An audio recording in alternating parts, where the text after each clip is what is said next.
Good morning and happy Wednesday. The school board operational meeting of the School Board of Broward County, Florida is now called to order. All rise for the pledge of allegiance to the flag of the United States of America.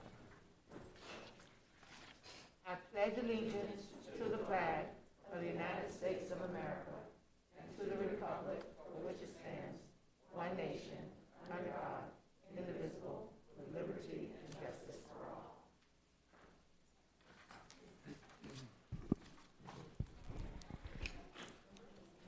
In order for the meeting to operate within an appropriate professional environment, at this time, we respectfully request that all cell phones and other electronic devices be either turned off or put in the silence mode. Please step out of the boardroom if you need to answer your cell phone or make a call, as talking on your cell phone during the meeting is not permitted. Public comments will be accepted on all agenda items in the following manner. Any person may present live comments by attending the K.C. Wright Administration Building's boardroom at 600 Northeast 3rd Avenue, Fort Lauderdale, Florida, 33301. In accordance with the Center for Disease Control and Prevention guidelines, each person will be required to wear a face covering for their nose and mouth. Individuals are responsible for providing their own masks and must remain at least 6 feet from other attendees upon arrival as they enter the K.C. Wright building and until their departure. Any person who submitted written comments regarding noticed agenda items to Naomi Gutierrez, Supervisor of Official School Board Records at 600 Southeast 3rd Avenue, Fort Lauderdale, Florida, or by email to publiccomment@browardschools.com no later than 2 hours in advance of the published time of the school board operational meeting. Anonymous comments were not accepted. Therefore, each written comment must include the person's name and address pursuant to School Board's Policy 1100A.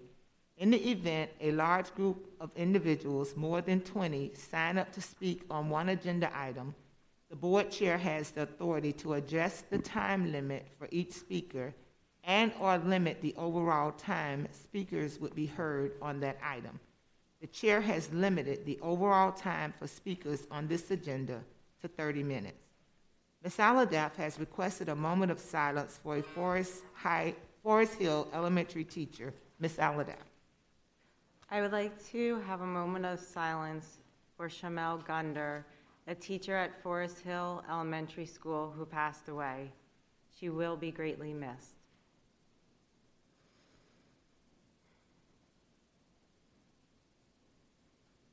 Thank you. Thank you. As we prepare to start our operational meeting, we are reminded that our vision is to educate today's students to succeed in tomorrow's world. Our purpose today and every day is to achieve this goal.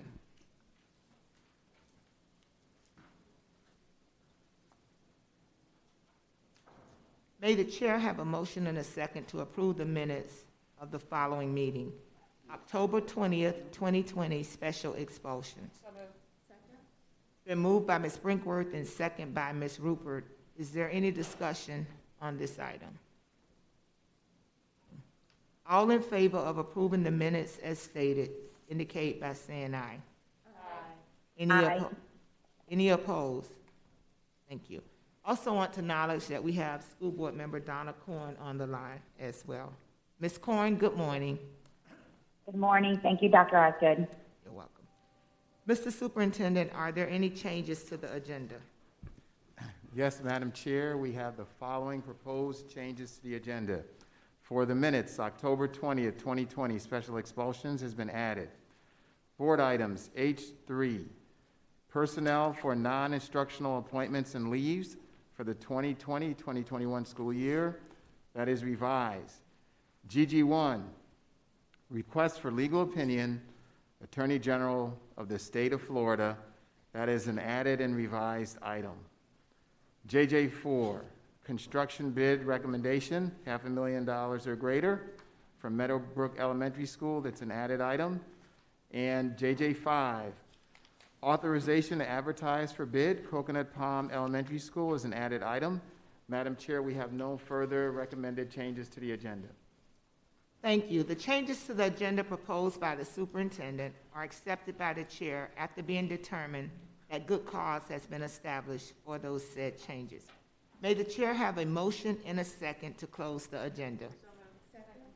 It's been moved by Ms. Brinkworth and second by Ms. Good. All in favor of closing the agenda indicate by saying aye. Any opposed? Aye. Thank you. The school board will consider agenda items in the following order. The school board will first identify any consent items, single letter items on the agenda that will be pulled for separate discussion. All remaining consent items that were not pulled for separate discussion will then be approved by consent. The school board will next consider G3, followed by any other G items that were pulled from the agenda for discussion. After the G items are considered, the school board will proceed in accordance with the agenda's lettering system. The school board will consider any consent items, single letter items pulled for discussion for a given letter, and then consider any open items, double letter items for the same letter. The meeting agenda has been modified to correspond to this order. The next item of business is the consent agenda. This is the time that the board members advise the chair of those items they wish to address. Subsequent to this, the chair will ask if any members of the public would like to have an item pulled, which has not been already pulled by a board member. All those items not pulled for separate consideration will then be approved under the consent agenda. For the following consent agenda items, are there any board members would like to discuss Madam any? Yeah. Madam Chair? I'm sorry. Oh, I just wanted to alert you to a correction in your script. Okay. I believe it says G, it should say H, because we've modified the lettering scheme with the new agenda system. Okay, so as we go to today's meeting, it's our first time using the new agenda system, so we're going to stop and make corrections as we go.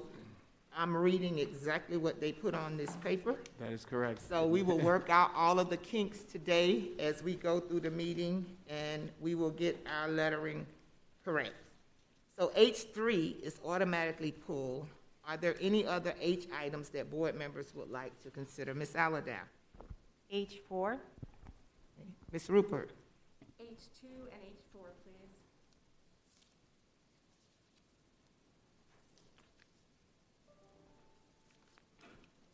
Any other H items? Okay. Any F items? Ms. Brinkworth? F1 and F2, please. Dr. Osgood, Yes, ma'am. F1 for me, please.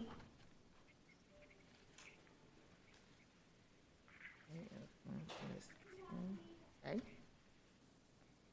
Any K items?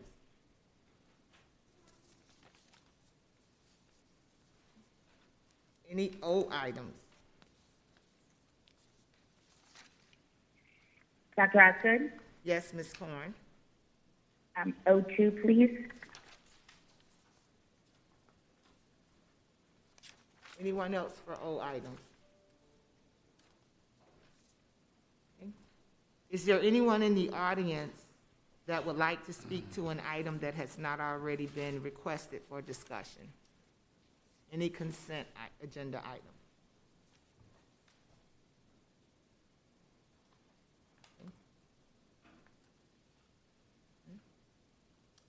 At this time, may the chair have a motion and a second to pass consent items that have not been pulled for discussion? So moved. Okay, it's been moved by Ms. Good and second by Ms. Rupert. All in favor of approving consent agenda items, please indicate by saying aye. Aye. Any opposed? Thank you. At this time, will board members please identify the open items they will be asking questions of staff? This will better manage staff's time by letting them know which open items we intend to address. Any EE items? Ms. Alada? EE1,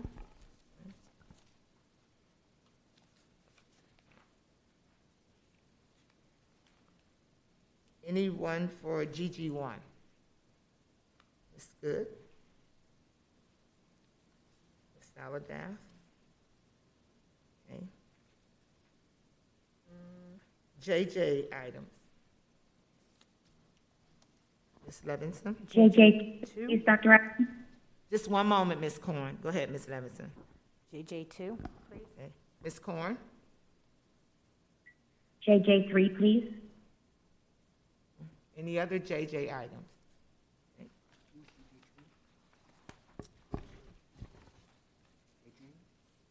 Any double O items? Ms. Alada? 003, and 004. Ms. Corn? Thank you. 001, 006, and 007. Any other OO items? Okay. Ms. Levinson? 001, please. Okay. As we begin taking items for the operational meeting, and the public will have the opportunity to speak to items, I would like to remind the public that speakers are advised to refrain from obscene or vulgar conduct, slanderous remarks, or statements that tend to excite violence or breach of the peace. Speakers are reminded to demonstrate proper decorum and model the district's 8 character traits: cooperation, responsibility, citizenship, kindness, respect, honesty, self-control, and tolerance. May the chair have a motion and a second to consider H3. Second. Been moved by Ms. Brinkworth and second by Ms. Rupert. Is there any audience input on H3?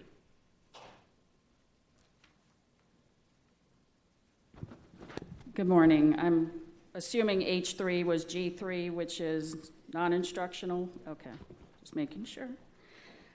Okay, Natalie Lynch-Walsh. I'd like to speak to H3 as a whole. On each sheet where a candidate is being recommended, there's a line item on here that all board members should be paying attention to. And it says, reason for selection. This individual has been selected as the best qualified candidate for the position based on education, professional experience, and responses to the interview questions. Recently, the board had a candidate pulled. Well, I'm not saying the board had it done, but a candidate was pulled so that the board never voted on that particular candidate. It's not clear why they were pulled. However, remember that the reasons why that candidate was put in front of you in the first place haven't been resolved as far as anyone can tell. Staff absolutely knows, because they have been very clear, that they cannot bring candidates before you that don't meet the minimum qualifications. So in order for you to be considering a candidate who does not meet minimum qualifications, that means that staff circumvented board policy or was very, very, very confused. Because staff has asserted in the past some of these following statements. My office is responsible for ensuring any candidate being considered for employment meet the minimum qualifications. Eric Chisholm. HR is responsible for ensuring that every candidate being considered for employment meets the qualifications approved by the board. We work daily to ensure that we have consistent practice that aligns with district policy and procedures. Ultimately, we submit all candidates to the school board for approval and attest that the candidates have met the minimum job description requirements. Doing anything different would be against the school board policy and standard operating procedures. Bob Runcie. So please, members, current members of the Broward County School Board, please make sure that you put something in place so that you have a degree of comfort that this is in fact happening. Because you have not resolved candidates that have come before you that may or may not have met minimum requirements. Yes, the item was pulled, but the activities that took place prior to getting that person in front of you have not been investigated. And then what happens a few months from now? Quietly, someone else will be proposed, and it won't be Thank you. resolved either. Thank you. Is there any board member input on item H3? Ms. Rupert?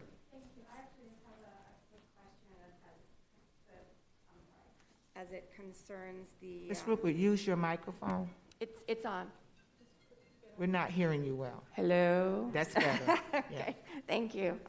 On page 4 of the assistant principal location of interviews, my question is, when you all wrote to the right of their names, I didn't know what that stood for.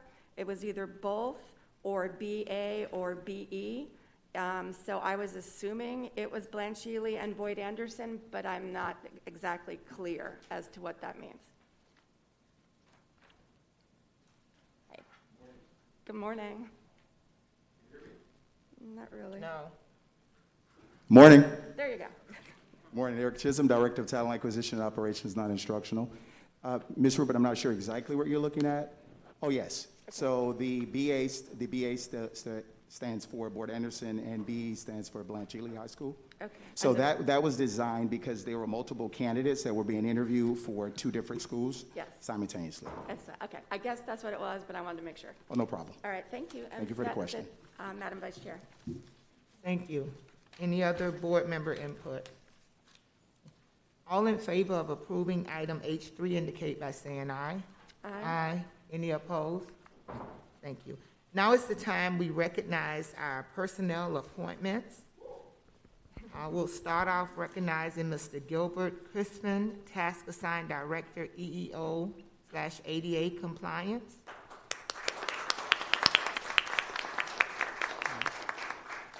Also would like to recognize Edwin Ferreira, Manager, Construction.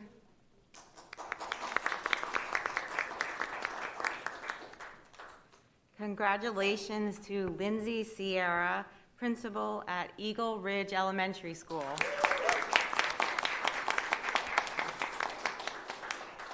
Excited to recognize and to be keeping in District 5, Maria DeSantis Deprabel, the new assistant principal at Boyd H. Anderson High School.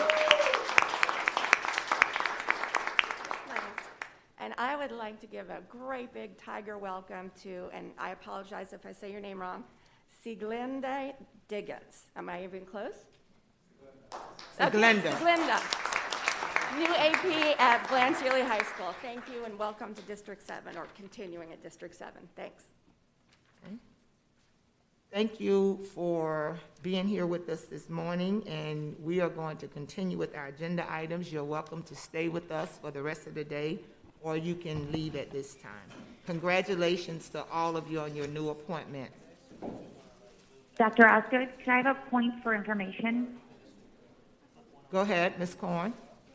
Thank you. To staff, again, I know we're making changes, but when the additional information is provided to us in our black box, if you could still continue to put the number of the item on the additional information. Otherwise, it just requires us to do a little bit of searching to figure out which item the additional information belongs to.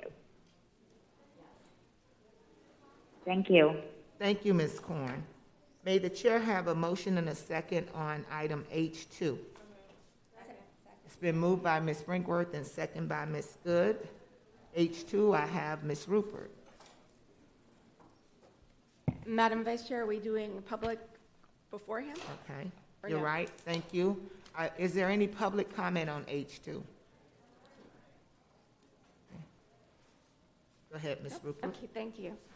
My question for this one was, is that any resignations due to COVID, retirements early for not receiving their expected accommodations, that their request was to continue or to teach at home. So I don't know if we were actually, I know we have our categories that we watch and we keep account of, but since we are in this COVID time, when I go through the resignations and retirements, I ask myself, is this an uptick? And if yes, are these contributory to what is going on?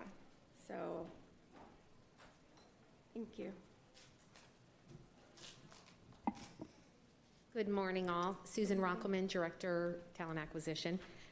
Regarding your question about are these due to COVID, that is not a specific reason that we track, and there are certain rules and regulations of reasons why we would not want to track that, so I cannot give you a definitive answer on that.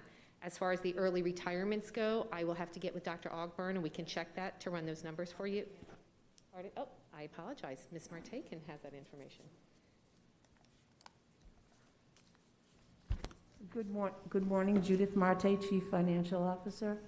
As of our last report, part of what the board negotiated with Broward Teachers Union through the MOU was what we've entitled Bridge to Medicare, and I believe 16 employees have availed themselves of that additional benefit that we've offered. That's great. Thank you, and I appreciate that. And I don't know, I'll listen to my colleagues. Perhaps this is not the opportune time, but I do think it's something that we should keep our eye on, and especially since retaining our teaching staff, educational staff, is part of our strategic plan. So it's important. Thank you. It is. Thank you, Madam Vice Chair. Thank you. Ms. Good. Just very quickly, Mr. Runcie, with regard to potential retirements and what my colleague just brought up with certain accommodations, even though certain accommodations were not approved, we're still able to afford some teachers the ability to teach via e-learning if the school is experiencing under-enrollment. Is that still happening? There's, and I'll ask Mr. Strauss and Dr. Wanza to chime in, but it's not necessarily a function of the enrollment. It just depends on a particular mix and circumstances at the school. There have been some unique situations where that has been worked out, but as a general rule, and what we've stated from the very beginning, and it's stated in the MOU, that we can only accommodate accommodations to the extent that it allows us to maintain operational capacity. That means that if we have to open schools, which we know we all do, that's certainly an order that we had with the state. All 67 districts in the state of Florida are open. We have to be open, and if we're open, we have a responsibility to make sure that our classrooms are staffed. Even if there's only 1 or 2 students there, their supervision is part of what we do. We have been giving out accommodations, and to date, I believe there's been over 800 that have been issued. I mean, that's a significant number that we're having to try to figure out how to cover. That's the number of individuals where it's been verified through documentation in our process that were in what we call priority 1. I guess so, and I understand the, and I didn't want to do a major puddle jump, but I wanted to, I guess, grasp the opportunity that if we have, and maybe this is more appropriate at the end of the meeting, and I'll bring it up during general comments, but my concern is having a classroom with just 1 student and the opportunity for that. So I can discuss it at the end of the meeting, because it's going to be a major conversation, I'm sure. So if you could just put me down for at the end. Yeah, certainly, and I'm in agreement. I have some things that I would like to discuss at the end of the meeting as it relates to the process as well, just Me from too. a perspective of educating the public on how that's working. Thank you, at this Dr. time. Can you add me also to the list? Okay, Thank you. certainly. Did you have any more comments? No. Are there any other comments on H2? Okay. All in favor of H2 indicate by saying aye. Aye. Any opposed? Thank you. May I have a motion and a second to move item H4 to the floor? Second? It's been moved by Ms. Good and second by Ms. Rupert. Is there any public input on H4? Okay, seeing none, I have Ms. Aladaff. Thank you. I would like to separate out Ms. Penson on page 3 to be voted out separately. And Ms. Penson on page 3. I believe she deserves a greater than a 2-day suspension. So when the time is right, I'll make a motion after my colleagues speak. Okay, Ms. Rupert? Oh. Thank you. Can you repeat the name one more time? I apologize. Ms. Penson. Thank you. Is there, okay, thank you. I had a question as it came to, excuse me, process. We have another, I hate to say this word, similar item today. The jobs that these two members had were the same, and their leadership was the same. And yet, one was pushed through to the professional standards, and the other one did not. So I asked, excuse me, Mr. Kowalski this morning, and for me, it's about the process. If one person has an issue with technology, then if the other person does too, and one road went one way, and then the other road went that way, it should have been the same. My perspective, it should have been in the same process for each of those employees, so we show parity. So I guess I'm looking for a reasonable answer as to why it did not go that way. And how can we make sure in the future that employees, same job, et cetera, their process is going to PSC, and I want to make sure that it's just fair for everybody, completely fair. So I don't know who should answer. That's Mr. Runcie? Yeah. All right. I think Mr. Strauss is going Thank to you. respond. Good morning. Thank you, Ms. Rupert. Alan Strauss, Chief HR and Equity Officer.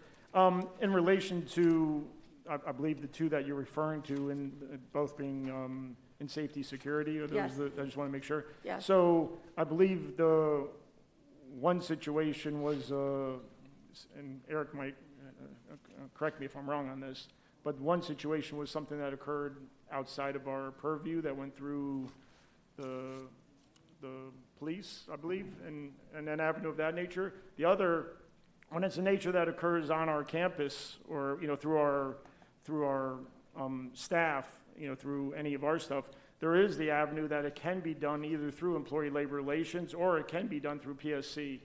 It depends. A lot of times depends on what the situation is, how clear-cut it is. Sometimes the employee decides that they want to, avoid the PSC route and just accept the consequence or something of that nature. So it just depends on a variety of different things. But a lot of times then also, it would go to Chief Kowalski, and they would make a determination whether or not they're going to pick up the case to move it forward or not. So it's definitely a situational case-by-case, whether it does go to PSC, goes the route of an investigation that would lead up to PSC, or it might go directly to employee relations and be done through that avenue of progressive discipline. Okay, well, I'm even more confused now than before I asked the question. I don't want to go into detail of any of this salacious information that is shared with us. That's not my business.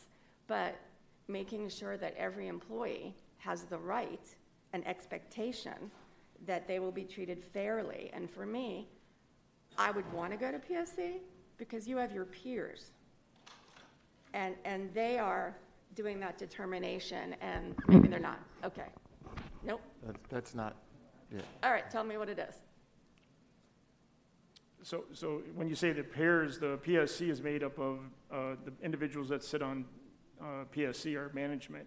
Yes, well, So, I meant employees. right, They're fellow employees, which is, Right. you know, the peers. So I really think that we need to look at this. I don't know, Ms. Mara, if you can offer any help in this situation moving forward, but I agree with Ms. Al-Hadaf about the number of days, because we have other situations that are not doing that. They're getting much worse. So my question is how do we kind of button this up and make sure that it's fair for everybody, or maybe just a reminder procedurally? Just kind of help me understand here. Well, can you hear me? I don't necessarily think that because one goes to PSC and one doesn't, and is done through the department or through the school, whichever that is, that one is fairer than the other. So you certainly can, Ms. Alladef certainly can make a motion to change the discipline. That's not a problem. Right. But again, I'm just not, I don't believe we have different processes in policy 4.9. And Do you know what would be super helpful, so we don't spend, any more time on this, with respect, Ms. Myrick, is that maybe just a flow chart. And I think Okay. just a reminder for me, is how that policy works, and how are they completely funneled through that aspect of it. Do you understand? yeah, Yeah, I we understand. could do something I'm like that. sorry, There's basically 3 different avenues, right? So you have cases that are handled per the collective bargaining agreement. You've seen some of them. Transportation's Yep. probably a great example. Yep. Depending on the infraction, it's outlined there. Yeah. There are other things that come up which require us, sometimes it actually starts out one way, and then we actually have to go and bring it to SIU to have further follow-up on it. We actually had a recent case from a speaker that comes in here regularly. We decided to get SIU to go and look at it independently. So that can vary. And then we have cases that are handled by the school. That's the preponderance of them. That's why we have school leaders and administrators there. They typically handle cases there as well. So there's multiple paths in which things can actually occur depending on the nature of it. It is not a clear-cut thing that everything goes this way. So we can draw some chart out that lays that out. And we go through whatever the process is, and we determine a discipline. Sometimes we, sit down with the individuals and their representation. We negotiate something out that involves other corrective action, training, support, et cetera, whatever is needed. So there's a multitude of avenues. And then, of course, as this board's always stated, we look at, history, progressive discipline or not. Has there been something that occurred before? So it's not just it's not just clear just looking at a particular thing what we'll do. There's circumstances around it. Each individual case is going to be a little different. Okay. So we can flow chart out the major paths in which that occurs, and we'll send that to the board. I appreciate that. And, communication in this time that we're living through is extremely important. So if people have a clear cut. This topic has come up a Right, couple that's what times I'm here at the saying. board. And we've explained it that way, but we'll put it down on paper and send it to the board. Perfect. And while we're on this topic, and I did email you about this, Mr. Ency, is that I'm sorry, we what's all, that? I'm sorry? Excuse I did email you about this, what I'm going to say. Oh, you did? Okay. No. Oh. It was a week and a half ago. So You helped Mr. Strauss respond to my numbers of that, that email. Oh, yes. Number of cases, et cetera. But I also asked for the written procedures and kind of do a flow chart for that, because my phone is ringing. I know everybody else's phone is ringing, and people are grabbing for any sort of, I don't hope, but stability. If they see that this is where you need to be able to be afforded those accommodations, and they see it written down, I think people will calm down a bit more. So I appreciate your comment to provide right now. Okay. All right. In an email or a memo. Yeah, so are you talking about the accommodations process? I thought we were going to talk about that sorry. I later. already forgot committee reports. I promise you guys, we're going to come back at the end of the meeting and talk about the accommodation thing. I want to give the appropriate time to it, Ms. Rupert. I think we all have some concerns, but I'm already behind on committee reports. So if we could deal with this item, and then I promise you, we're going to do the due diligence on that. Okay, I appreciate that. I know you will. You did a great job as chair. Last time, we all felt valued and had an opportunity to speak, so thank you. Okay. Ms. Alada, are there any more comments on H4? Ms. Alada? Thank you. I'd like to make a motion to increase Ms. Penson's suspension to 4 days. Second? Ms. Murray, do we need to separate that person before we do that, or can we do it in that way? You can do it just the way you did it. Okay, all right. Repeat it again, Ms. Alada. I'd like to make a motion to increase Ms. Penson's suspension to 4 days. Okay. And I second. And Ms. Rupert, second. Is there any audience input? Any board input? Yes, please, Dr. Osgood. Go ahead, Ms. Corn. Thank you. For consistency in terms of how we are providing the number of days, my question is, I guess, to Ms. Aladef, what is 4 days based on? Because I just want to make sure that this action, as well as going forward, we have some consistency in how it's being determined. So I don't want to get into the specifics of what occurred, but I felt that the 2-day suspension was not enough for what happened, and that we need to have stricter consequences so this behavior doesn't occur. Okay. If I could ask a question of staff, in having read the backup, it did not appear as if there was any indication that any minors witnessed this. Can you please confirm that there were no minors that witnessed what occurred? Madam Chair, Vice Chair, Eric Chisholm, Director of Talent Acquisition Operations, non-instructional. You're correct. There were no minors. It was actually a training, an adult training, and no students were participating at all. So thank you very much. And I know it was an adult training, but that doesn't mean that there aren't often other individuals around that could have been minors. So I just wanted to make sure it wasn't reported that any minors viewed what occurred. That was not reported at all as part of this case. Okay. I myself feel like 4 days is still a potentially less than what we would do in terms of action. I can't imagine how, for me, we should have done something more dramatic than even 4 days. Like, this is inexcusable under any circumstances for me. So I certainly support the 4 days. I would also like, and we've talked about this before, for there to be some additional intervention in terms of something more that has to be done in terms of appropriateness. I think there was some indication that the individual responded, or there was some reference to whether or not the individual understood how to use technology, and maybe that was an issue. But for me, there needs to be something beyond just the 4 days, if this is supported, to ensure that nothing like this, even close to this, occurs. It's completely inappropriate for even other adults to have to witness this while they're in a Broward County Public School training. So my question to staff is there any other level of intervention, training, something along those lines that would be coupled with the 4 days? Good morning.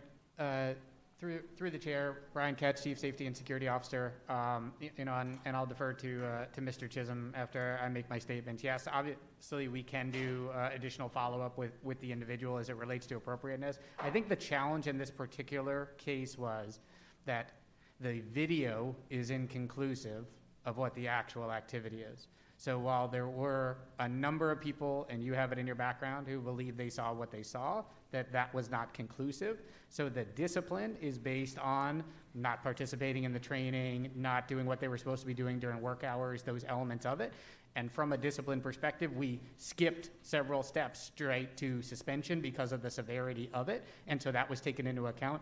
If we felt like we could have reached conclusively what was going on in the video, yes, I think you would have seen a stricter expectation. But going back to Ms. Rupert's point about fairness, again, we're trying to, as much as possible, listen to the statements as we've gotten the statements and, to some degree give the employee the benefit of the doubt since it is inconclusive on that topic.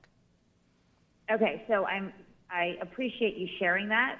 Obviously, that's very important. So I know that the statement by the individual was that this was misunderstood from the video as well as from those who are actively online at the time.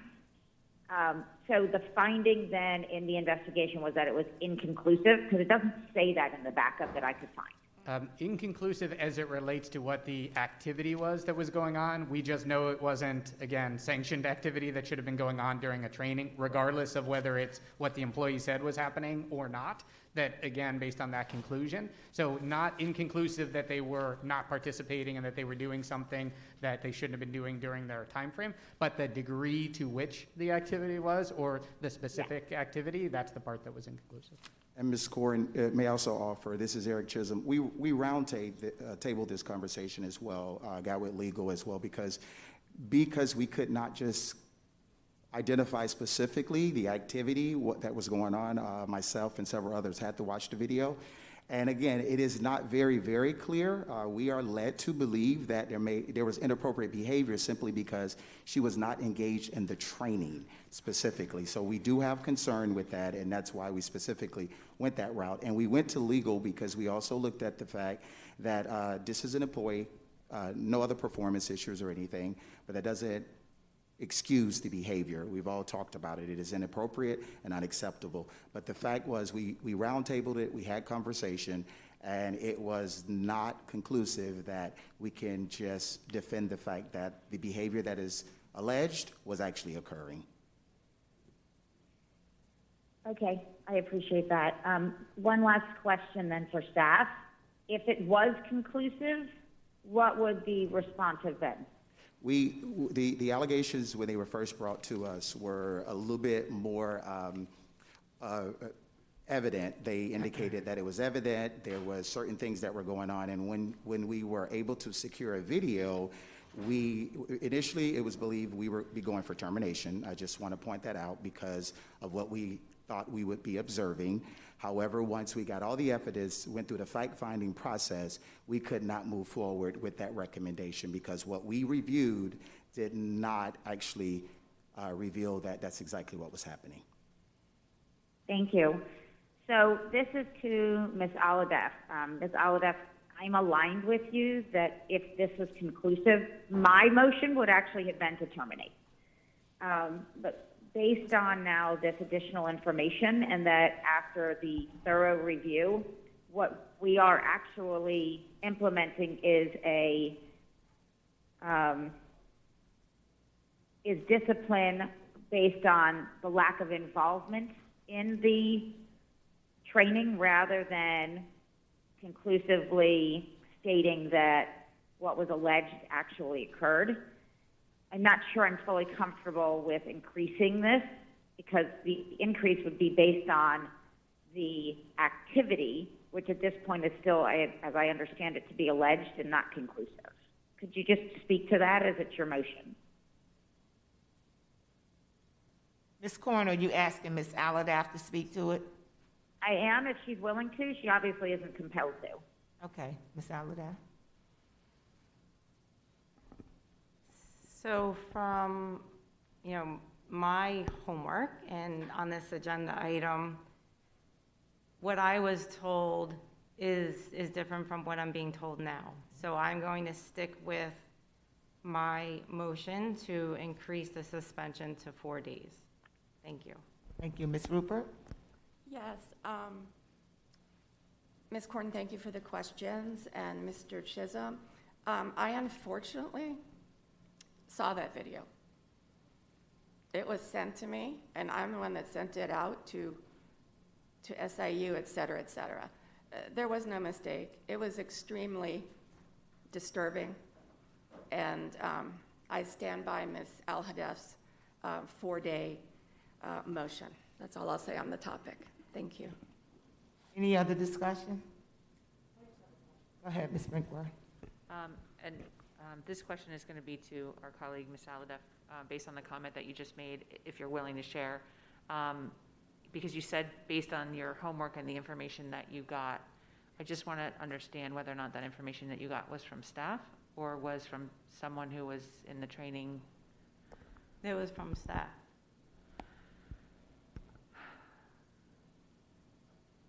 So I can just tell you from where I sit today as a board member, that's problematic, Mr. Runcie.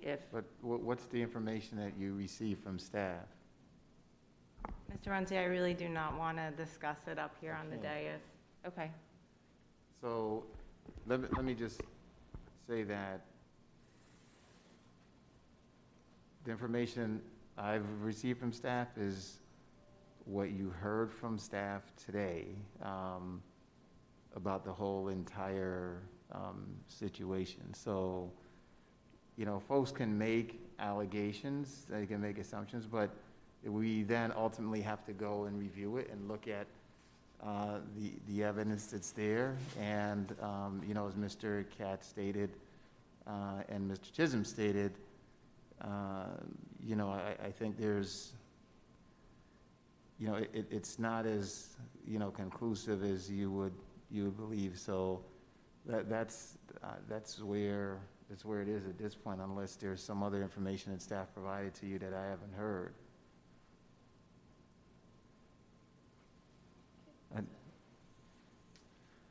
Because if it's not written in what we have, then I don't know how we use information that's outside of what's been documented to make the decisions that we are making. Ms. Brinkworth? Yes, thank you, Mr. Runcie. Thank you, Ms. Aladaff, for sharing your concern. But if I don't have the information, it's I have the information that's provided here. I have the information that staff just provided to us as a board.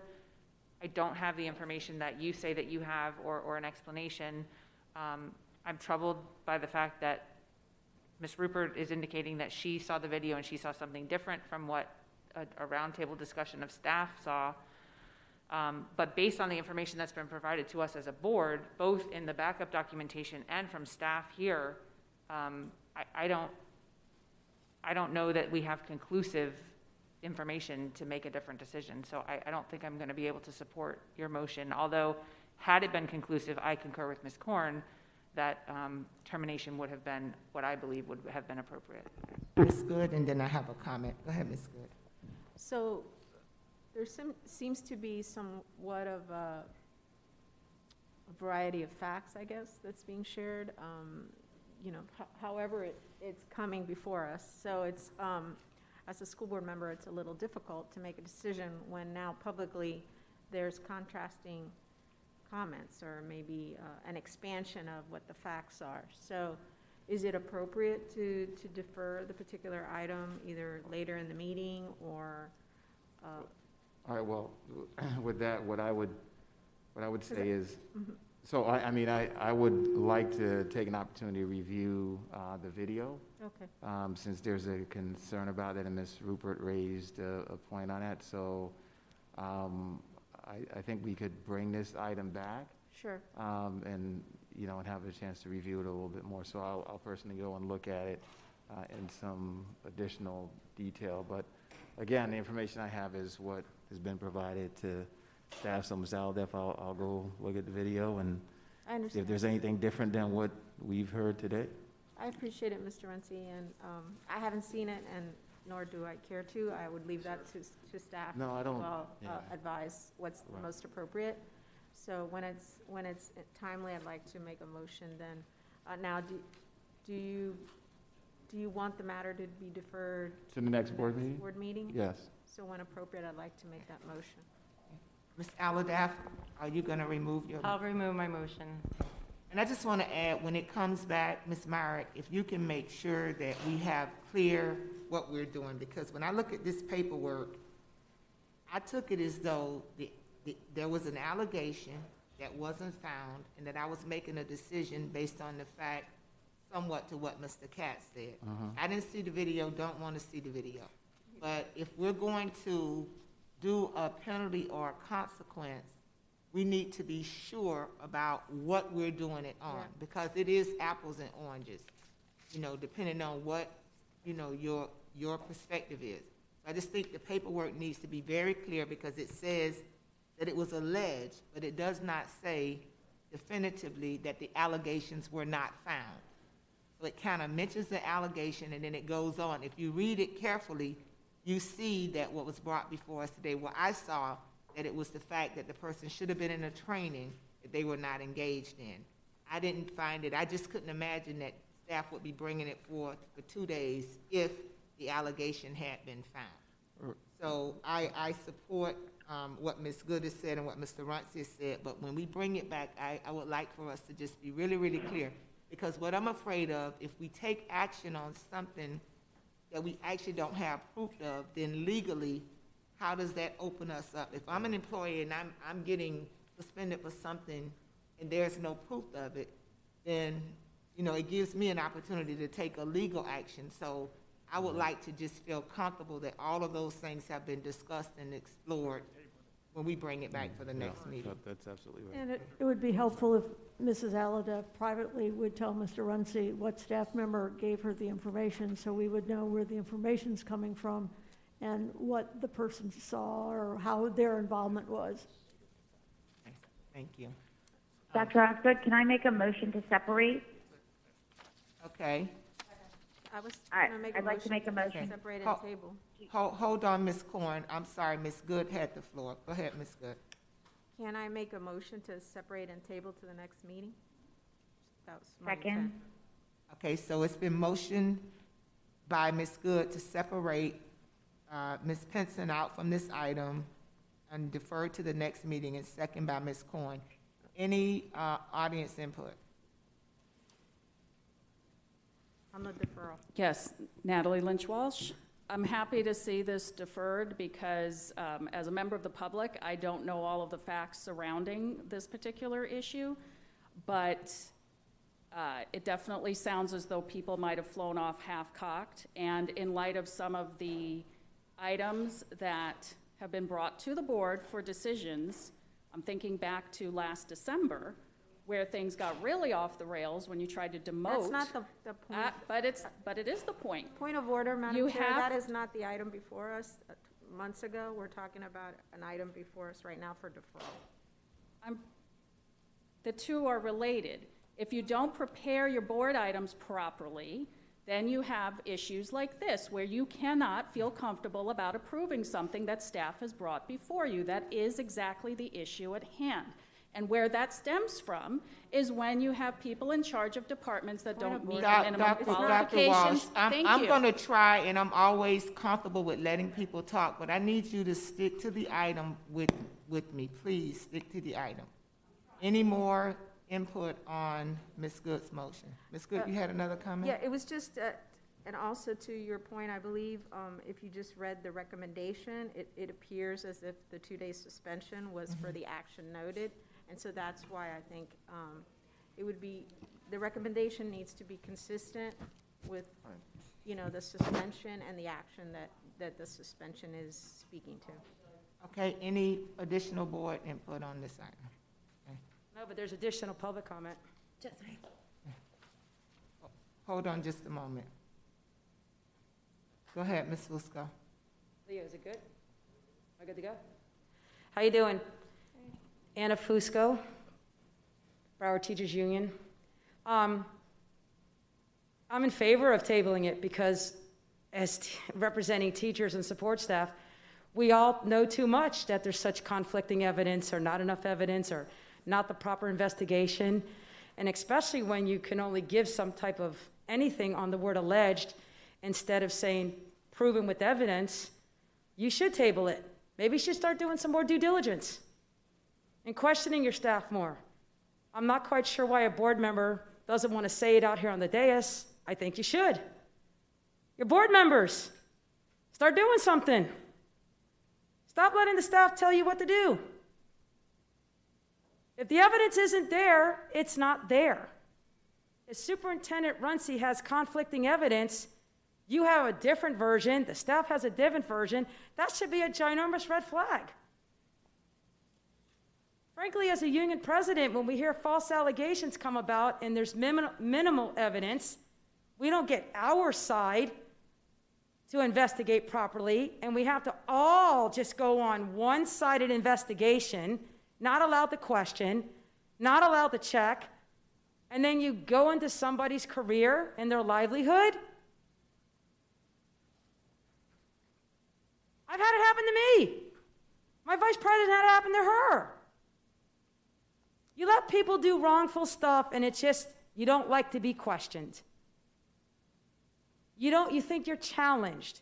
When people are fighting for their livelihood, whether it was a meaningful mistake or non-meaningful mistake, people make mistakes, and there's called the word due process. And if you're hearing there's a flaw, stand up and say, I need to check our staff and get it done right. Now, I'm not sure if all of the incident happened, and this is not my bargaining unit, but something happened, and it doesn't sound like there was clear evidence, and you all are not sure what's going on, but you get to sign it on the dotted line. We agree with it. Stop signing on the dotted line. You agree with stuff when you don't know what's going on. Do some better due diligence. Ms. Rupert, did you have a final comment? Yes, I did. I wanted to rectify a mistake that I said. This was not the video that I received. That was the MacArthur one. What kind of a world are we living in when things are so similar to this degree? Yeah. Kind of shocks you. But I did want to make that correction so my colleagues would know, the public would know, and I have to, fix that mistake of what I said. So it was MacArthur. It was not this one. And I am supporting extra information and pushing it to the next meeting as Ms. Good has motioned already. So thank you. Thank you, Ms. Rupert. And through the chair, just for the public, the discipline that's been presented to the board here today is actually based on the facts as we have it relative to the individual's responsibility to participate in a meeting. The allegations about these other activities, that's where it hasn't been clear. And so the discipline today is not based on those allegations, it's based on the facts. And what the board's actually saying today is look at this a little further, and I agree with that, because we may actually increase the discipline if we have a reason from further review to determine that those allegations can be substantiated, and that's what we're looking at. So just so everyone's clear. Or we may go with what's here if we find Or you may that go, it's not. or you may I go mean, with what's here if I'm nothing very changes. clear about what we're doing today and looking and seeking for additional due diligence and doing our job as board members. Yes. That's what all this discussion from a point that my colleague rightfully brought forth, and we've used adaptive problem solving to come to a solution to say, defer this item because we want to be certain that there's evidence before we make a decision. So I think everybody up here is clear. If anybody's not clear on that, please let me know, because I don't want you to take a vote and you're not clear. Okay, thank you. All in favor of deferring this item to the next board meeting, please indicate by saying aye. Aye. Aye. Any opposed? Thank you. At this time, we're going to move to committee reports. Do we have to do the whole motion? You have to vote on the Oh, item. I'm sorry. Now we're going to go back and vote on the H4 item. All in favor of H4 indicate by saying aye. Aye. Any opposed? Thank you. At this time, we're going to move to committee reports. And we have a couple of persons that are in person for committee reports. We have Ms. Lisa Maxwell from the Broward Principals and Assistants Association.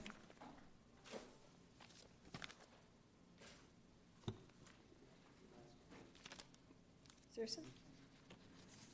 5 minutes? Yeah. This is new. Good morning. Good morning. My name is Lisa Maxwell. I'm here on behalf of the Broward Principals and Assistants Association. I've spent most of my adult life working as a lobbyist. I've witnessed probably hundreds of public hearings and governmental meetings. I can assure you that every local government has its share of gadflies, attention seekers, and people who just want to make a name for themselves. The School Board of Broward County is not unique in this respect. But I have witnessed over the past several years and months a growing animus, vitriol, and tendency to stand at this podium and declare outright fabricated stories about our employees. While members of the public have a right to come here and offer their opinions, they do not have a right to come here and lie. They do not have a right to come here and defame and sully the reputations of our employees. I've grown increasingly weary of listening to people hide behind the First Amendment as a means to weaponize hatred and conspiracy theories. At our highest levels of government, elected officials are seemingly no longer concerned with the truth or the consequences and harm they cause to others. I suppose I come from a different kind of political upbringing. I believe that, like our places of worship, the halls of government are sacred. To me, this is a place of service. And like a place of worship, it deserves the respect, awe, and reverence that we as citizens owe to this ideal for the sake of each other. We are all here in service to others. Our others happen to be the next generation. I hope they inherit more than the winds of idle threats, incoherent ramblings, and outrageous untruths. Perhaps we've all lost touch with the art of persuasion and have decided that using words as blunt instruments of hurt is simply more expedient. Clearly, we've lost sight in our fever limit of 45 characters of the human toll that is exacted when we refuse to see each other through the lens of compassion. We must use our words to change hearts, not our anger to change minds. Effective change comes hard. Words matter. They're the very means by which humans create anything and everything. Our words literally create our world. And it is possible to have and to express an opinion or concern that is not at someone else's expense, but is instead aimed at generating positive change. John Lewis said, "We need leaders today more than ever to lift us up, inspire us, remind us of our better angels." I am a stand for respect. I am a stand for kindness. I am a stand for participating in this process in a way that furthers humanity rather than tears it apart. In a society that worships instant results, persuasion done well takes time. But nothing truly worthwhile comes quickly or without effort.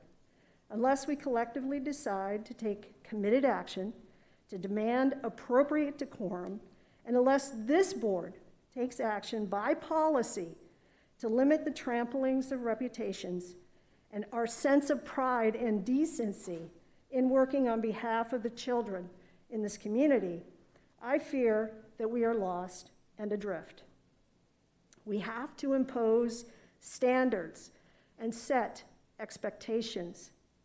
I'm asking you to set more than aspirational goals and to use the functions of governance that is within your hands to change the arc of this trend to inflict harm. I offer any and all resources that we as an organization have to work with you to create this framework. I thank you for considering my request. Thank you. We have Dr. Natalie Lynch-Walsh from the Facilities Task Force.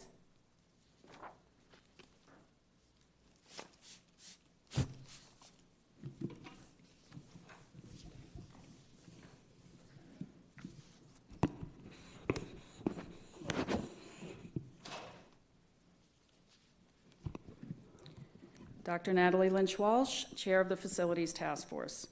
The Facilities Task Force had a special meeting on October 29th to continue items from our October 1st meeting.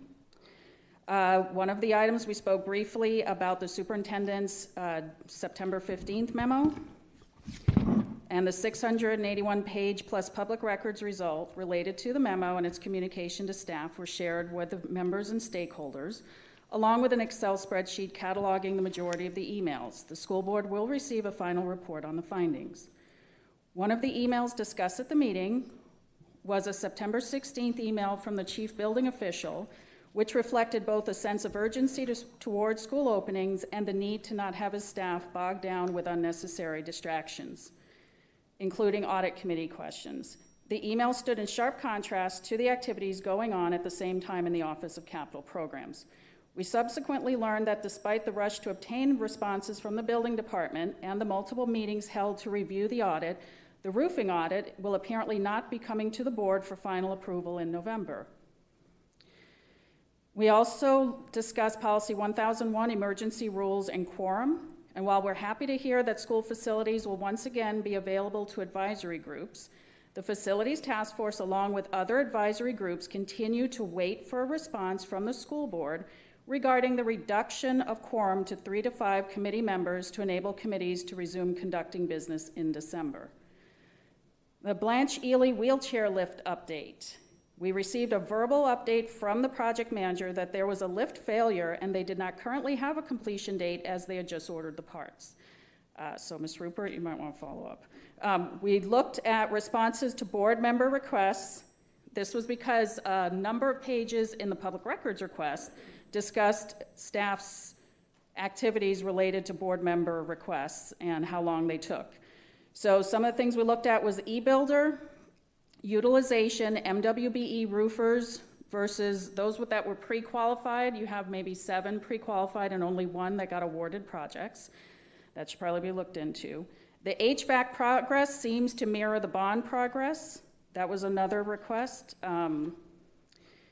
And we continued review of the onboarding of ACOM and transitioning out of CBRE HERE. We're still waiting a draft of the performance matrix from 6.7.9 of the program manager RFQ according to the contract. Reviewed rubrics are due in 60 days. The ATP date was 8/17/20. I believe there was an update that they would be done November 17th. We have not seen anything from them. We received an updated mobilization and staffing plan and we'll be discussing tomorrow.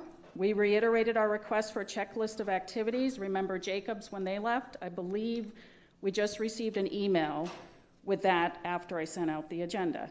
Capital program and follow-up list. There seems to be a lag time between when staff provide information to OCP and when it's released to the Facilities Task Force. For example, a Blanche Ely update was available on 9/16 but was not forwarded until 9/23 after the information was already irrelevant. And this would have been because of the need for the executive director to now review and approve even the most mundane information requests. Our meeting tomorrow will be held virtually from 7 to 9 p.m. and follows the same rules as a school board workshop where it's informational. And we'll be continuing to discuss the items from the 7/29 special meeting and hopefully have a demonstration of how eBuilder, ISS, Maximo, and P6 are used to manage the big 3 projects. Other items, we'll be having a Parkway Middle update. We are referring items to the Diversity Committee, such as pre-bond ADA projects that got rolled into larger projects, cafeteria kitchens without air conditioning. That HVAC report showed that there's still some in planning. How many years later? and ensuring equity for all schools with culinary arts programs. DAC and area concerns such as Bennett Elementary and why they're removing, I think it was fire alarms from the scope, and how much phase 2 is going to cost. The school reopenings, we had questions, but there was no staff member there to answer. So if there's an update on those 6 schools, we'd appreciate an update. That would be great. Asset management, we'll be looking at the status of our request for in-house versus outsourced cost-benefit analysis presentation. We'll be looking at staffing and staff augmentation of the program manager, and specifically performance evaluation, basically how they're going to be held accountable, because there is a monetary component called performance-based fees. And as far as capital reports, we did receive the Atkins risk assessment and market conditions letter, but we have not received any any milestone schedules. Thank you. Since August. Next I have on the list the Broward County Council of PTA, PTSA. Yes, Madam Chair, and I made a mistake. I will read this meeting report into the meeting record. I can hardly hear Leo. Okay. Before you start reading, so the other 3 that's listed on here, the other 4 that's listed are reports that you're going to read from the record? That is correct, and I also... Okay, so let me do this. Let me take the live, let me go to the union groups that are live first, and then I'll come back for you to read those onto the record. Next committee report, please. Good afternoon. Anna Fusco, Broward Teachers Union President. I am speaking on behalf of all of our Broward Teacher Union Bargaining Unit members and our teachers and our ESPs and our TSPs. I'm speaking on behalf of our teachers and support staff in that unit and ESPs first. I have met with my governing executive board, which is 27. I've met with my council, which is of 700. And I have been in full discussion and guided and directed to have this discussion with you. We are in COVID virus still. We know that only even if that, it's probably less in the whole district, 20% of our student population have gone back into schools. I myself have walked schools. My staff have walked schools. I have teachers and ESPs and TSPs that are physically in schools and have counted the students. I have schools with 50 students, 69 students, 89 students. There are minimal that have more than 20% in their physical school sites. The parents have spoken. They have chosen to keep their children home to work remote. Yet you allow the HR chief to make his own egregious and arbitrary decisions that go against our MOU. I get calls from family members that cry. I actually care about it. I don't sit on a soapbox like you do, Patty Good, and give false hope to people that have a child that has cancer. And they get a letter saying, we can no longer. Hold on a minute. Stop my time, please. I'm going to give you all your time, and I want to hear from you, but I need you to work with me. You have a way that you call all of us and communicate with us and say what you have to say. As you're making your remarks, if you could just help me and not call out people's names, because then I'm going to have to give them a chance to respond. Hold on a minute, and we don't want to do that. Who's the people? Call us. Who are the people I can't? You just called out Ms. Good's name. But she's a board member that's elected. Why can't, she's got a placard that says her name. Ms. Fusco, direct it to me. I'm just trying to get. Should I say the lady in green? I value what you're saying, but I'm going to, it's not, if I was in a meeting and I was talking to you in a way that you would not. Not everybody calls me back like you do. Hold on a minute. I want to keep order. I appreciate you keeping order. I value what you're saying. I'm asking you to work with me. It would be fair. It would be unfair if you was in a meeting and I allowed someone to come and call out your name. No, actually, you've done it to me. I sat and watched the parade, remember? And you would not respond. And you were not responding. I watched the parade call out Anna Fusco. So, if you would work with me, I want to hear everything you got to say. I don't want to interrupt you. You deal with us individually in your own way that you talk directly to us. Why is there security So, in the room I'm again go- with me? They stand I'm up. I'm going- not a threat. I'm going to ask you. I'm standing here very to calm, make your cool, and comments. collect. They've been in the room the whole No, time. they have Ms. not. Fusco. I've Yes, been they in have. this room. I didn't see them Yeah, standing he's around been there. Natalie. He has to be there I the didn't whole see them meeting. standing around Lisa Maxwell. Ms. Fusco. With all due respect. He's been there the whole meeting. Sitting. He's I was been in there- here. He's been there the whole meeting. Sitting. Okay. I am going to ask you to work with me. I want to hear from you. I believe in giving people an opportunity to speak and share their perspectives. But I'm going to ask you, just like we've asked others, to refrain from calling people's name. And I can assure you, we're checking into I can that assure legally. you that nobody up here is going to call your name when you I'm leave the okay mic. with it. Well, No, actually, but Barbara that's Meyer not- does it that's- all the time. Ms. Fusco, that's not the way it should be. But you allow it. No. So I thought it was I'm okay. I'm here today. I just heard today, let's do it all across the board Ms. evenly. Fusco, I'm not going to continue to go back and forth. I'm not So allowing it you either don't want me way, to say their okay? names? I'm asking Can you to I just say a talk, board member? direct your, yes, say that. Should but I- not the individual Can I person's direct their name to you Okay. or no name, just No. board member? Not No. even a name? Through the Ms. chair? Fusco, you know how this should go. Oh, you figured Just me work out. I with got me, you. okay? Please proceed with your comments. Okay. Can I get my train of thought real quick? Give me 1 second Yes, before you turn certainly, it. certainly. So I was talking about, okay, I got it. I was talking about a particular board member that sat up there and cried and wept over a teacher that has a child that has cancer, but yet will do nothing to help. I saw the email. So we cannot continue to have people that want to sit on their soapbox and pretend that they care and not do anything. We actually need people to stand up and do something. We have had 1,000 of our educators and support staff get denial letters. They were different. We can no longer accommodate, or I have not accommodated. So which is it? So I need you guys to check the validity of how things are going on in EEO directed by the HR chief. It's serious. We have 24 school days until the winter break. It's working in the schools. They are being forced to go back just because, literally. They need to know that they are valued and that it's a message from the HR chief. I don't care if they retire. I don't care if they take a leave. I don't care if they quit. I got a call from 2 schools this weekend from separate teachers. They quit. I got teachers saying, I said, are you sure you can't make it? I can't do it to my mom. I'm going to have to quit. I'm not okay with that. How are you okay with that? You know why I know you're okay with it? Because you ain't stopping him.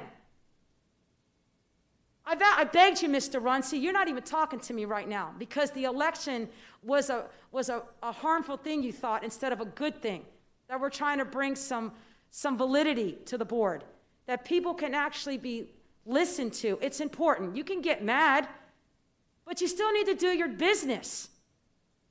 It doesn't matter how mad I get. I still pause and stop and talk to everyone. But when you don't like what you hear, you think it's okay to be malicious and vicious. This isn't about going after the Broward Teachers Union or the president. This is about, there's 15,000 teachers, 3,000 ESPs, and 500 TSPs that are counting on you to stop hearing you care and start showing. You had a board member that spent more time on a camera that doesn't work correctly than valuing educators that have serious sicknesses in their homes that they can't afford to bring it to their family member. I'm talking to people with heart transplants, kidney transplants, stem cell things, family members with cancer, all kinds of stuff. No medical person, and yet they get denied by this one. I have a problem with that. We all have a problem with that. Can you have a problem with that? Please. Nobody's milking the system. Thank you, Ms. Fusco. The remote is working. And now Ms. Thank you. Fusco has made her comments, and the one thing I'm going to do different today is I'm going to ask for a response because I worked all weekend, as so as many of you, about accommodations and asking questions and following up. So I get bothered when somebody come here and tell me that I don't care when I'm losing sleep just like them, and a lot of you are losing sleep about these people. So Mr. Runcie, can you respond? Can you talk about the memo Can you talk about accommodations, level 1, level 2s, level 3s, so the public will know what that process is, what the rules of the games are. Now, I got answers this weekend from staff, so I'm looking to hear those same answers to the public as to how this process takes place, because I wasn't of the impression that somebody was just being mean to deny somebody. I was very surprised when I found out what we had in the memorandum of understanding. So, Mr. Runcie. Yes, so the process is, and let me just state the caveat on all this. Our ability to provide accommodations to anyone is dependent on our ability to continue to operate and manage the schools. If we make a decision, which we have, and we must, open our schools as all 67 districts in the state of Florida, then we have a responsibility to make sure they're staffed, because students, whether there's one student in the classroom or there's 20 students in the classroom, they, in addition to instruction, they need to be supervised, right? So it's not a function of how many kids are necessarily in the school, is are we gonna have a fully function and operating school for the families and students who elect to send their child to school. And so we have an obligation to them as well. So the process, and again, the caveat around it is the accommodations we can give is dependent on our ability to fulfill that responsibility. Given that, we work to construct 4 priorities, and these priorities aren't, different than what we've seen in a handful of other districts, but there are 4 priority areas. The first priority area deals with individuals who have particular health challenges that are specifically outlined by CDC in terms of the risk factors, right? And that's what we prioritized and said that we would do. Now, we don't know how many we were going to get in, so we couched on our ability to do that. I will say that the way it's looking, by the time this is all over, we will have granted in excess of 800 of these, right? And I also actually asked staff to kind of look around the state. I personally checked with other districts around the country. What we're doing here is pretty significant relative to what you'll find going on in other districts. So we're not going to be able to accommodate everyone, and there's going to certainly be challenges and cases out there we wish we could, but I will tell this board, you can rest assured that you're doing the best as you can, regardless of what you hear, regardless of what you read in emails. And yes, those are valid concerns that people have, but we're only able to accommodate the priority ones. We've had over 4,500 requests for accommodations, and I think there was an additional 500 that came in after. So you're talking next to 5,000. So just imagine this scenario. We grant all these, because once you can't just pick 1 or 2 out of a category. So we said, okay, we got to do all category 1 that's verified. But once you start going down to the other categories, if we were to do all of these requests that come in, you could have as much as 1/3 of your teaching force out. How could we function in this district? Forget about COVID. I'm going to go to the public and say, hey, we're opening our schools, but 1/3 of the staff won't be there. No one would ever find that to be reasonable, and nor would be an expectation of what we could do. So we are trying to balance all of this. It's a tough thing. We have been designated an essential service, an essential operation, just as healthcare workers have to go back, just as our food service workers have been working, all of our custodians are in place, all the staff, our bus drivers, everybody that runs the district, they've been required to come back. In other organizations throughout our society, whether you're in healthcare, you're working in a grocery store, you're working in a pharmacy, wherever you are, people are out, they're having to do their jobs and do it with the maximum amount of safeguards, which we put in place to try to make our schools as safe as possible. And that's where we are, and staff has been working in very sensitive to the situation. Again, we can't accommodate 4,500, 5,000 requests. We're going to end up where we are, which is around 900 of them. So can you speak to how, if it's the family member that has a condition, that makes that a level 3 priority? And how that relates to the memorandum of understanding that we have with the teachers union? Right, so that's a priority 3 when someone has a family member. Understand, our obligation is directly to the employees that we have. We understand certainly and appreciate the fact that many of them are in some challenging situations that they have. But the fact of the matter is we can't accommodate that, right? And there's no viable operating entity, whether you're a school system or otherwise, where you are going to be able to function if not only the employees that have health challenges, now we have to consider family members. I mean, we might as well shut down the district and shut down the country if we're going to go and do that. Okay. And then speak to, there were 2 other things that I have been, made aware of and had a better understanding of the leave options. There's the COVID leave that I understand is ending in December, and then there is the family medical leave. Because although this is a difficult time that we find ourselves in, I personally think that we should have leadership from higher up that should not put us in the position that we're in, where people are literally dying every day at large and rapid numbers, literally dying every day. So you live by the pulse of your phone, and it's just another COVID positive, COVID positive, COVID positive.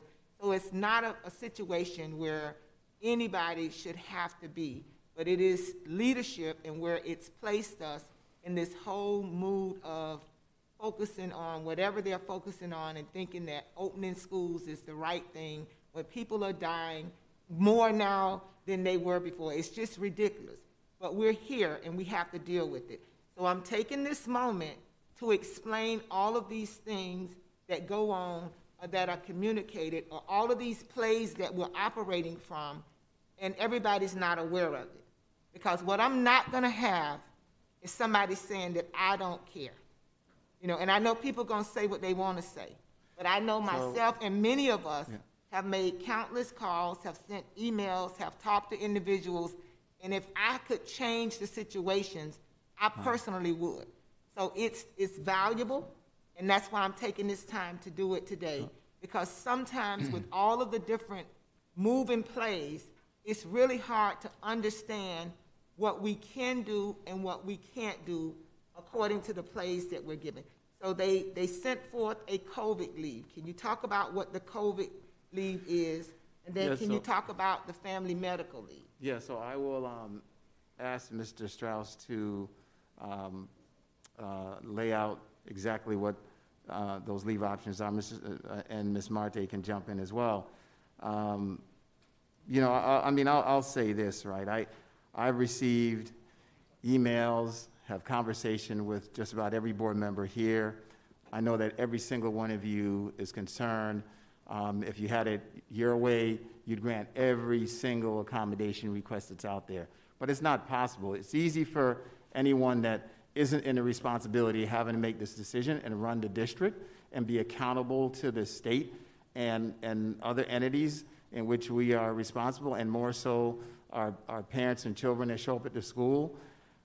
We have that responsibility, so we can't neglect that, and we don't have the luxury of just saying anything that we want about this. Yeah, how I feel is different than what our responsibilities may be given what our roles are. Mr. Strauss, could you please, through the chair, answer the questions? You and if Ms. Marte wants to be involved, Mr. Strauss can lay out. Oh, Dildra's here. So she will, Dildra Martin-Ogburn, our head of employee benefits, will provide some additional light on this topic. Okay. I heard part of the conversation. Dr. Osgood, could you repeat the question? Was it centered around the FMLA? First, explain the COVID leave, how long, what that entails, when it ends, and then FMLA. Okay, thank you. Dr. Dildra Martin-Ogburn, Director of Benefits and Employment Services. So under the Family First Coronavirus Response Act, there are two components. I'm sorry, this mask's taking my breath away. There's two components. One is the expanded FMLA, and one is the emergency paid sick leave. And so for the expanded FMLA, we have, forget the numbers, Ms. Marte, I sent them to you. We have, how many did we approve? It's in the email that I sent to you. I want to give you the numbers, but right now it's covering those employees that have either toddlers or young children that don't have access to either daycare or school because the schools are closed down or the daycares are closed down. So with schools being opened back up, then employees are really not qualified to apply to be approved for that. So there's a very low number of people that are currently out on that type of leave. I'm sorry. Through the chair. I'm sorry? That number is 95 employees have availed themselves of expanded FMLA, and 487 employees have availed themselves of the provisions of the emergency paid sick leave. Thank you for those And numbers. so then just to add, those numbers are on top of the over 800 that we're going to be doing accommodations. So you're starting to add up a lot of people through this. Correct. And so under the emergency paid sick leave, then employees have up to 80 hours of sick leave, additional sick leave, if they have to be quarantined, if they've been told by their doctors that they have COVID, they have symptoms of COVID, they're waiting for their test to come back to determine whether they're positive or not. But for the time that they have to be home, then they're paid for that time. It's up to, so they may not need the whole time. So it just depends on what their treating physician allows. For employees and we've received a lot of telephone calls and a lot of inquiries for employees who have been denied under the COVID, or what I would call the COVID ADA accommodation request. And so they have been contacting the benefits or the leaves department to either inquire about retirement or to inquire about their other options for any type of leave. So we've seen an uptick in employees who have requested the standard family medical leave if they don't qualify for the expanded FMLA. And so we've seen those numbers go up as well. And if they qualify for the FMLA, they've been approved for that. If they have already used FMLA, then they're going on additional personal leave. So those are their options after they've been denied the COVID ADA. Then they do come and they either apply for the FMLA or the personal leave. If they're applying for FMLA, it allows them to continue with their benefits for the time that they're on the FMLA. That's a concern for employees. And if they're on personal leave, then they're responsible for paying for their benefits. Those are the inquiries that we're receiving. Thank you for that explanation. And then finally, and I guess Dr. Wanza, this would be under your shop. So if I'm a principal in a school and I'm going through prioritizing and looking at my budget, I talked to one of my principals because there's a teacher that has, in my opinion, a unique situation. And the principal explained to me that because that teacher had 4 students in that teacher's class back present in school, and that teacher is teaching remotely, that the school has to now fund a substitute to teach those 4 students. So I asked her the amount. She said a substitute might be anywhere from maybe about $200 a week. I did the math. It was like $1,600. So then I thought, could I just write the check for the $1,600 to get through December for this school? The rules don't allow me to do that. But this is the level of thinking of trying to put into it. And I'm just not understanding, like a lot of it is being now put like on the principals and the schools and their budgets that are already tight because of where we are. So could you just kind of talk through how that's working? Sure. Valerie Wanza, Chief School Performance and Accountability Officer. Good afternoon, school board members, Superintendent Runcie, colleagues in the viewing public.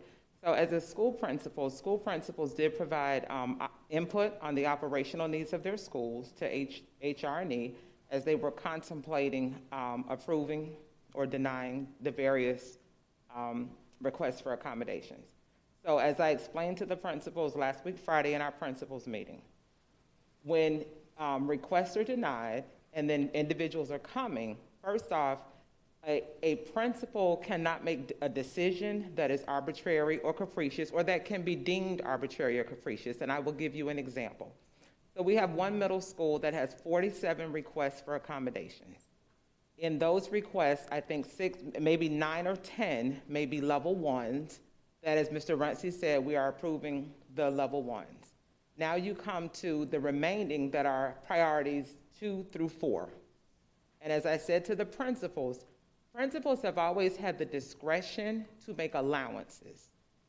The district approves accommodations or denies them, and then principals then look to see, but what can I allow in the operation of my campus?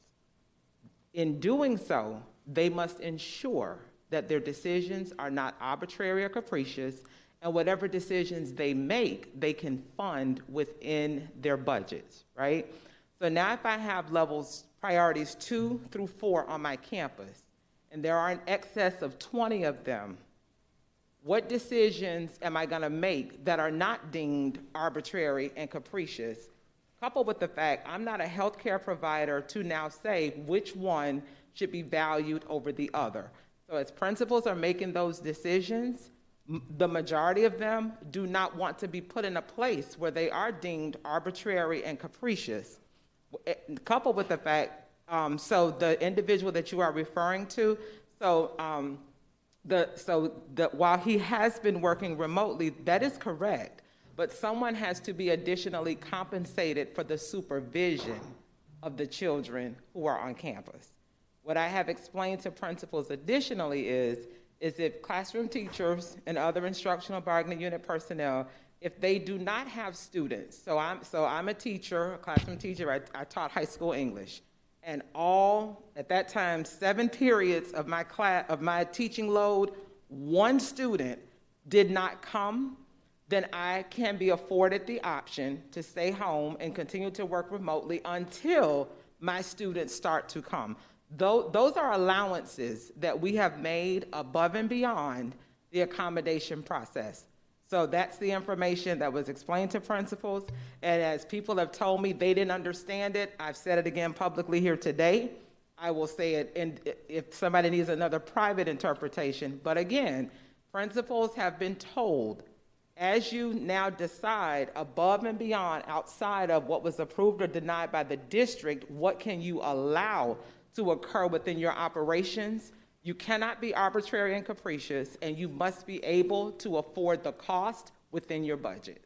So if I'm a principal in a school and I'm making those decisions, am I required, although I'm making allowances, does my allowances start that I gotta stick to those same rules that I gotta deal with all my level 1s first, then my level 2s, then my level 3s? The question is, they are not health providers. They don't have the medical information. They don't have any of that to now make decisions. So then they have to ask themselves, what are you making the decision based on? And ensure that whatever process you're going through is not deemed arbitrary or capricious. Hold on just a moment. So if Mr. Runcie just explained the different priorities, maybe that's the way I should be saying, priority 1, priority 2, priority 3. So if I'm a principal in a school, I'm gonna think through that process that I deal with my priority 1s, priority 2s, and priority 3s, because that's gonna be my justification for making my decision. That is correct. It becomes blurry when I get into multiple priority 1s, multiple priority 2s. Right. I just wanna make sure that I'm clear and understand it, because I'm trying to problem solve, with members of our team. And the other part becomes, so the district said that we're approving priority 1s. Now I'm going to go to priority 2s.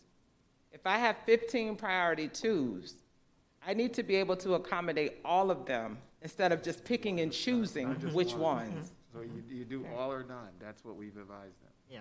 Well, that's the information that I'm trying to get shared, because it's not a black and white thing.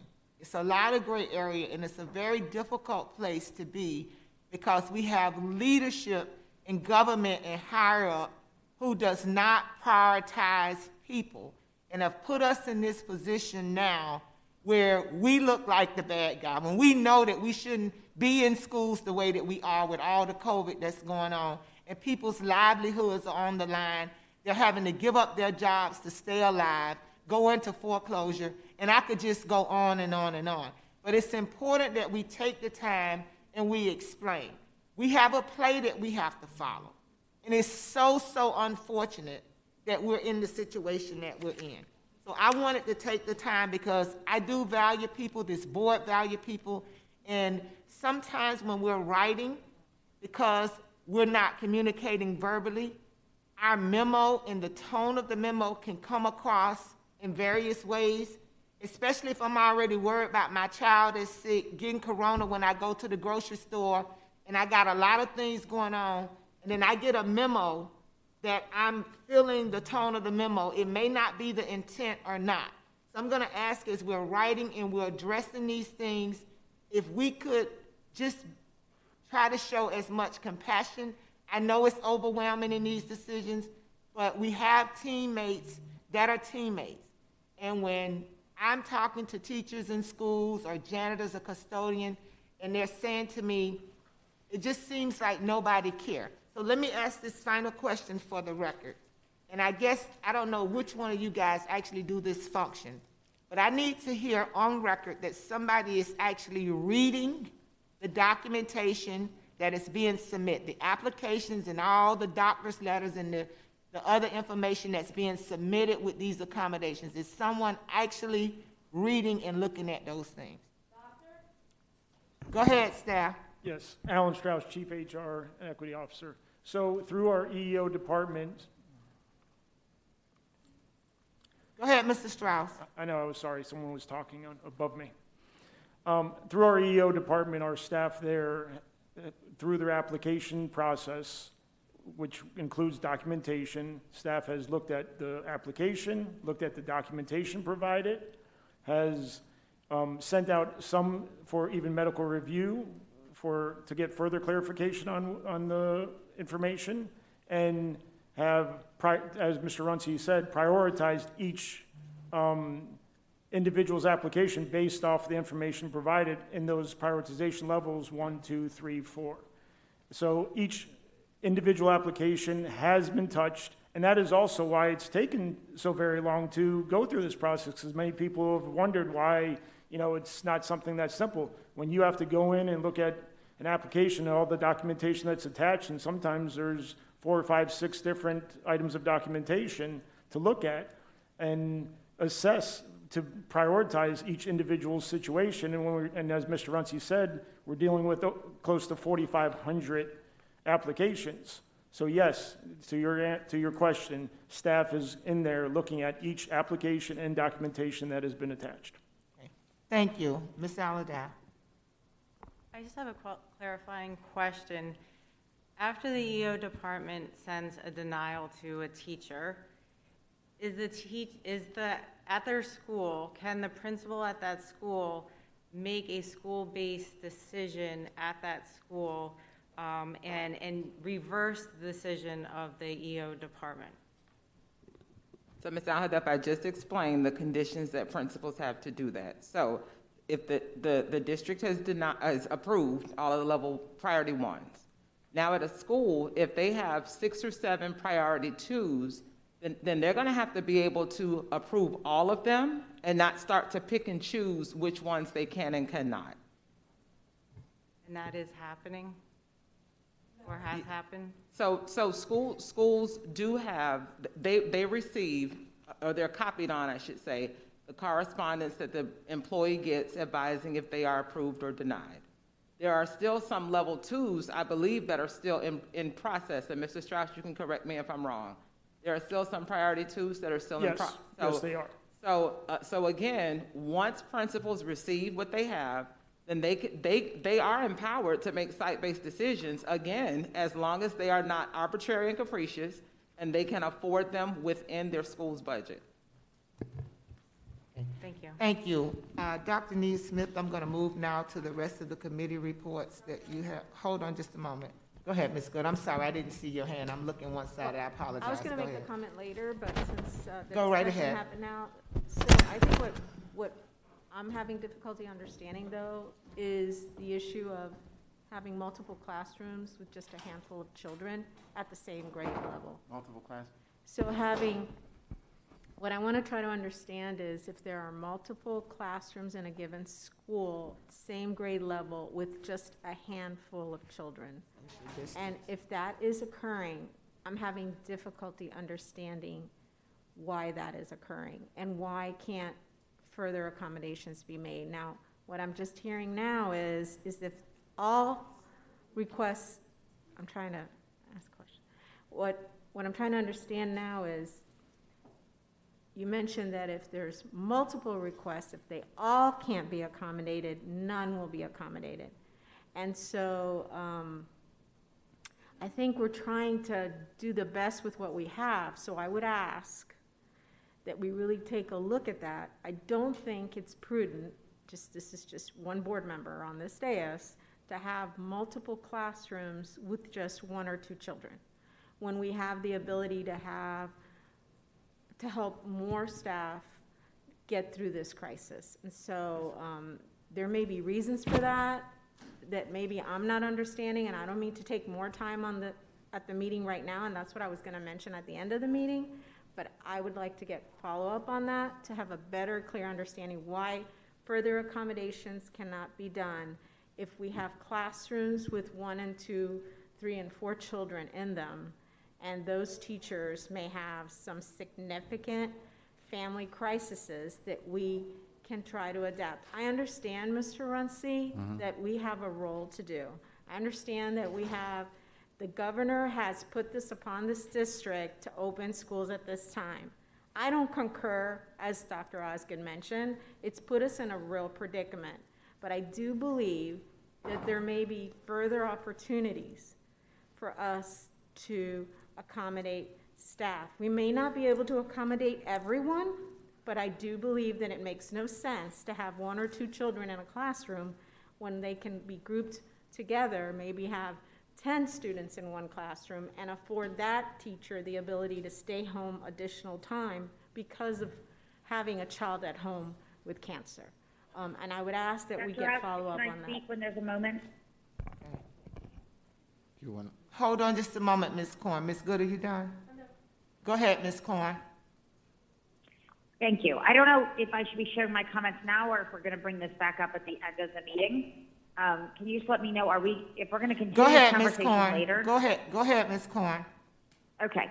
So I have to share the perspective that I'm hearing over and over from parents, because I know we're hearing a lot of perspective from our employees.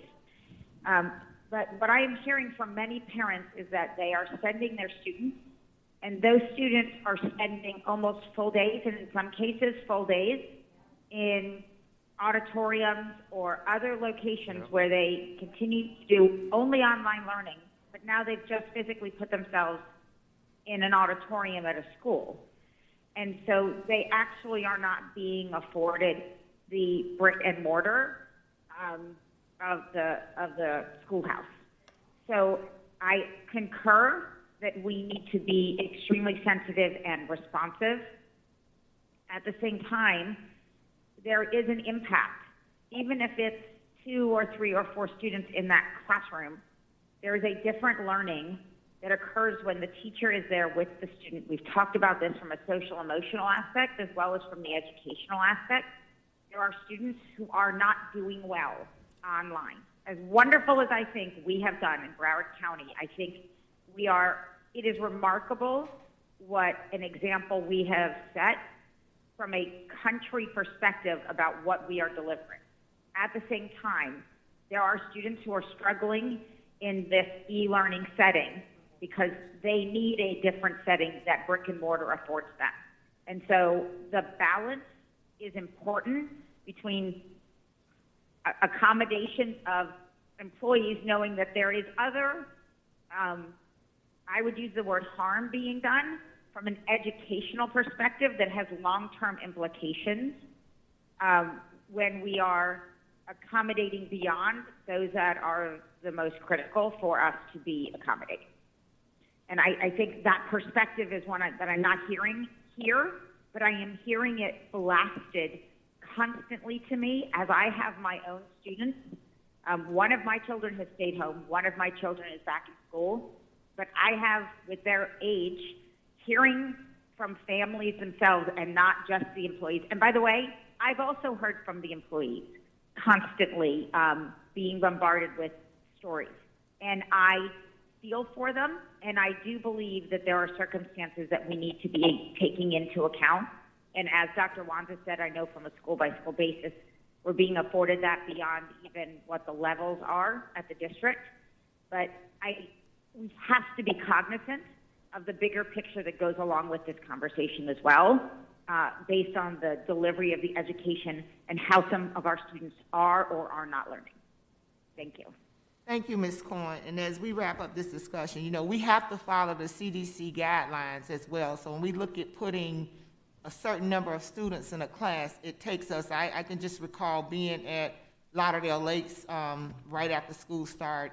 When you know, I think the teacher had about 6 students she was doing online. We couldn't add, if we add another kid to that class, it violates the CDC guidelines, and then it puts us to, you know, just how much can one person do. I want to just finalize by saying I've also talked to Dr. Wanza, did you have a comment? I just wanted to respond to Ms. Good's question and her concern. So we will continue to look at operations in schools. However, one of the things that I do want to just so that everybody understands, when we talk about there are only 3 kids in this class and 4 kids in this class, we would have to look at physical schedule changes and now starting to move children from their teachers. And then that will be another conversation here that the board members will start to get emails and phone calls, and why is my child not being ripped away from his or her teacher? But we will certainly go back and look. But what I will tell you is that it is also it is a heavy lift for a school to continue to make provisions, but we will do whatever we're directed to do. But when you are in a school, and I've said it before, with 47 and 50, and some of our schools have upwards of 60, while people see they're making it work, everyone does not understand to what extent. Thank you, Dr. Wanza. And I'll just finally say, I've talked to some of my colleagues in other districts who are not making any accommodations at all. Now, that's unbelievable to me, but they're not making any accommodations. They made it mandatory for everybody to just return to work. And so we are where we are, but we need to continue to have dialogue and work together to get the best results for our students and for our employees. And we also must pay attention to the bigger picture. We know that there's a constant attack on public education. And when the higher-ups could provide help and relief, they choose not to because they have an agenda to push or privatize education. And that's the elephant in the room that nobody speaks to. Dr. Neil Smith, if we can do the public comments. Thank you, Madam I'm sorry, Chair. Ms. Rupert. Hold on a minute. I didn't see Ms. Rupert's hand. If you had your hand up, I didn't see it. I had a question. No, I apologize. Will we still be talking about this conversation at the end of the meeting, or did everybody who needed to speak got it done? We're gonna go back to it at the end. Perfect. I'll wait then. We had some information brought to us. Mm-hmm. And sometimes I feel that it's very inappropriate that we owe a response to the public, to our employees, to our parents, to provide insight, to provide more information. But we certainly will go back to it. This is not an exhaustive conversation. Okay, thank you. I'll wait then. Dr. Neil Smith. Thank you, Madam Chair. Before I continue with the rest of the committee reports that were submitted online, I will defer to Rocco for the student advisors to give their report. Okay, and my apologies to the student advisors. You're gonna have to raise your hand and get my attention. I didn't see it on here if I overlooked it. And when we're on agenda items and you wanna speak when I go to the board, just raise your hand and I'll recognize you during that time. Please forgive me.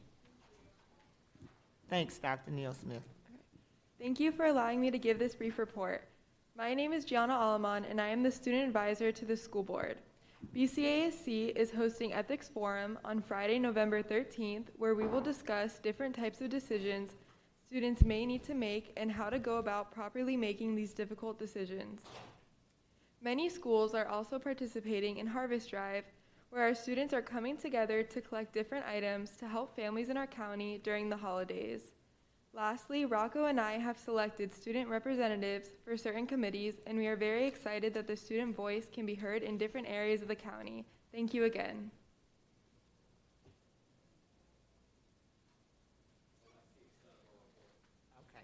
Okay, thank you. Dr. Neil Smith. Thank you, Madam Chair. This first report comes from Mr. Burton Miller, the President of Broward County Council for PTA, PTSA. Good morning, Madam Chair, Madam Vice Chair, Superintendent Runcie, and board members and staff. The Broward County Council has sent an email to the Governor's Office and the Attorney General's Office requesting that since our COVID-19 numbers are on the rise again, that we continue to be able to hold committee meetings virtual instead of in person, and that he extends the executive order.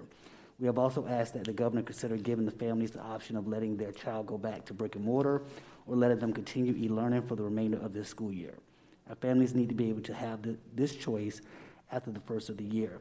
This has become a huge concern since the statement he put out there about 100% of all children returning to school, brick and mortar, after the first of the year. We have also written to the Education Commissioner supporting the positions of the superintendent of the state. Our legislative committee met last week to get organized for the upcoming year. We have 2 local unit representatives on the committee for the first time to help broaden our advocacy base and get more of our families involved. They will begin monitoring bills as committees meet in Tallahassee and send regular updates and alerts when needed to our membership. We intend to hold a Zoom meeting with our legislators early next year. Prior to the legislative session, we continue our advocacy efforts encouraging Congress to provide more resources immediately for schools. The next report comes from the ESC Advisory. Okay. So this report comes from ESC Advisory Chair Jackie Luscombe. Good morning. Our guests at ESC Advisory's October virtual meeting, in addition to the ESLS team, were Dr. Valerie Wanza, Chief of School Performance and Accountability, and Kathy Koch, Chief of Communications. This provided an opportunity for discussion on some of the key topics of concern that are affecting students with disabilities. Issues discussed included, number 1, students who have returned to brick and mortar sites having undergone services in a classroom environment that affords them zero privacy. This subjects students to distress, distraction, and embarrassment. Every school needs to be providing a private environment where students' special needs, such as speech and occupational therapy, can be serviced more appropriately. Number 2, we asked for and await data on the number of ESC teachers and ESPs who have either been let go or who are working remotely. Some students with special needs are now without specialized teachers and aides. Some have seen veteran teachers let go because of their applications for ADA accommodations were refused and now have inexperienced, non-qualified personnel in their place. Number 3, a number of students from pre-K to first grade, including students from self-contained ESC, were still being required to receive instruction from their teacher via laptop, despite being on campus and in the same room as the teacher. Students this young, and especially with special needs, did not return to brick and mortar sites to just learn through a computer screen. We would urge continued attention to this issue so that teachers have the support and resources they require in classrooms to be able to provide direct, interactive instruction appropriate to student needs. Number 4, in addition to discussion around communication issues with Kathy Koch, we also had a lot of dialogue with Dr. Wanza over why parents have been left to worry whether an ESC teacher who is disciplined by the school board last month would now be returning to a classroom, and if so, where. It has caused considerable anxiety to parents who worry as to when, where, and whether this teacher is returning to a student environment, and if so, how will she be monitored and the children protected. Helena Schfank was an ESC teacher at Daniel Elementary when she was videoed 3 times last year, subjecting young students with special needs to what Superintendent Runcie rightfully described in his administrative complaint as actions that were aggressive, excessive, and not appropriate for any student. She received a 3-day suspension last month. It is hard for any parent to understand why the school board does not exercise a policy of zero tolerance to this kind of abuse, but also why parents have been left for weeks to wonder and worry where she will be popping up next. This teacher was mistakenly reassigned to a classroom in August before her disciplinary process was even complete. This, too, is a situation that has still not received satisfactory answers from OSPA. All these issues were discussed with Superintendent Russi in my annual chair's meeting with him last month, and I look forward to continued dialogue on these and other issues. We passed 2 formal recommendations at our last meeting. The first was to formalize our previous call on you for requirements on physical quorum to be reduced to allow us to continue conducting business virtually during the pandemic. The following motion was passed. ESC Advisory Council recommends that the School Board of Broward County invokes its emergency powers provided under Policy 1001 to reduce ESC Advisory's physical quorum requirements to an achievable minimum in order to facilitate the continuation of business in a virtual environment. That motion adds to similar motions passed by other committees and advisories, which have not yet had conclusive response.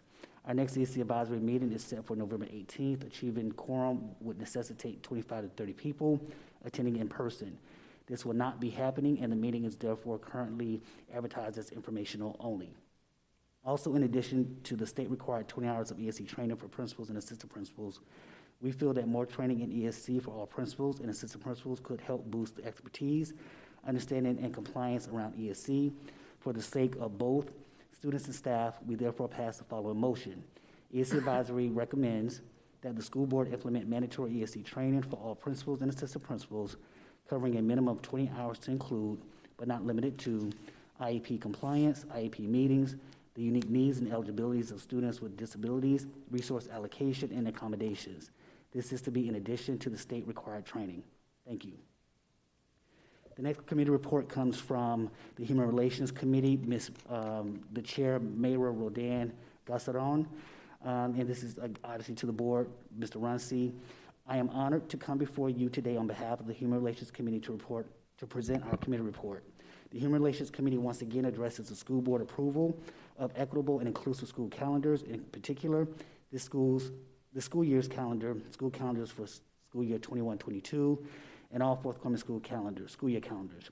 It has come to our attention that at your last board workshop on October 27, 2020, an amendment that was made to this school year's calendar by former board member Ms. Robin Bartleman and approved by your vote in December 2019 was revoked due to testing concerns, and it was revoked without all the facts being presented as it pertains to testing.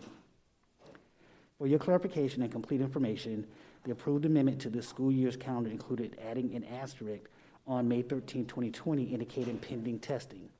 The issue addressed at the board workshop pertains to College Board AP testing, not Cambridge ACE testing.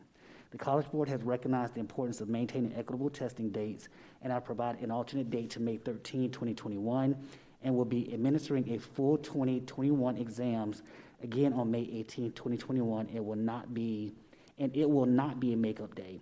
The full 2021 exam schedule will be posted in mid-December. It is our understanding that this information was not provided at your workshop. Further information can be obtained by the College Board Media Relations Director, Jerome White. It is our understanding that the school board members inquired on other districts that have implemented this or are faced with the same dilemma. To further answer this question, Montgomery County Board of Education in Maryland wrote to the College Board requesting an adjustment to the testing calendar, and their request was granted. Mr. Runcie was asked to do the same, which he says he already has. New York City also indicated a day for this school year's calendar on May 13, 2021. A link has been provided in your copy of this report for your convenience and perusal. Regarding the Cambridge Assessments Admissions Testing, ACE, please remember there is no issue with ACE testing, as this is an international exam and will reflect equitable testing dates internationally. Please notice that this and other international well-known agencies are addressing equitability in their organizations. Furthermore, the school year calendar for 2021-22, May 3rd, 2022, was asked to be considered for the same accommodation but denied a provision for a day off due to FSA testing. And again, supporting documents were provided last night via email from me to the board. Please note and be accurately informed that the actual window for FSA is May 2nd to May 13th, 2022. This one gives the district and the schools the flexibility to choose the days tests are scheduled. Committees like ours watch closely for matters that foster mutual respect and understanding among people within BCPS. We are responsible for ensuring diversity and inclusivity be established and promoted. We finally have an improved, equitable, and inclusive school calendar this year, and it should serve as a model for the forthcoming years. Therefore, the Human Relations Committee requests the following. Number one, once again, equitable and inclusive calendars be available to you for consideration and for your educated vote.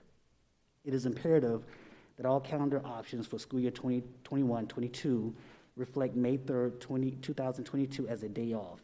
The calendar options provided to you are not equitable and inclusive and do not reflect this day as a day off. Number two, we request that the board ensure by school board policy formation that all present and future school calendars remain equitable and inclusive. By doing so, we may end this repeated task before you of addressing the equitability and inclusivity of Broward County Public Schools calendars every year, year after year. Creating a school board policy that ensures the aforementioned will provide an inclusive and cohesive understanding of forthcoming calendars by the students, parents, employees, and once again, Broward Schools can be an example to other educational agencies of the need to support diversity and inclusivity in our communities. We look forward to working with this board and superintendent as we continue to support equity and diversity in our public education system. Thank you. And the last report comes from Mr. Steve Barrow, who's the chair of the Diversity and Equity Committee. Good morning, Mr. Runcie, board members and staff. I would like to address a very few important issues. First, in the December 2019 board meeting to discuss the calendar, an amendment was made to add an asterisk on May 13, 2021 pending testing. This was done after a very intensive and extensive discussion resulting with a vote in favor of the amendment. The issue raised then was ACE testing, not AP, as it was revealed at that meeting that the College Board had included an additional day to testing. However, on October 27, 2020, at the board workshop, the amendment was revoked without all the facts being presented pertaining to testing. And now the issue raised was regarding AP, not ACE. The College Board has recognized the importance of May 13th and as a result added May 18th as an alternative day to testing, which is not equivalent to a makeup day. The College Board responded to concerns by giving an exam on a second date to support schools who observe the day. Now moving to the 2021-2022 calendar, May 3rd, 2022 was asked to be considered for the same rationale. The reason for denying it was that FSA will be held on that day. The actual window for FSA is May 2nd through May 13th, 2022. This window gives the district and the schools the flexibility to choose the date the days tested are scheduled. Second, I would like to address the construction, safety, cleanliness issues at schools like Parkway Middle School, Stranahan High School, Royal Palm Elementary School, and other schools in the lower income areas. We need you to give these schools the same respect and priority that you give to schools in more affluent areas. I would encourage you to remember that you are elected to represent all the children of Broward County. As outlined in the CCC court settlement that led to the creation of this committee, all schools should be given the same level of cleanliness. Next, I would also like to address the issue of in-person meetings. You must remember that we are all volunteers and not staff, and not too many volunteers at that. We have about 273,000 students accounting for single parents and other caregivers. I would estimate that we have about 400,000 parents and caregivers. I've sat on many committees and attended numerous meetings around the county. I seem to see the same 90 to 100 volunteers. In-person meetings will bring that number down even more, bringing these committees to a grinding halt. I would ask that you allow online and phone meetings to continue and the board to support these meetings, even if they are information-only meetings. Thank you. And Madam Chair, that concludes the committee reports for today's meeting. Thank you. And I understand, Mr. Superintendent, that you do not have a report today. Is that correct? That is correct. Okay. So at this time, we're going to continue with the remainder of the items that were pulled from the consent agenda. And if any member of the public would like to speak to any of these items, they will be given 3 minutes to address the board. And this would allow for each person to be heard and for the business before the board to be handled in the most expedient manner. So may I have a motion and a second to move item F1 to the floor, please? So moved. Okay. It's been moved by Ms. Rupert and second by Ms. Brinkworth. F1, I have Ms. Brinkworth and then Ms. Corn.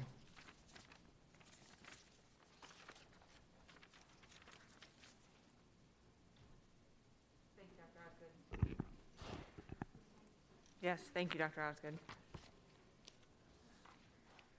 I'm sorry, I pulled it out and now I have to look back to see which one is which one. For F1, my question, and I did send these to staff this morning. I apologize, my glasses are fogging up. Accounts payable, the explanation on page 6 for liabilities, accounts payable and accrued expenditures / expenses increased by $30.1 million due to the accrual of expenditures for July 2020. And I just asked for a more detailed explanation. Through the chair, Judith Marte, Chief Financial Officer. Ms. Brinkworth, early on in the fiscal year, most variances year over year are due to timing differences of the receipt of revenue and expenditures. In this particular case, the increase is due to the accrual of debt service payments in the matured bond payable account, an increase in the school internal account balances, and due to the timing differences of invoices received and entered at the end of July and paid in August. Okay, and so what amount is attributable to the invoice, the last thing that you mentioned? The majority of the amount, I don't have the exact amount, but it's the majority. So at the end of the year, we accrue all payments due as part of our year-end closing, so it's not abnormal to see this kind of variance in the month of July. And would you say that that is similar to what we've had? I didn't look back, so what we've had in the previous years? Yes. Thank you. And then for F2, I sent this question as well. Ms. Brinkworth, I only pulled F1. Oh, I'm sorry. Yeah, sorry. Ms. Corn? Hi, thank you. So my question is regarding under the liabilities. I greatly appreciate, Ms. Marte, the additional information you provided. This is on page 1 of the combined balance sheet. The liabilities, explanation C is in cat. You had mentioned that there was the increase of the $30 million was due to accrual of expenditures. I mean, were these unanticipated expenditures that we expected later in the year or earlier in the year? So, or just unexpected expenditures? So the answer is no, they were not unexpected. And part of the increase was the payment of a matured bond payable that was due. So there's nothing abnormal about the accrual. And also remember, it's expenditures, which is the timing of the payments. So there's nothing abnormal here, Ms. Corn. Okay, and that was, and I knew it was the accrual, but that's why I just wanted to make sure that this was just really basically a timing from when we anticipated them to when they actually occurred. That's exactly what it is. Okay, perfect. That was it. Thank you very much. Thank you, and I need to go back. Is there any public input on F1?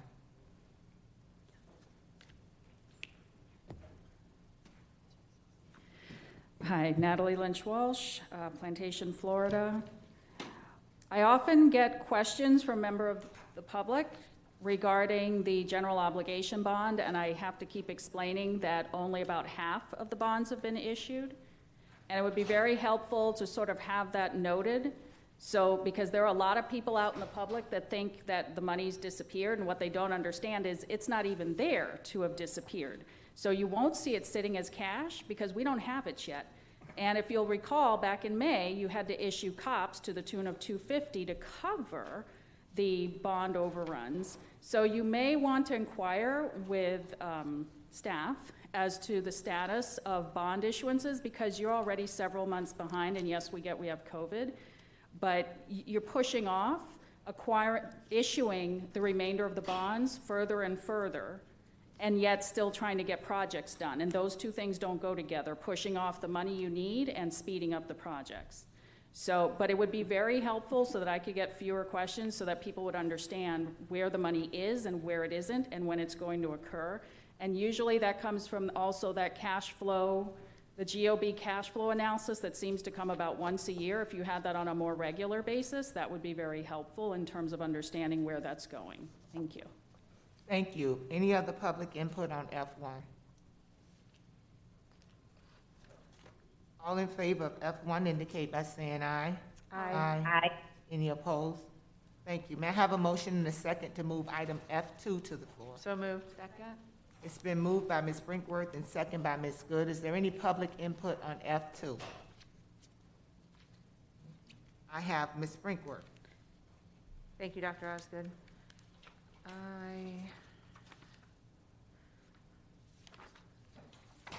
Similarly, I sent this question this morning on page 9 under expenditures for item L, central services.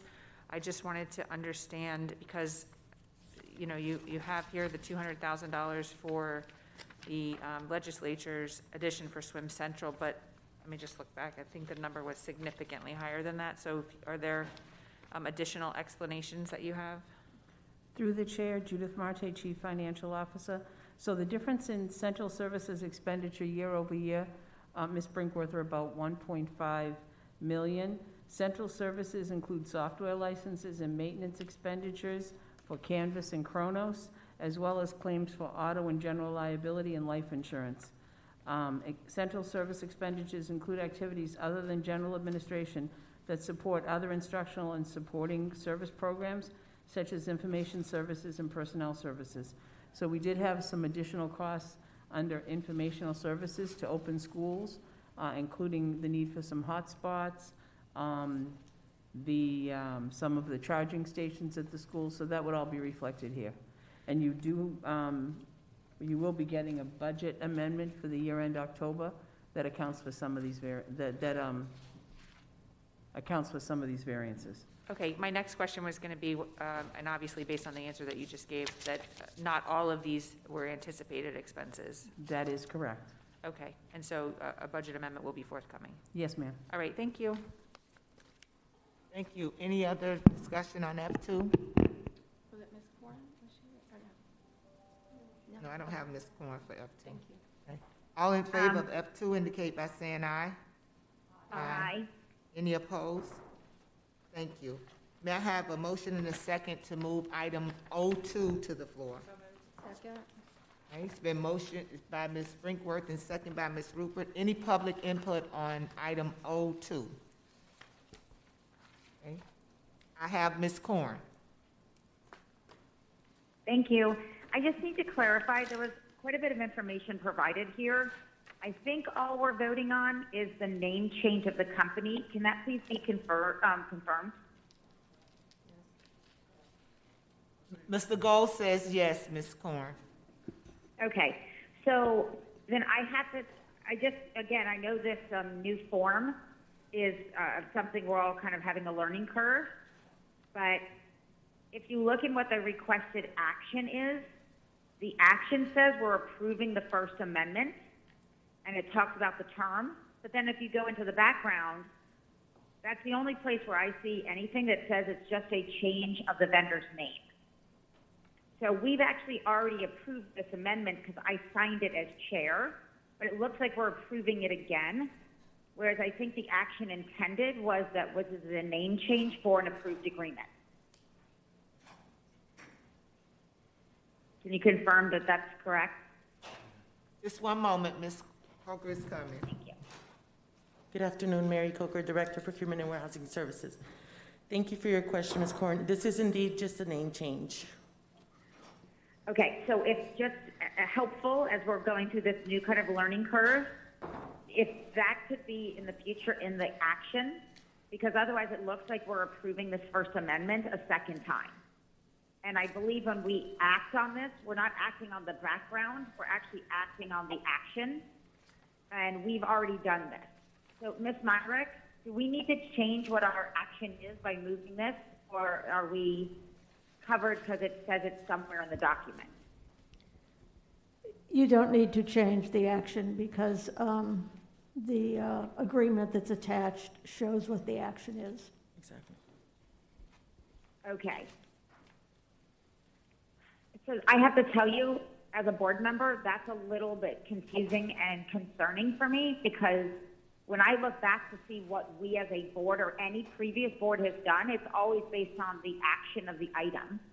And if I looked to find out when we approved this amendment, it was signed and approved on the first signature. This is a change to the amendment with a name. But I guess I don't understand why the action the board is taking, because we always vote on an action, why that's not what we're... So you are, as I was just looking at the, I'm sorry, I was just looking at the whole item. Yes, you've already approved the First Amendment, so this really should have been the Second Amendment to do the actual name change.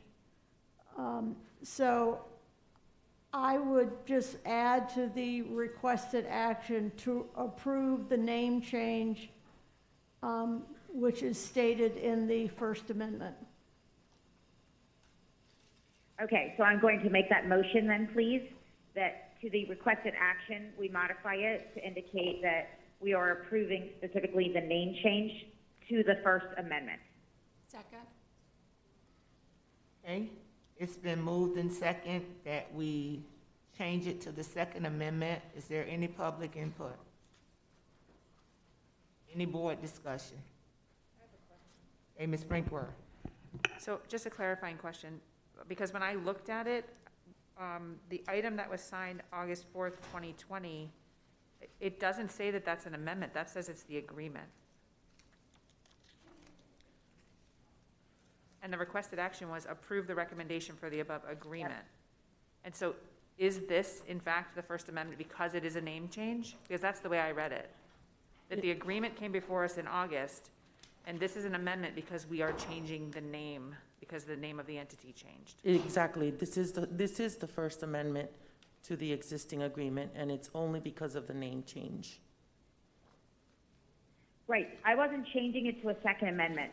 My motion was to indicate that the First Amendment is a name change, and it was not an approval of the contract. I appreciate that. I just wanted to make clarification because something was said about a Second Amendment. Oh, I'm sorry. Okay, thank you. So we're clear that Ms. Corn's motion was, this is the First Amendment, and it's only to approve the name change. Any other comment? Okay. All in favor of that amendment indicate by saying aye. Aye. Any opposed? Okay. So now we're going to take the item itself, 02. All in favor indicate by saying aye. Aye. Aye. Any opposed? Thank you. According to my records, that concludes all of our single letter agenda, our consent agenda items. So may I have a motion and a second to move item EE1 to the floor? Second. It's been moved by Ms. Brinkworth and second by Ms. Good. I have Ms. Alada. Is there any public input on EE1? EE1. Could someone get Ms. Alada for me, please? Give us just a moment.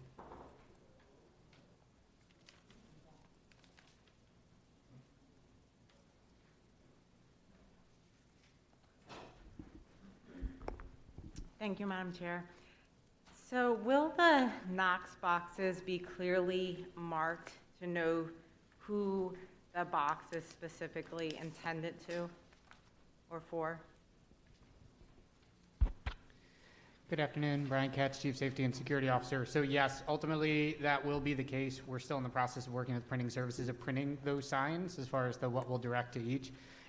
For now, again, the first responder boxes are the same as they have always been. So again, it is the use of the ones that were previously used by the fire departments. What is important to us is that we mark our separate district one as not being that box so that there isn't a confusion on that. So we're in the process of working through that, yes. Perfect, thank you. Ms. Good? So with regard to the agreement that's before us, when is it being presented to the municipality? I'm sorry? When is this agreement being presented? I would imagine that each agency, so to speak, is going to have to adopt this agreement? Yeah, so what we have done working with the General Counsel's office is we've just determined who in each jurisdiction needs to sign off effectively high enough to sign off for both police and fire in that particular jurisdiction. And as you can imagine, it's not the same in each location. And so the one that you have before you has previously been signed off by the city already.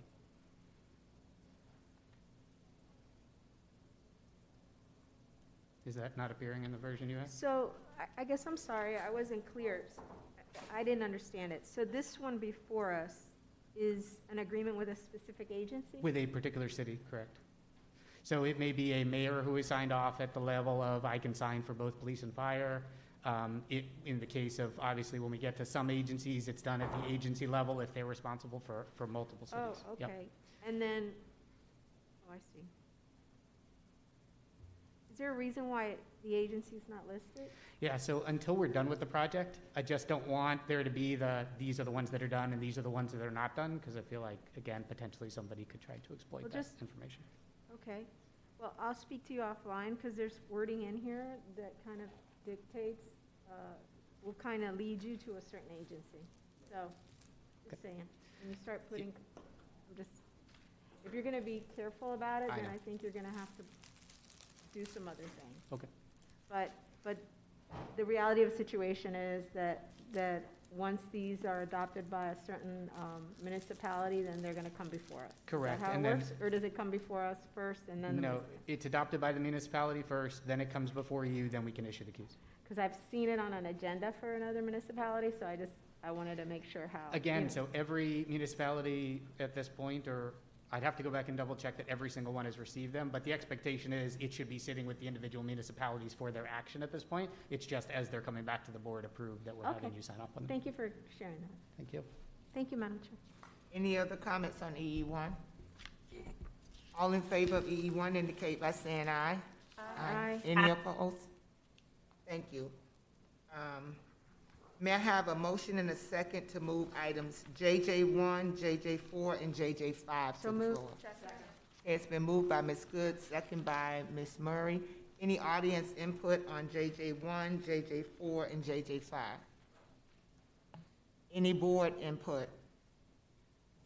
All in favor of items JJ1, JJ4, and JJ5 indicate by saying aye. Okay, any opposed? Thank you. May I have a motion and a second to move items 002 and 005 to the floor? So move. It's been moved by Ms. Good and second by Ms. Brinkworth. Any audience input on items 002 and 005? Any board input? All in favor indicate by saying aye. Aye. Any Aye. opposed? Say nay. Thank you. So at this time, Ms. Mark, we need to prepare for the closed door. Yes, ma'am. It's a closed door for contract negotiations. Okay, so at this time, we're going to recess the regularly scheduled school board meeting for a closed door session, and we will return. You need about an hour, Ms. Murray? About 45 Ms. Murray, minutes, we about think. 45 minutes, okay, so it's gonna go from what, 12:45 to about 1:30? Yes, ma'am. Okay. Ms. Rupert, yes? I'm sorry, did we finish the agenda, or we're gonna have to pick back up again? No, we have more items on there. I just got us through where we didn't have people speaking. You were getting close, I can Yeah, tell. Thank you. yeah, we have some items left, okay? So at this time, we're gonna recess the meeting for a closed door, and we'll be back at 1:30.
Thank you. We will now resume our regularly scheduled school board meeting for today.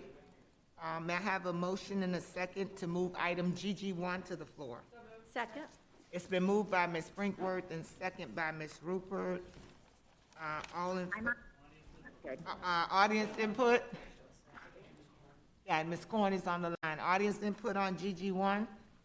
No audience input. I have Ms. Aladaff and then Ms. Good. GG1. Thank you.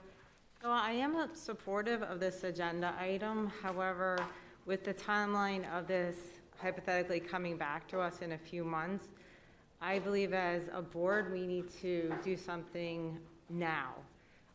The committee reports today supported a reduction in quorum, and we should allow the committees to reduce their physical quorum to 5 with the rest of the committee members online. A lot of our volunteers on our committees, they need to be virtual for safety.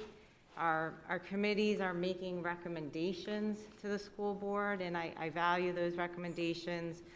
I believe as a board, we need to allow the committees now to have a reduction in the in-person quorum. And I'm totally open to having the conversation with the board and all the committees to have the conversation of exactly how you want to solve this. But I do think we need to find a solution for them now and not wait for the Attorney General opinion. So I'm looking forward to hearing from my colleagues what they think. Thank you. Ms. Good? Yes, thank you, Madam Chair. And I recall we had some extensive conversation last time. In fact, I was the one that requested that this go be before the Attorney General. And I think it is prudent that the matter be presented to them. Ultimately, it's the governor who has instituted the inability for committees and boards to not be able to meet virtually. It has generated issues and problems across this county, not just to us and our committees and our boards, but I can tell you it's happening throughout this county with municipalities and their respective boards and committees. So everyone is facing this same dilemma and issue, and it's extremely unfortunate that the governor has no compassion for individuals that are volunteers and are electing to participate within their local governments to help and facilitate the operations of the respective agencies. So I'm very much in support of this item. I would certainly, depending on the motion today, if it's a unanimous motion, I think the letter should state that that's the case. And I would also, within the letter itself, I'm trying to remember, I know that they typically take a long period of time to respond. Have we requested the expedient review of the matter? I know it's up I'm to sorry, the them. question, have we requested what? In the letter, I'm trying to remember if I saw it, the requesting the expedient review of the situation. We did not, but we certainly can add that.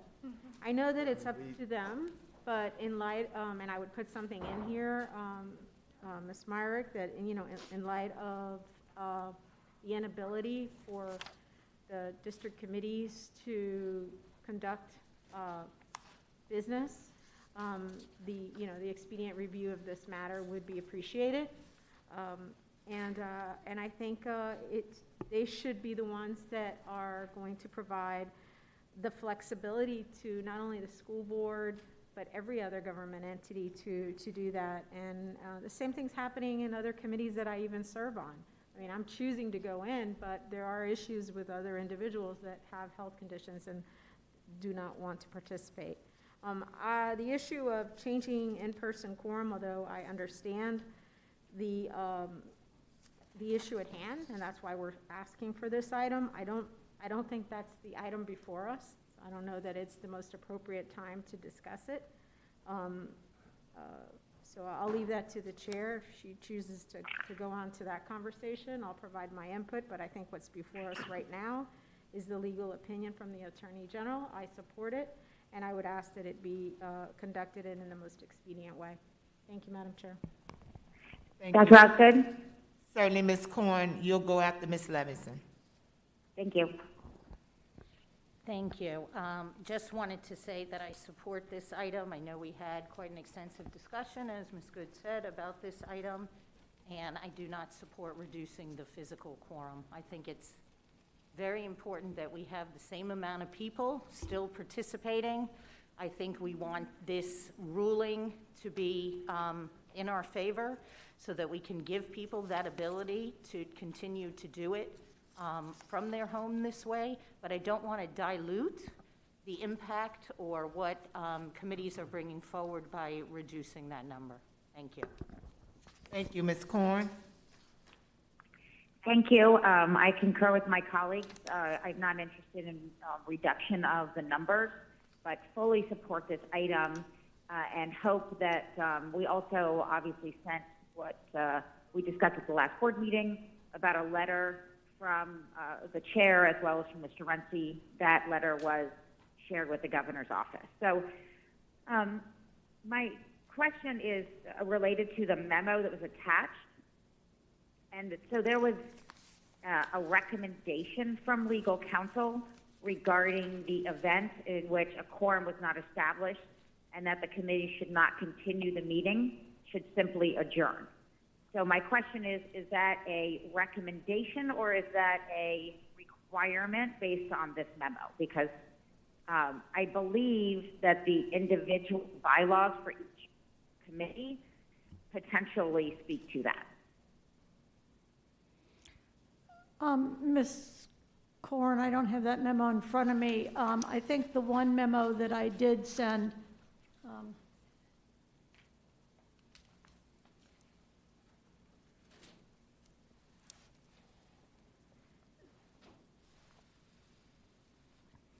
the advice to have a committee adjourn if they don't have a committee present is so that they do not, by mistake, conduct official business. However, what has been happening, and which, you know, I certainly agree with, is that the committee meetings, since they're going to continue, the ones that are going to continue to meet virtually, are advertising themselves as a information discussion meeting only, similar to our workshops. And so I think that's totally appropriate. But you can't, it's kind of a slightly different thing. The agreement, I mean, the recommendation a couple years ago was that if they get to a meeting and there's not a quorum, that they should not continue, because what has happened previously is that it appears that they continue to do the same kind of work and have the same kind of recommendations to staff without just voting on it. But as the committees have been meeting and being led by consulting with Leo Nesmith, Dr. Nesmith, conducting the meetings as informational only meetings, I think is a good alternative to that. Okay, so can we just confirm that, Dr. Nesmith, all of the committees understand that that would be how we would like it to be communicated? Just because this is a little bit, I guess I read this memo as slightly being in conflict with that. So I just wanted to make sure that there was clear direction. Someone else reading that memo might have considered those meetings not to be appropriate, and I think we were supporting those meetings. So I just wanted to make that clarification. So that was all of my comments. I'm ready to support the item. Okay. Ms. Rupert? I just wanted to say for the record, I am supporting this as well. Thank you. Ms. Sprinkler? Thank you, Madam Vice Chair. So I support this letter, I guess along the lines of what Ms. Good said. You know, I also serve on, you know, a committee that is, they were asking for people to come for the November meeting so that they could meet quorum in person, those of us that could. And so we're clearly not the only entity that has this issue. And so I was wondering if you, Mr. Runcie, or you, Ms. Myrick, have reached out to the other school districts that might have this similar concern and or the county or municipalities that would have this same issue, because I think there would be, to Ms. Good's point, a sense of urgency around a response if there are multiple agencies that are all dealing with the same question. We have a Florida School Board Attorneys Association on Friday, and I am bringing this up to their meeting, and I will share with them what our memo is, and again, they have to go to their board to get the same permission that we do to do an attorney-client, but maybe not attorney-client, I'm sorry, to get an attorney general opinion, but maybe their board would just write a letter saying that they support a decision on this type of thing. So yes, I'm bringing that up. Okay, thank you. All in favor of GG1 indicate by saying aye. Aye. Aye. Any opposed? Thank you. May I have a motion and a second to move items JJ2 and JJ3 to the floor? Second? Been moved by Ms. Good and second by Ms. Brinkworth. I have Ms. Levinson.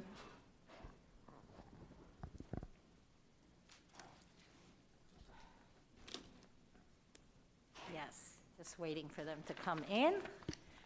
Just a quick question on JJ2. I wanted to know why this additional charge wasn't charged to supplemental services like it was in JJ1 for JJ2. Bill Kaufhold, Director Construction, Office of Capital Programs.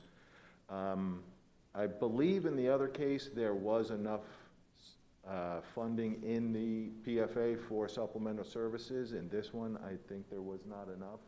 Okay, well, there was $10,000 in the first one where you were able to do over $6,000. There was $30,000 in this one, and we couldn't do $4,400. So what was the $30,000 spent on? Okay. Ashley Carpenter with My Atkins. broader question is, I Yeah. thought supplemental services were additional things we asked for, and many times we don't have enough, and I'm not understanding that. That's correct. And in the contract, there's basically within supplemental services, there's a few different things, right? So one of them is destructive, non-destructive testing. Another one is general supplemental services. So that would be, if they need to do a study, if the designer needs to research some additional scope or do something kind of outside of their normal scope where they could utilize supplemental services. And then there's also reimbursables. And those three buckets can't be interchanged. So even though there's $30,000 overall, between those three buckets, there might have only been, $5,000 for reimbursable, or I think there was a previous project that we brought that you said, how come they couldn't use supplemental for reimbursable? Because they had expended just that reimbursables line item. So that's the same thing with this. They have expended the supplemental services line item, but in the previous project in JJ1, they had not. Okay, well, I would like to see them sticking to the number that we gave them in supplemental services. These all add up as we continue to do this. So I think we need to work within the budget that we have. Thank you. Thank you. I also have Ms. Korn. Yes, my comment was on JJ3. This is for JJ2 and 3, correct? Correct. Okay, thank you. So my comment on JJ3 is on page 2 of the, or actually on the, on the executive summary.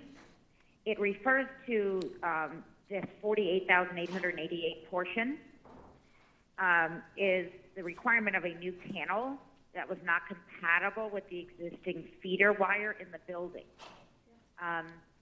And if you read, it says page 335 on the bottom, the actual construction order change item 6.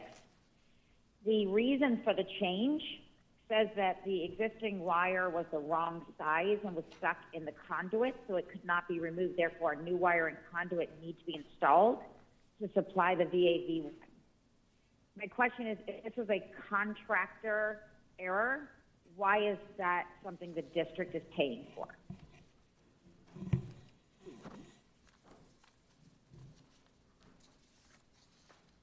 Bill Kaufhold, Director Construction, Office of Capital Programs. That was an existing condition. The wire was from a previous work, not related to the GOB. The architect put in a new panel. But the conduit it was being put into that was the wrong size, where did the conduit come from? That was an existing conduit and a wire that the architect planned to reuse for the new panel. When the contractor went to investigate and connect, they discovered that the wire was the incorrect size and was stuck in the conduit. So that, again, was an existing condition not caused by the GOB contractor. So the existing wire and the existing conduit were stuck, so that's why they had to do a new wire, because I thought you started by saying the architect called for a different wire. The architect called for a panel, new panel, to be connected to the existing wire. The existing wire was not the correct size and could not be removed from the conduit because it was stuck. So therefore, that caused the change of the conduit and the wire had to be replaced. The consultant had planned to reuse it, but did not fully investigate the condition of the conduit. Okay. Why, if it's an existing wire in an existing conduit, why did it need to go to a new panel? Why did the new wire need to come out of, why did an existing wire have to come out of an existing conduit to go to the new panel? I believe the wire is going through the conduit to go to the panel. I believe the original scope was just to replace the panel. And in those cases, we replace the physical panel, but reuse all of the substructure, which is the conduit and the wire. In this case, however, due to the unforeseen conditions, they could not reuse the existing. But in many situations, we just replace panels or equipment and reuse the existing conduit wire. Okay. I guess, so here's I'm going to ask it just one more time, maybe if you could provide the clarification. If the wire is in an existing wire is in an existing conduit is going to a new panel, why does it have to come out of that conduit to be able to go to the new panel? If the wire was the right size and was not stuck, then nothing would have had to be changed. However, in this case, the wire was not the right size, so it had to be changed. The encounter came, though. I clearly understand that. I understand that very clearly. My question, let me ask more directly. Why does the wire have to come out of the conduit to go to the new panel if it's the existing wire in an existing conduit? Because the existing wire is the wrong size for the new panel.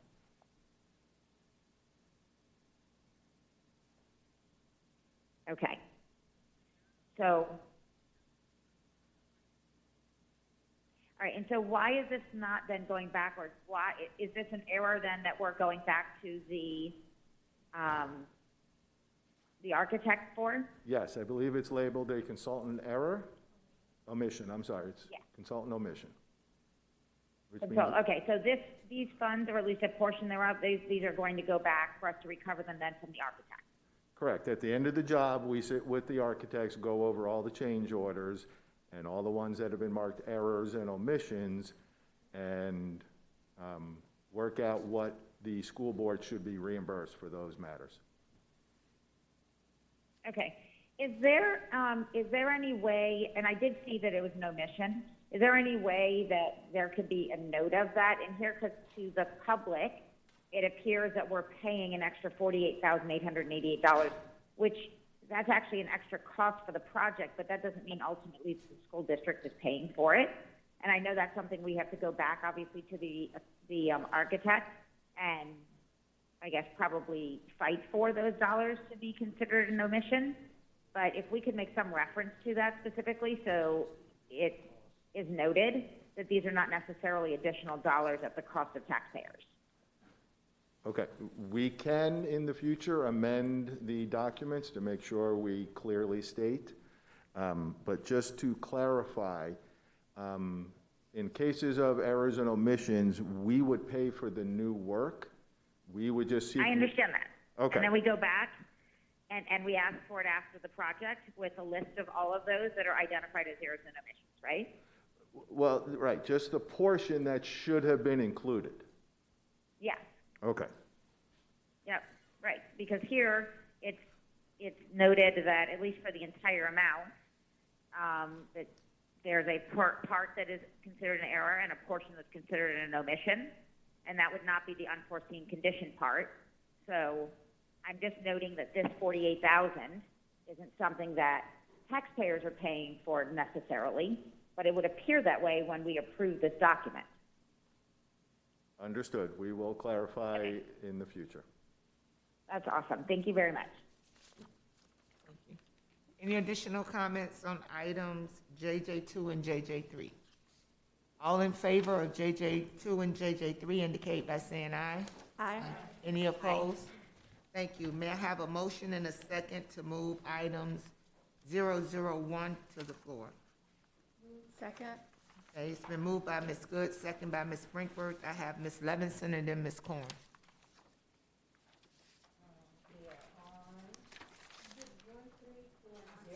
One.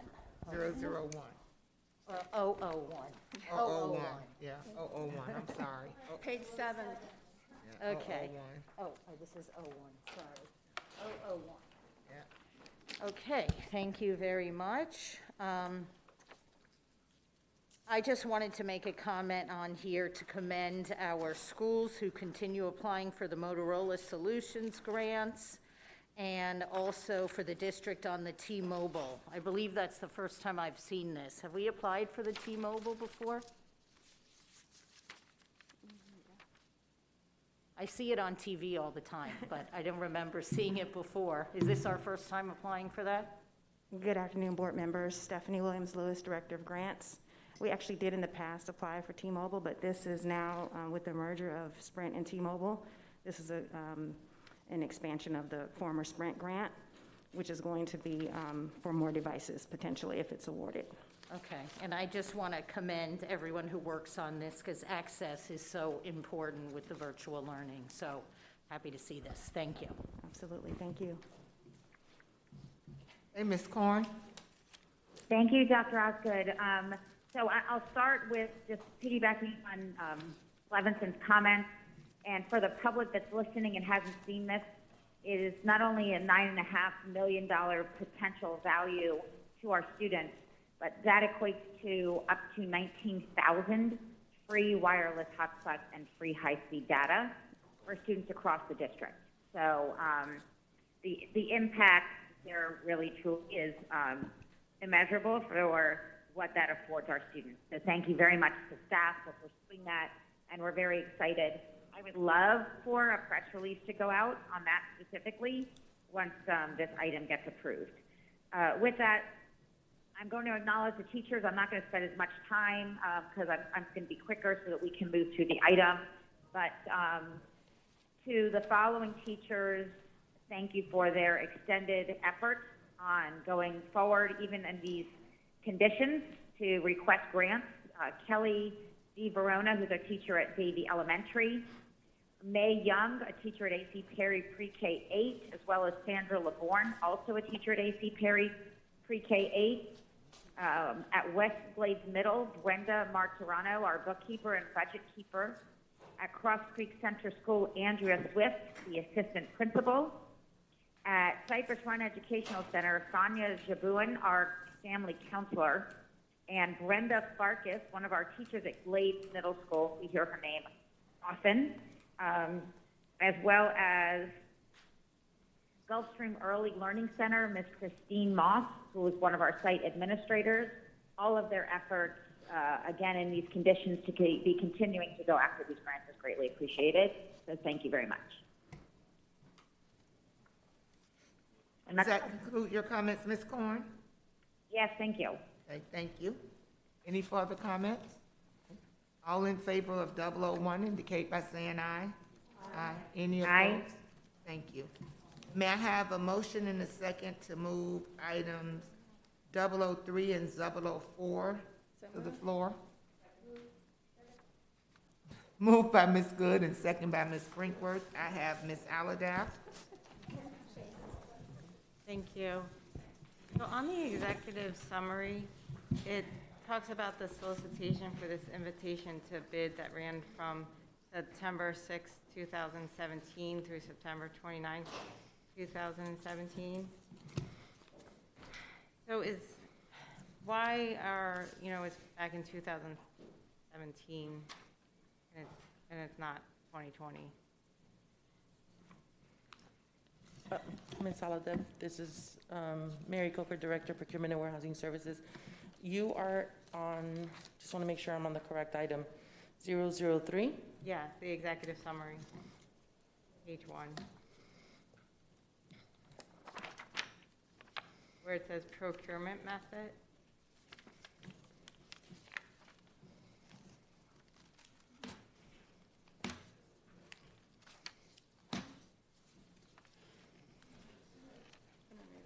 I'm sorry, the order is different. Okay, on the procurement method, yes, that's definitely, should have been 2020. Okay, thank you. And then my next question is, it talks about moving and relocating 46 media centers. And then am I reading this correctly that it's, for us to do that, for each of them, it's costing us $1,930? Yes, so historically, Procurement and Warehousing Services, under my department, in the warehouse, we have a fleet of trucks where we normally do the moving of the furniture when schools move, close out, relocating of furniture, media, etc. This is a backup bid in events that we can't, or with the increase of the media renovations at the schools, was used very much so by the facilities department. So we worked alongside with them, and they gave us an analysis of what they were anticipating of the projects that they were looking at doing, which is 46 projects. And based on the bid, the cost per project for each move would be $1,900, $1,930. So we did the estimated calculation that we would need in order to meet the needs of facilities, $90,000. Okay, I guess I struggle with us spending that type of money for our media centers. I'm just, thinking, we can use those resources for books and other things for our media centers. Okay, thank you. Okay. Madam Chair, I think I might have misled Ms. Coker. So I think the date is correct because this is a first renewal. Yes. So the original bid was done in 2017. This is a renewal ask to go beyond the original term. So thank you.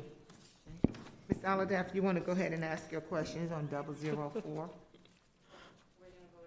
Yeah, we pull both items together, so you want to separate them? Okay. Second. Okay, so we have a motion and a second to separate 003 and 004. Is there any discussion from the public?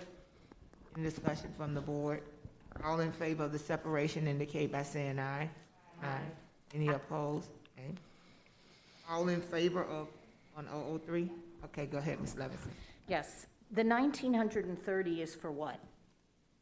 Per media center, to do what? That's the actual delivery cost for getting the furniture and relocating it to, whether it's relocating to another school, that's the cost for the truck and for the usage of the day. For those media centers that are getting furniture through the Smart Bond? Yes. To relocate the existing furniture? Yes. Okay, and that's because we don't have the staff to do it, you're saying? Because I feel the same way as my colleague with staff that we have while we're paying outside vendors to do it. So this is a backup. If you look at the spend from the financial analysis worksheet, you will see that we barely use this contract, which is why we're asking for a reduction in spend as well, which means that we were able to, in the past, to meet the demand of the other departments. But we always had this as a backup, and we've seen that with our decreased workforce in the warehouse, we need this to be able to support the SMART bond. Okay, well, I would like to encourage us to continue, using this as a backup. Thank you.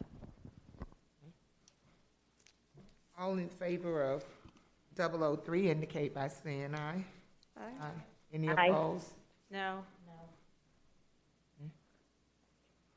We have two, Ms. Levinson and Ms. Aladaff were no. Okay, thank you. Okay. 004?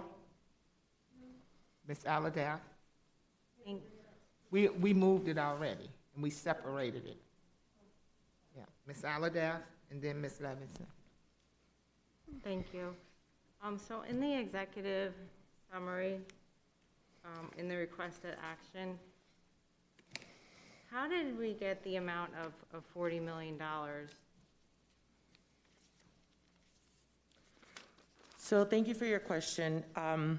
You may recall that we brought before, in May of 2020, we brought another CSMP contract where there was further discussion from the board members about the cost of the CSMP that we had initially brought forward. We tabled the item, we came back and we reduced it. I believe, Ms. Levinson, you were the one that had brought that, if I recall correctly. So what we did was, the $40 million is an analysis based on statistics of what it's cost us before to use these on these specific minor projects. So instead of doing what we did last time, which we came and we reduced it based on that, we proactively came up with this number based on the statistics of the cost or the usage of what we anticipate to use on these minor projects. So if you look at also, it even goes in saying that if we were to use all of these vendors, the pool of vendors, the maximum amount of time that we would be spending $270 million. But that's not what we're spending. We're asking for $40 million in spend authority based on the need that we have, that we know we're going to use. But we could come back to the board and say, based on the contracts and the amount that we can, the maximum amount that we can come back and ask for additional spend authority should we have the need to do so for these minor projects.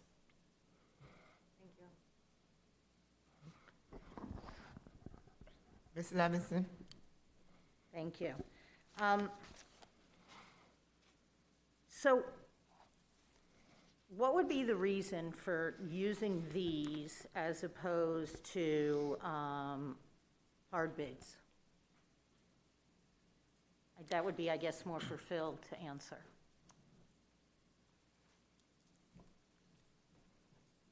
I'm going to just say one thing and then I'll defer to Mr. Crawford. But so this is the CSMP is the construction minor projects, and this is under bid. This is a pool of vendors that all have the same multiplier, and they're for small projects. Now I'll let him respond. Some of them aren't so small. That's why I'm asking the question. Phil Kaufhold, Director of Construction, Office Capital Programs. The CSMP contracts were set up to use on smaller projects or special projects that we necessarily wouldn't go out for hard bid on, sometimes due to the size of it, or we're afraid we won't get a lot of bids on them. We also use them for emergencies, where we have to put things in place quicker than a normal hard bid procedure through bidding, award would allow us, so we can expedite certain things. Okay, well, yes. No, and I was just going to give an example of that. We recently had a situation at Apollo Middle School, Addicts Middle School with the roof situation, and we were able to make some adjustments there in order to address it quickly. I believe that's the response. But did we use this vehicle to do that? We did not use this specific contract, but a very similar approach? Emergency contract. Okay. But it's the similar nature, used for emergencies and smaller special projects. And what was the value of that contract? The Yeah. one at Addicts? Uh-huh. I believe Addicts was roughly 320,000. Okay, so my comment is on the apparent new statute that raises it to 4 million. I can't support the ones up to 4 million. So I was fine with the 2 million. That when I first got on the board, I think I actually had made a motion to lower it to that amount, and now I see us reversing, going back up, or statutorily, we're allowed to now to go up to 4 million. I just can't support that for this type. I think when we get to that amount of money, we need to do the hard bids on them. Thank Okay. you. Ms. Rupert? Thank you. I just had a comment and a question referring to the recommendation tabulation, I guess the last 2 pages. The very last page, it is staff's recommendation to waive some of the technicalities for not being able to affix a seal, get a witness attestation, and et cetera. And then you flip back a few pages, and then there's, I guess, more technical issues that where they actually, the bid was discounted. My question is, was it because these are smaller minority businesses that we're trying to help hand in hand to go through the process, or is it just what you guys normally do? I'm sorry, I don't understand. Is it regarding the firms that were disqualified? No, the ones that you helped, like on the last page, you guys waived as a technicality them not being able to affix their seal, et cetera, where you had pages of companies that you actually, they didn't qualify for that particular bid number because they missed other stuff. And we've had a conversation before when we get, I'm sorry, I'm not leaning into the microphone, sorry. We've had a conversation before about small minority businesses that if they need a little extra hand-holding to be able to work through that process, because we want to increase the number all across the board there. I'm just asking did that figure it on the last page here with staff's recommendations, or this is just normal? My name is Shari Francis, Procurement and Warehousing Services, Manager for Construction Sourcing.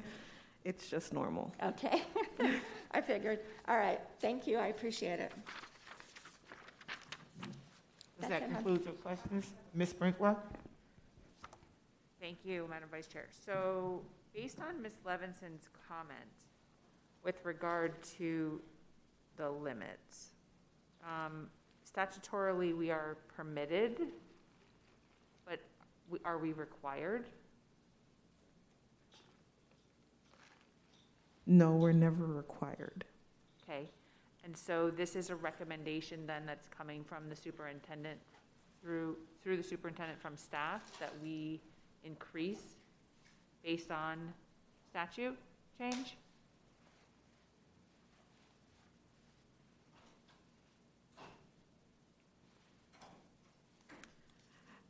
So the 2 to 4 million, the reason that we had it is because, one, since we are able to have it, we wanted to be able to have access to it for the same reasons that Mr. Koffold mentioned earlier. In the event that we need to act upon something in a very time sensitive, or it's a unique project that we would need to do something like this, we wanted to have the pool available to utilize.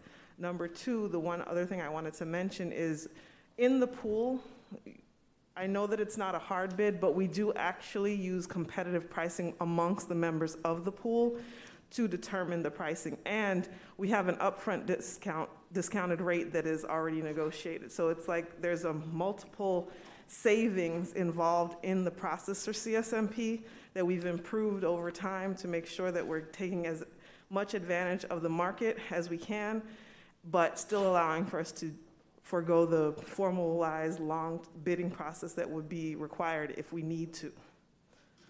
So amongst those bidders, we might go to the whole pool and say, all 5 of you, we have this project, please give us a price on it. And then those prices are compared, and then there's like another set of information that's provided from a rotational basis to look at and say, hey, this person was utilized last time, their price was within, $5,000 of the other one. They're minority, they have, their pre-qual limits are also factored into place, and that's also another reason for having the pool, is because pre-qualification limits are taken into consideration if they're maxed out. But in general, the purpose of it is so that if we need to, for the purpose of utilizing these contracts, we have them in place. It would be unfortunate if we do need something and we need to act in the case of addicts at this time, and we didn't have something in place, and then the school would suffer in that, or the facility, whatever facility that is. No, I understand that. The question that I have in my mind, though, is with regard to the limit being raised. Yeah, I know we ran into some challenges with the limits, and staff could add some more information on this, where we actually had projects that were awarded under this method, and then once they actually got into the work, it, literally may have gone $5,000, $10,000 over the limit that we have here, but because of statute, we had to go and redo it under another method. I don't know if you could talk about that as well. And that created, that created some problems for the vendors. They'd spent that amount of time actually working on it, and then we actually have to go now cancel or restructure the work. It is impacting the timeline, and it impacts the cost because of the limitation on this. So this wasn't necessarily always about trying to get projects up at the maximum, but making sure that even the ones that we have that are designated now, if they were to go over after they get into the actual scope of it, that we would be able to continue those projects on a timely basis. Could you speak to that, please? Thank you, Mr. Runcie. And just to add to the benefit of having the $2 to $4 million new, state statute recommended increase, is that it allows, we've always had an issue trying to get vendors to participate. We had complaints that the numbers were too high, so we actually included 0 to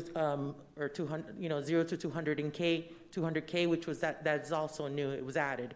So now the smaller vendors could participate, but the benefits of having the larger vendors, if you will, that can participate with higher amounts of projects, it gives the flexibility of having those vendors also competitively bid for any of the work at the end of the day, right? Whether the small ones can't do the larger projects, it allows for those larger ones to be able to have the subs that are included here to be able to include them as part of the subs to do the larger project. So it actually makes the pool larger. So what we're trying to do here is increase the pool of vendors and availability. And as Shari mentioned, the benefit is that they're all going to be using the same multiplier. Therefore, they're all going to be against the same competitive pricing, and that allows us to have additional pool of vendors and availability to be able to do the work timely. Just wanted to add one more note to the $2 to $4 million. One of the reasons that the state reevaluated that contract is South Florida and Florida in general is a unique environment when it comes to construction. The costs are higher. And when you talk about material costs and all of those that get factored into these construction values, that is something that we have to pay for regardless. And so that has pushed our limits up. As you've seen the roofing prices coming in. That's just not labor, it's materials. So that's one of the reasons that they evaluated it, and one of the reasons that we might really need to consider, and the request is being presented for you guys to approve that $2 to $4 million category. And Mr. Runcie, you had mentioned to speak to the items. On several occasions, we've had projects that went over just a couple $1,000s of that $2 million mark, and you're right, we had to go back to the drawing board, scrap everything that was done, and start from scratch. So we really want to have the capability of being able to just shift and continue to move forward, and not force the vendors to give up everything that they've spent in putting the bids together for this particular item.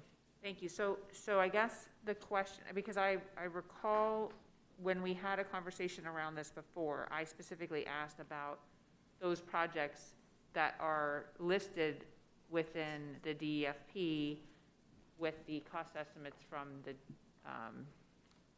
needs assessment, and how we have the risk assessment that comes from Atkins that, you know, as we've seen, seems to be more aligned with what the actuals are coming in at. So when you look at whether or not you're going to be using a CSMP, are you utilizing what's in the DEFP, or are you utilizing what the Atkins risk is associated with? I'll allow Phil to elaborate, but Atkins to be. Bill Caulfield, Director Construction, Office Capital Programs. We are using the current Atkins estimates, not the original budgets. And I'd like to just also state, this is a kind of insurance policy. It's an extra tool in our toolbox. We don't plan on using it for every project, but when situations arise, if we have the availability, it makes things a lot easier and quicker. We have a project we're working on for air conditioning at a high school where it became a major deal. We are trying to expedite this program, and we had planned on using a CSMP. It is very close to the $2 million limit. So if we did not have this additional level, we would have to go out to hard bid, which is another 90 to 120 days added to the schedule. So in this case, having that availability, it may come in just under the 2 million, it may come in a little bit over, which, as we've discussed, would then force us to stop the process and start a new path. Right, and I appreciate that. Okay. I think that what I've heard, though, Mr. Runcie, from staff is, you know, that the 2 million mark may be too low, and you know, maybe for me as a board member, $4 million is too high. So, you know, could we look at, you know, if 2.5, if staff isn't if $2 million seems to be like the tipping point, then why are we jumping to the $2 to $4 million? Why aren't we just raising it if we have the capability to do that, you know, through state statute, to not go to such an extreme? And I don't even know how that would be handled in this item because it's all one item.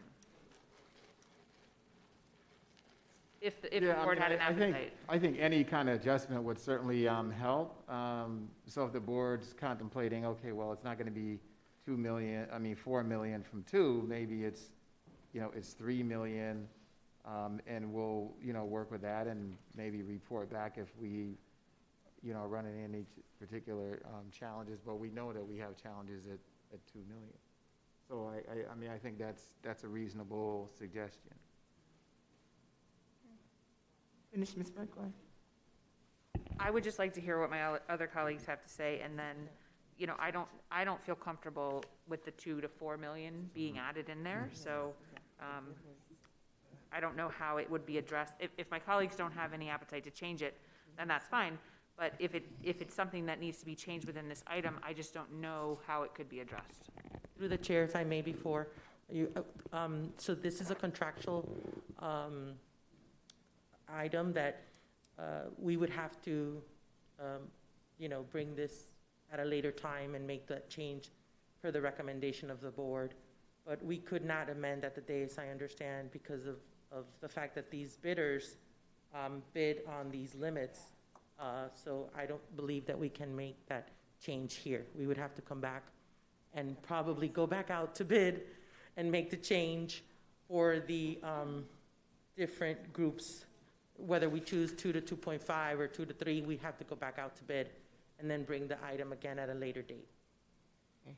So I'm going to make a comment because we had this with the 2 million, and it hurt a lot of those companies. There were a list of companies that were small minority companies that had set up their budgets around having work, that had hired people around having work, and then we adjusted the prices as we got better number from Atkins.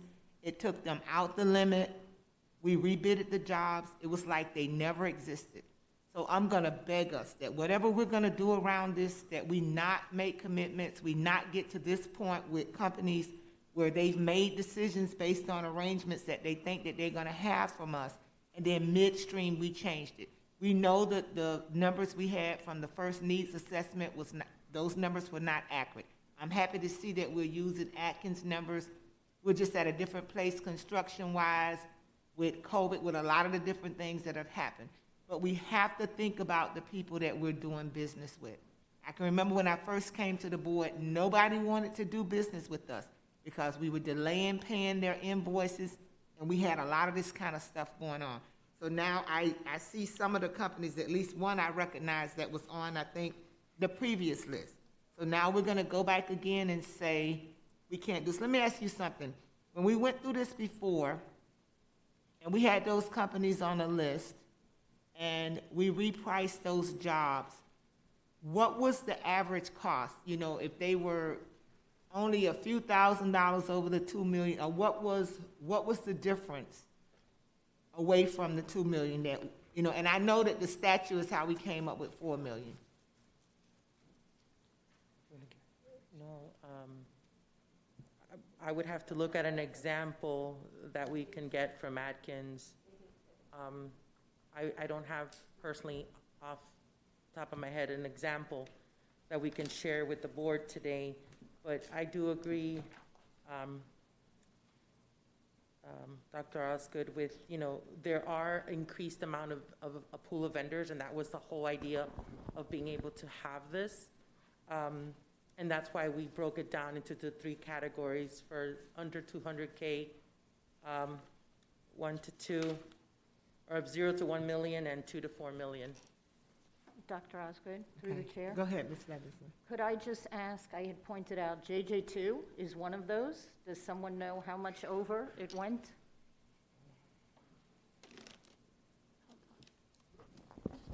JJ2 was with Spring Pines. It was one that exceeded the $2 million threshold, and you're now going to bid it a different way. Yes, this was a continuing contract CMAR, and the limit was 2 million. I do not have the number of how far over we were for the 2 million. I will get that information and provide. But just to clarify, this new CSMP does not void the previous. It's just an additional contract on top of the previous, where we try to fill in some gaps in the original contract. So the last one had a 0 to 200,000 to help the smaller companies get in. We are still using that. We have actually a couple right now with the 0 to 200,000. So this does not negate the previous. We are still working with the small firms. We are still bringing firms in. This again is just additional tools of what we have now, looking at what we have done and what is left, what tools we may need. And we identified some gaps, and this is to fill those in on our continuing contract. Okay. So we've had discussion. I guess we either need to vote this up or down, and if it doesn't pass, then we come back and do something different. Because it's an item that we have, and we can't make an amendment from what I'm understanding. So all in favor of 004 indicate by saying aye. Can I just interrupt before we vote fully? Because we could be doing something that's really going to hurt our program right now. So can we just ask a couple of further questions? How do we do that when we're in the middle? Can it be? Ms. Myrick? You can. I'm trying to figure out how to handle this, because if we vote it down, then it's all our CSMP categories. That's what she said, yeah. Right. Yes, that's right. And then they would have to go back out for bid again and divide it up again. Right. Through the It's a chair. new number. The other thing you could do is to pass it and just instruct Mr. Runcie to have his staff not use more than the 3 million or the 200, you know. That's what I wanted to mean, you could just suggest. instruct Mr. Runcie that they monitor that. Right, so Okay, I kind of was trying to cut it off. I'm confused because we already have the 0 to 2 million in place. This is something additional. Right, So if we say only use that, Well, I would say that if you're, I mean, I don't know what number you're looking at, but let's say it was 3 million. I would instruct Mr. Runcie, pass this with the 4 million so that they don't have to come back, but instruct Mr. Runcie to have his staff, without coming back to the board, maybe on an individual project, to only use up to the $3 million. Right. Instead of, just tell him that. okay. Ms. Coker? Thank you, through the chair. So this is I spoke with my staff, and basically, we broke this down into categories. If you look at the recommendation tabulation, what we can possibly do in order not to have to reject this or vote down is that the board can approve Group A, which is 0 to 200K, Group B, which is 0 to 1 million, and Group D, which is 0 to 2 million. Therefore, Group C, which is 2 to 4, that would not be approved, if you will, and then you would only approve the, the Group A, B, and D. So you're asking us to approve Group A and B. And as well as D. And D, and not approve Group C. If that's the. Okay, hold on a minute, I'm just trying to find Group C. I see it, but I'm trying to see what our commitment is with how many groups do we have, how many vendors do we have in that?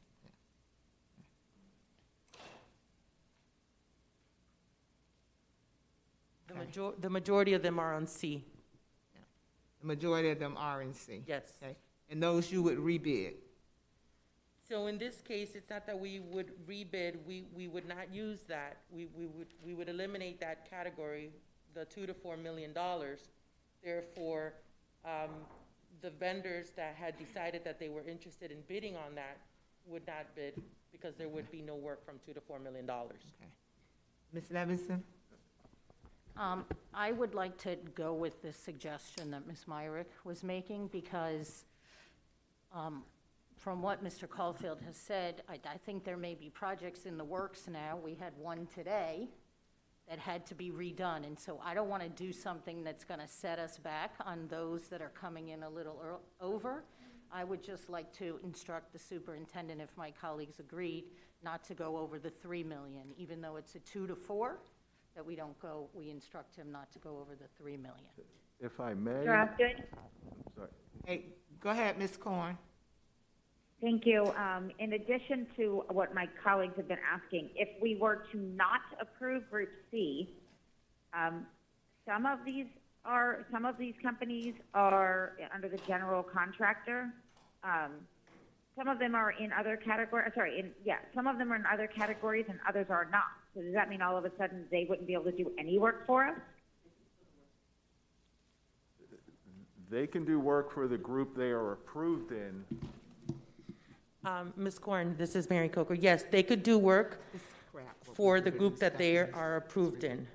So there, you are correct. There are vendors that are on multiple categories or groups, so they can only do work on Group A, B, and D. Right, so here's an example. If you look in Group C, SHP Tectonics Corp., only because it's the first one I came to, is not in A, B, oh no, I'm sorry, I missed them in D. Okay, so everyone in C is either in an A, B, or D group as well. Is that correct? Well, you have one here that is not. Not necessarily. No. Atlas Apex Roofing is a C only. So they would not be able to bid on the other ones because they were not part of the groups, the other groups. So they would be eliminated. And so the way the bid was put out, did they have to select groups or did the district put them in groups? I mean, I guess another way that I think Ms. Corn is asking, are they mutually exclusive? Are you only allowed to be in one particular group? Can you bid and be awarded to more than one category? Yes, you can be awarded to more than one category. And at the end of the day, as long as you're pre-qualified and you meet the limits, how it works is when there's a need, the facilities department goes out to these pool of vendors and they get quotes anyways. So they get a group of quotes of which we would use the lowest one and apply the multiplier. Therefore. But so here's I'm sorry, but I want to give you my example. So in the, for instance, the Co-Sugas, right? I don't know how you pronounce their name. They are only in Group C. So if we eliminated Group C, we are then not approving them in this. So they would not be able to be considered a CSMP, correct? Yes, correct. Or a CSMP project. Yes, and that way you also have Lego Construction, which is also a GC in Group C. That would also be the case for Thornton Construction. There's a few. Right, so I'm just saying this because to my colleagues, as we figure out how to manage this, I'm just concerned if we just carve Group C out altogether, we're actually carving out contractors based on the amount of money rather than the fact that they might still be very interested in being in a different, in one of the, in Group A, for instance, where there are other general contractors. And that was exactly the point that we were trying to do with bringing the $2 to $4 million, to have a larger pool that is available and we can competitively bid, because at the end of the day, we do bid these amongst each other. Okay, well, I could support what Ms. Levinson had just suggested with reducing that to 3. So let me ask another question, because you have them broken down. So are you saying, so under Group C, we have general contractors and roofing contractors. So when we remove the C group, we're gonna take out these roofing contractors, right? And I know we're not doing roofs for those small amounts. So how does that leave those roofing contractors that's under C? We wouldn't use them. So,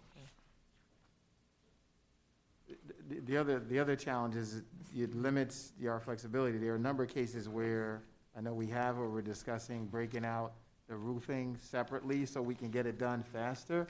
To the extent that we don't have this, that timeline is going to be further impacted. So that's another rationale. I know I talked to Mr. Girardi about this, and as a strategy to move that work along, because the roofs become the critical path item on many of these projects. And one way to do it and get it done faster and with the folks who have the expertise in it is to go directly with the roofing companies. We can't do that for some of the amounts that we've listed, so it doesn't become an option. Then we have to go through the GC, pay the GC a markup to go hire the same people that we could have hired to get the job done directly and faster by carving it out. Ms. Levinson? I just wanted to say thank you, Mr. Runcie. That's what I was trying to say. I had failed to, the first time, explain part of the benefit of the 2 to 4 million was the roofing carve-outs. In addition to other projects that I discussed, roofing predominantly is exceeding the 2 million. Yeah, that's the point I was making. And that was a big part for the general contractor and the roofing to give us the availability to carve some of the larger roofs out or campuses and expedite them or do them just as roofing projects. And this allows us to go that should we choose to. Whereas if we are limited to 2 million, it severely hampers our ability to carve out the larger roofs and projects. And it was one of the takeaways from all the discussions we had about roofing. I think it was alluded to in the workshop. So, I mean, we're just basically going to be status quo if we don't make some adjustment, because we won't be able to do anything different than what we've been doing. Ms. Levinson? I think in light of all the discussion, coming full circle now, we do need that category. But my question is, if we approve it, I don't think we want to do something that hampers us, but I don't want to jump from 2 to 4 million. I would rather go to the 3. And are there roofing projects? You're saying that the $2 million ones may be going over a little bit, so 3 million should suffice, correct? Well, no, it's bigger than that. There are projects that we want to carve out to roofing companies to get done faster that are way beyond just the 2 million. I thought we didn't have enough roofing companies to do them all. Now we're carving out for the roofing companies to do it? There's more vendors now. No, Then we need to bid them. Well, I think part of it was to expedite some of the roofs that need to be done now that can't wait for the GOB project if they were year 5 or they're later on, to give us that availability. Some of the roofs are easier to carve out and can go to a roofer. Some have more mechanical and other items that we need a general contractor for.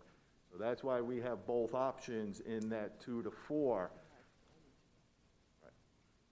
So, are we gonna have another motion made, cause are we gonna vote? Cause I know I got schools that's leaking, and I don't wanna hear nothing about you tied up in a process when the rain keep coming down and it keeps getting worse and worse and those blue tops are not working. So I don't wanna hear that the board made a decision and tied your hands from addressing the roofing problems that's in the schools. So we have this item.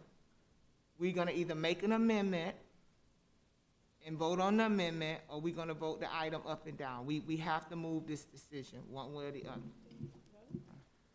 And one last thing, through the chair.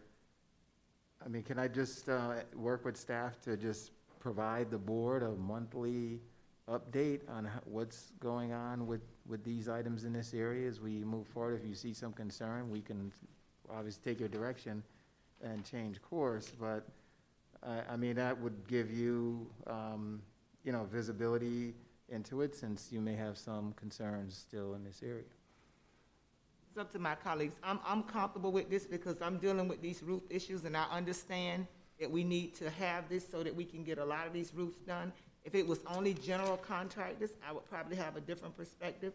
But because a part of the C category is these roofs, and they're in deplorable shape, especially on a lot of the older school buildings on the east and the west. So I'm okay with it, but whatever my colleagues need to feel comfortable. So are we amenable to what Mr. Runcie said? We can move the item? So all in favor of item 004 indicate by saying aye.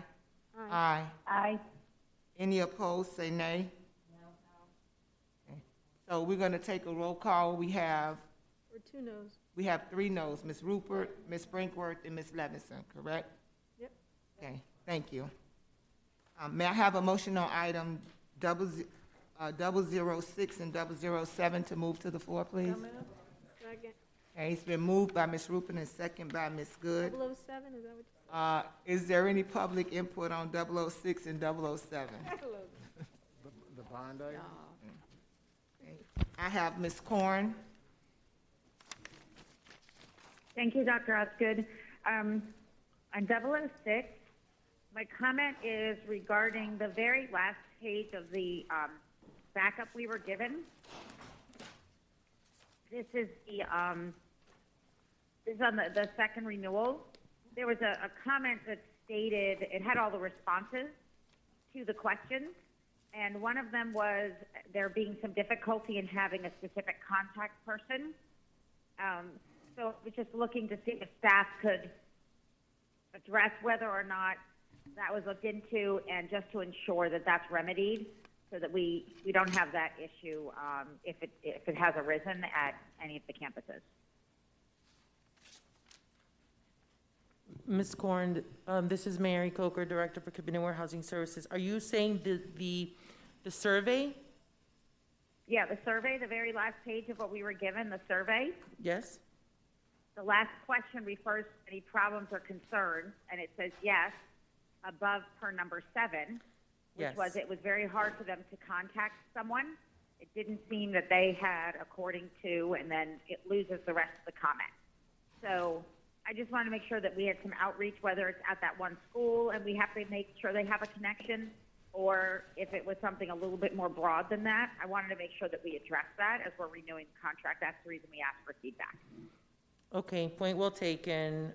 We will make sure, I know that when we deploy the contract, there's additional communication and printed matter that goes out to the schools from the actual vendor in support of communication, but we will follow up with that one specifically. Thank you.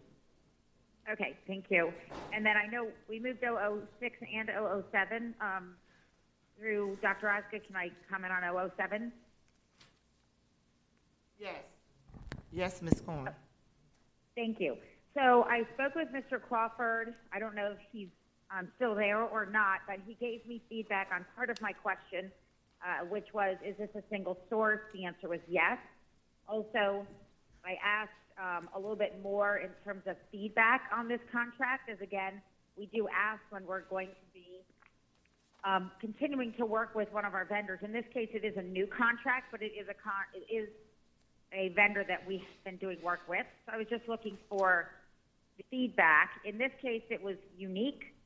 He did describe that we had a year $1 million grant to develop this system. So we, as Broward, actually developed it. It has since been shared with 20 other districts and has been implemented. And so obviously we were very instrumental in the development of it. And this is, I think, now going into this contract would afford us our 7 years then with this single source that we helped to develop. My concern beyond that, because those were the questions I had asked, was in the contract page 5, it refers to the pricing. And I think, Ms.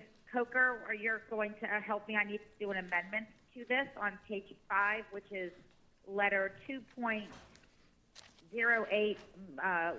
letter C. It refers to a 3% increase plus the inflation rate. And I believe after we discussed it a little bit further, I'm going to make an amendment to remove the inflation rate portion. Is that correct? So thank you, Ms. Corn. We did exchange conversation about this specific, and just to clarify, the pricing that has been established and is on this table, page 5, is the pricing that includes the 3% increase based on the below wording. So for the next 3 years, you will see the prices, and there's a reduction from the prior agreement of the $9 per student. What we did is we broke it into tiers, and you will see the different prices, which come up to $8.71 per student.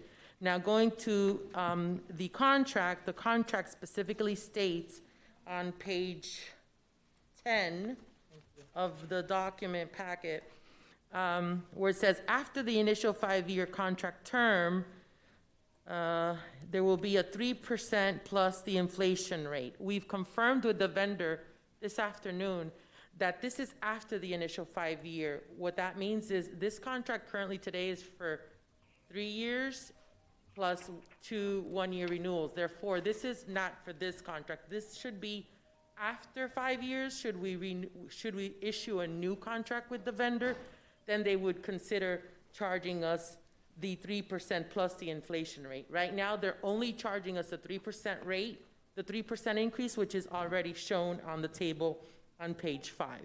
Therefore, Ms. Korn, I believe that we do not have to do an amendment to this agreement because it states that it's after the initial 5 years.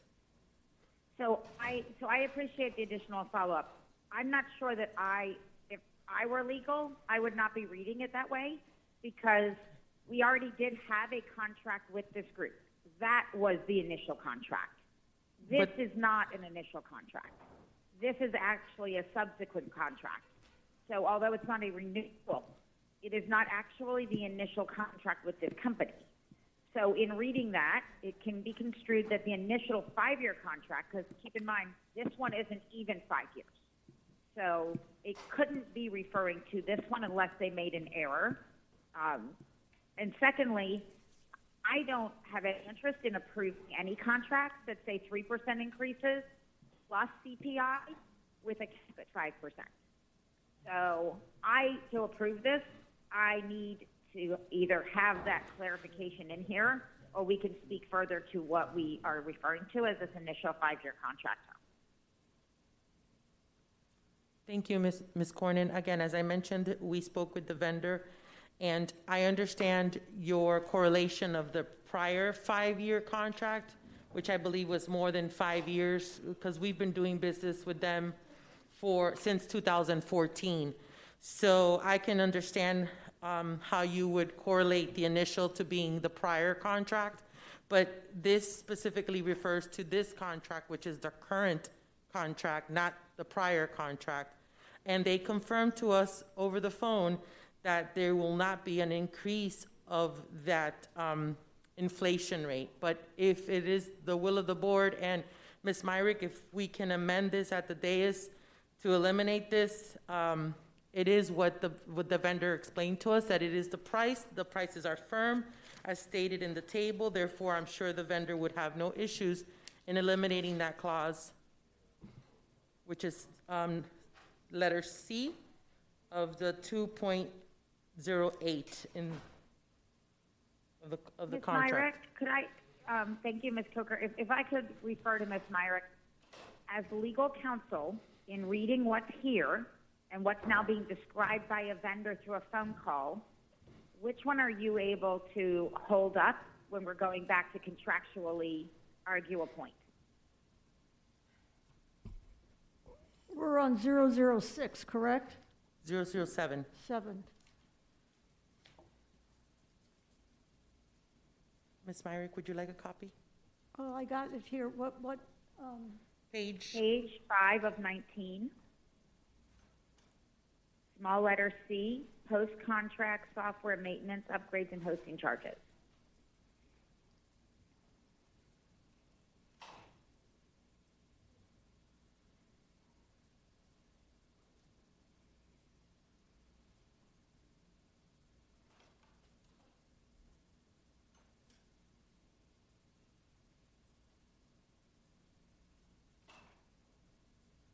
Ms. Myrick, as you're Yep, reading it, if I'm could, Ms. reading it. Coker, And what's the question? I'm sorry. it refers to, in reading the language, after the initial 5-year contract term, comma. This way is not a 5-year contract term, right? This is just over 3 years. It's And it 3 refers years to with Yeah, 2 so- additional 1 year. Will not be increased more than 3% plus inflation, not to exceed 5%. In legally reading that, and keep in mind, we've already had a contract with this company.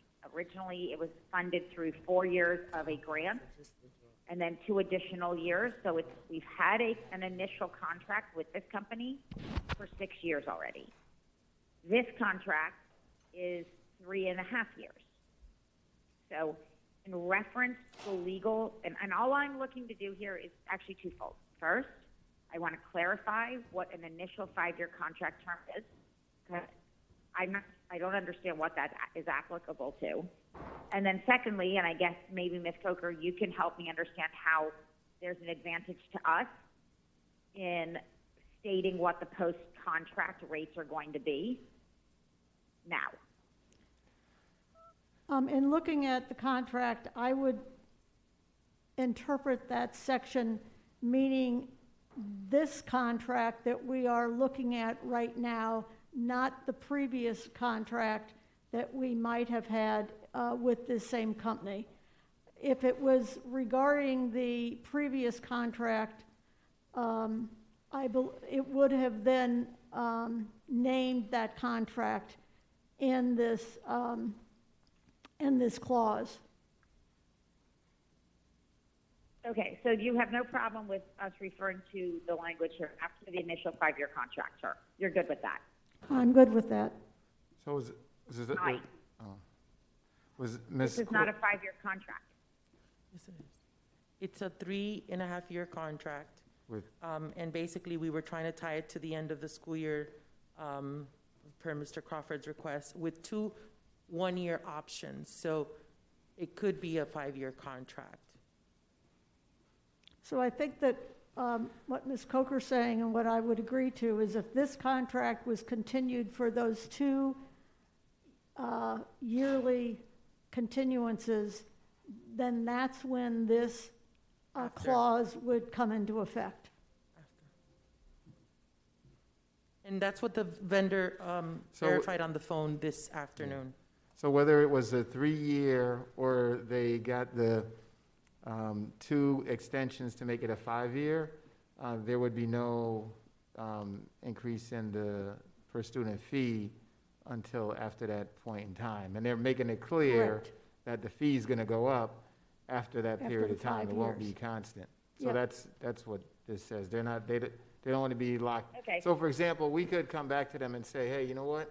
We want to just continue the contract for year 6, 7, 8, whatever it may be, and they're suggesting that if you want to do anything with us beyond this point, it's going to increase after that 5-year term. Correct. I would agree.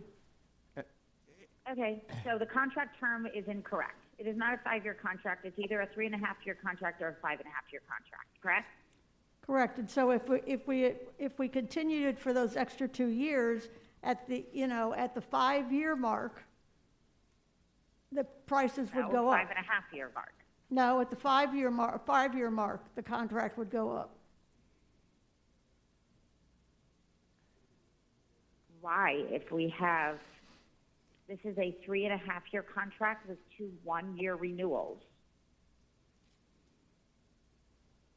It doesn't say within the first 5 years of the contract. It says after the initial 5-year contract term. It's defining the term of the contract. So it's either a 3.5-year contract or it's a 5.5-year contract. So let me just go back to the history. So initially, absolutely, this was initially a 3-year contract with the 2 additional 1 years. Then Mr. Crawford, in order to make it end with the school year, he added the additional, 6 months to end in June 30th. Therefore, this is a 5.5-year contract. Okay, so correctly it would say after the initial 5-year contract term, and then it refers to the fact that the increase would be at 3% plus inflation. So technically, if you're saying that after the 5 years for those 6 additional months, that they're going to charge us that, again, and the vendor specifically said that that's not, these prices that are in the document are the prices that are firm for the next 5.5 years. Regardless, I think, and I wish IT was here, because there's been further conversation about this to be aligned with the strategy of IT. Therefore, the goal here is to potentially go out to bid or align this with our strategy of IT in the future. Okay, I'm really getting frustrated because I'm not trying to belabor this concept, but it is not a 5-year contract term. So now, from what I'm hearing, is they have a right after the 5th year, meaning 6 months into the second renewal, they could bump our rates up. But that isn't actually what it's saying.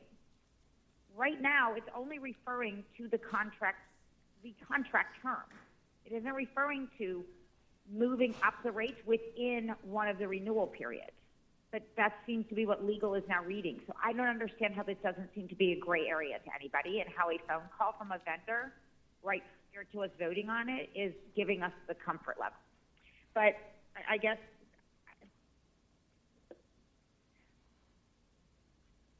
I'm going to make a motion that this is revised. Again, wait, let me ask the question. Why is it that we are comfortable with the post-cost being a 3% increase plus the cost of living? So I wish Mr. Crawford was here. I can tell you, as part of the negotiations that we did, we were able to reduce the price that we had for the previous years, including the 3% cost of the 3% increase per year is already a reduction of what we were paying before. Yes, but Ms. Coker, we're now talking about this being only a post increase, correct? Why are we comfortable with 5.5 years after this contract is signed, agreeing to a 3% increase plus CPI? So I apologize. I don't believe that we're agreeing to a 3%. They're just trying to, and what the vendor explained this afternoon was that they want to reassure us that they're not going to increase the prices for the next 5 years, meaning that if we do decide in our next, new agreement, should we decide to go with this vendor or go out to bid, which is what I believe is the intent, that they're not going to increase it until the next agreement, should we have another agreement. Therefore, they're kind of letting us know there's not going to be any additional fees other than what they've stipulated on the table which is less than what we were paying before. Because that price already includes the 3% increase year over year. When do we need to add clauses to our contracts to say we don't need to worry about an increase beyond the cost in this contract for a contract that has costs stated in it?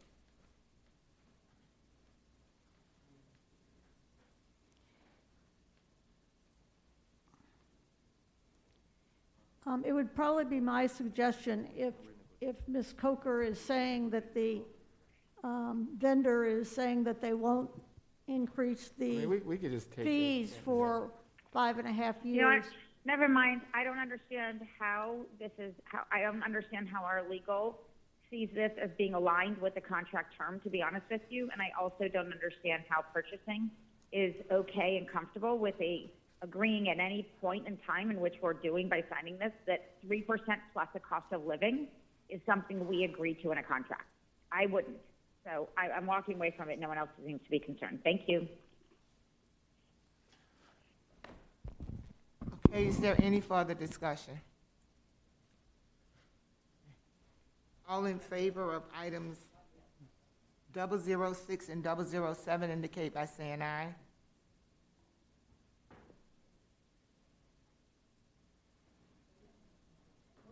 Ms. Corn, did you make a motion? No, I did not. Okay, we don't have a motion.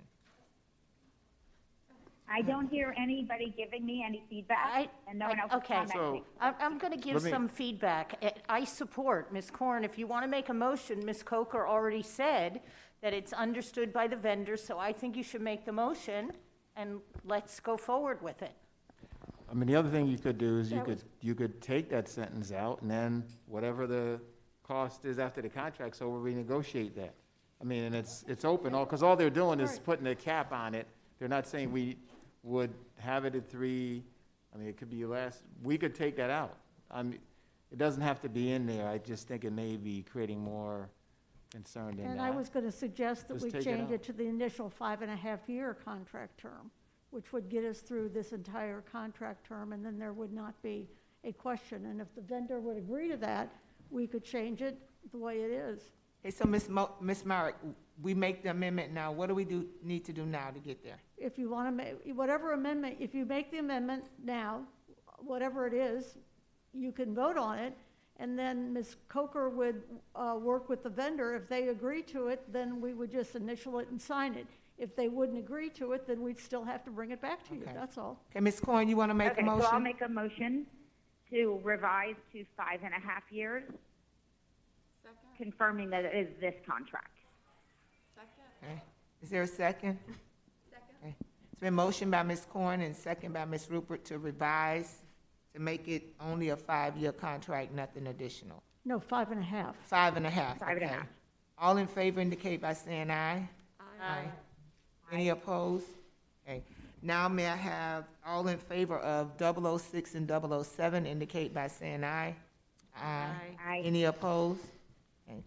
Okay, according to my records, that concludes the items on our agenda. We're going to move right to public speaking.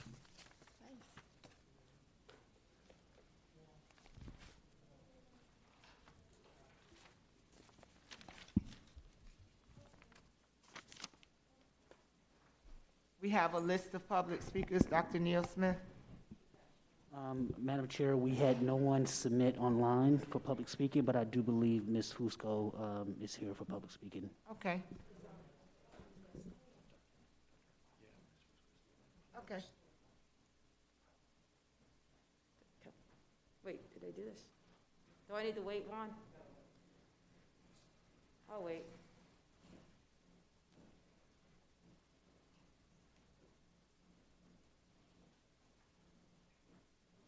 We're moving to public speaking now. They gotta wipe it down, Dr. Osgood. Oh, okay. I'm a rule follower.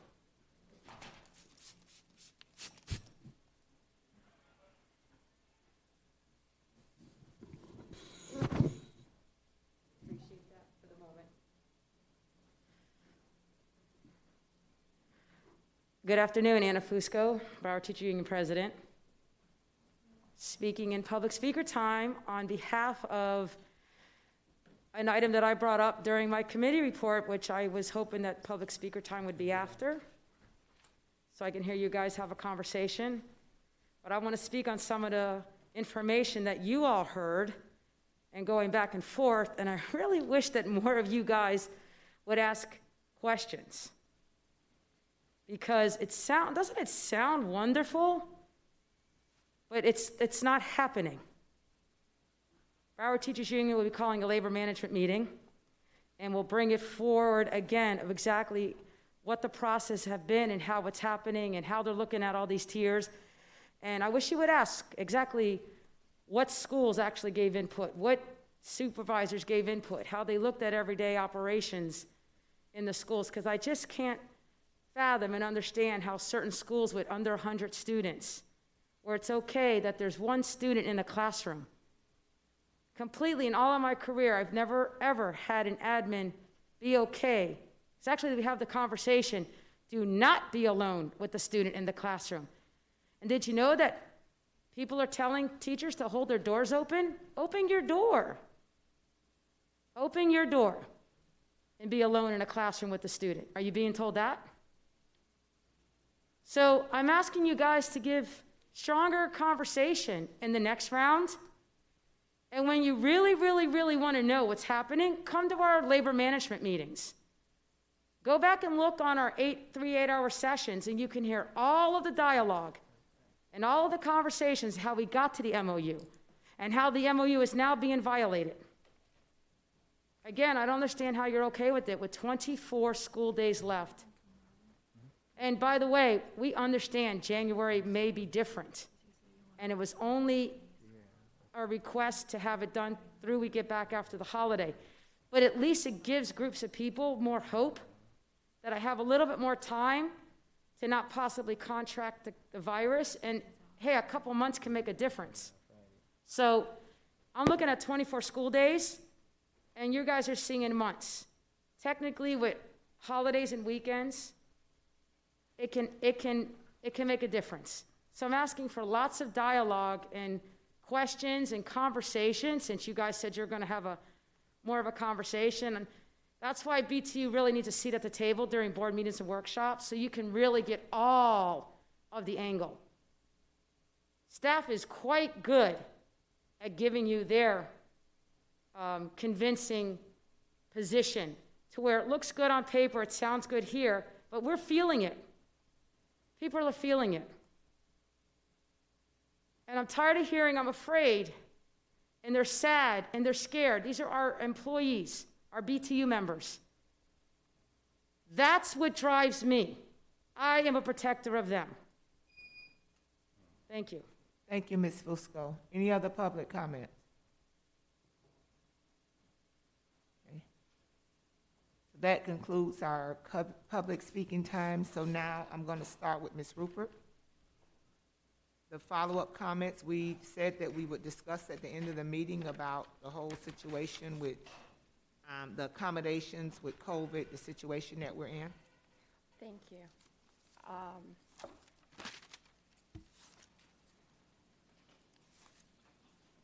Hold on just a second. Ms. Myrick, do I need to end the meeting first? No? Okay, you're right, okay.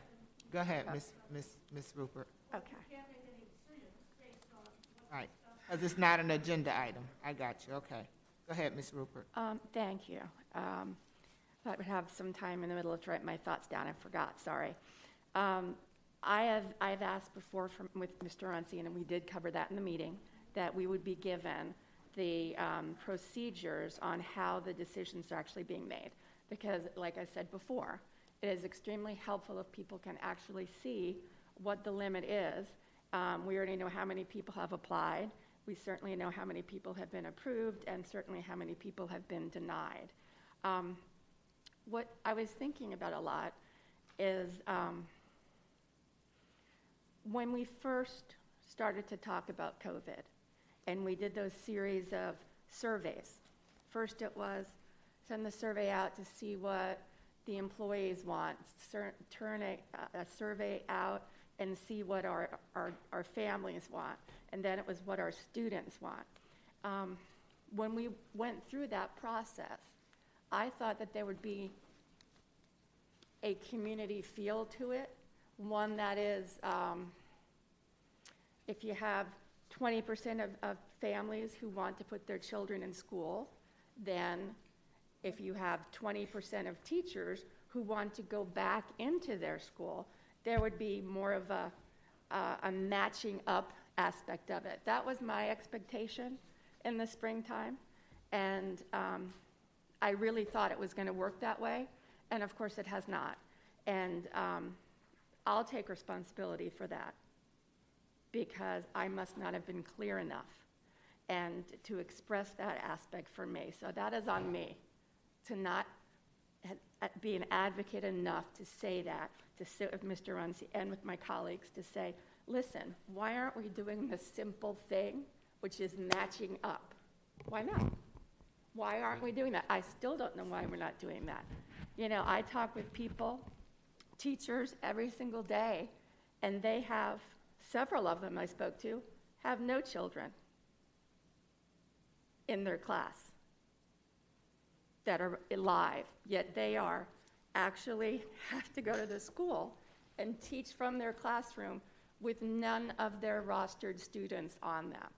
So I don't understand that aspect. Several of my colleagues had mentioned certain other things for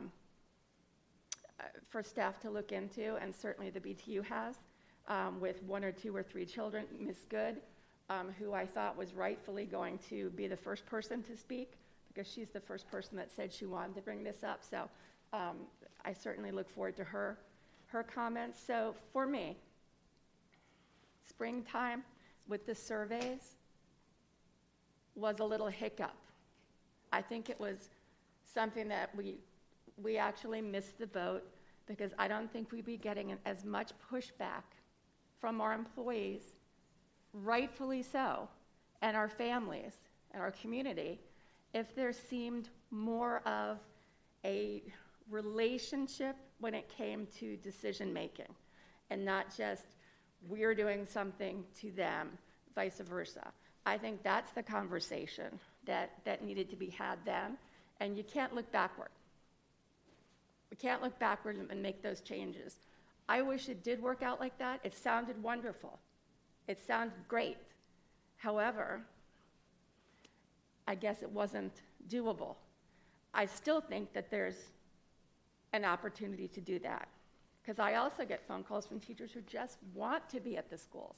They want to be able to help their fellow teachers, and good knows, right now we're getting letters and petitions from our students that are asking for their teachers to be able to teach from home.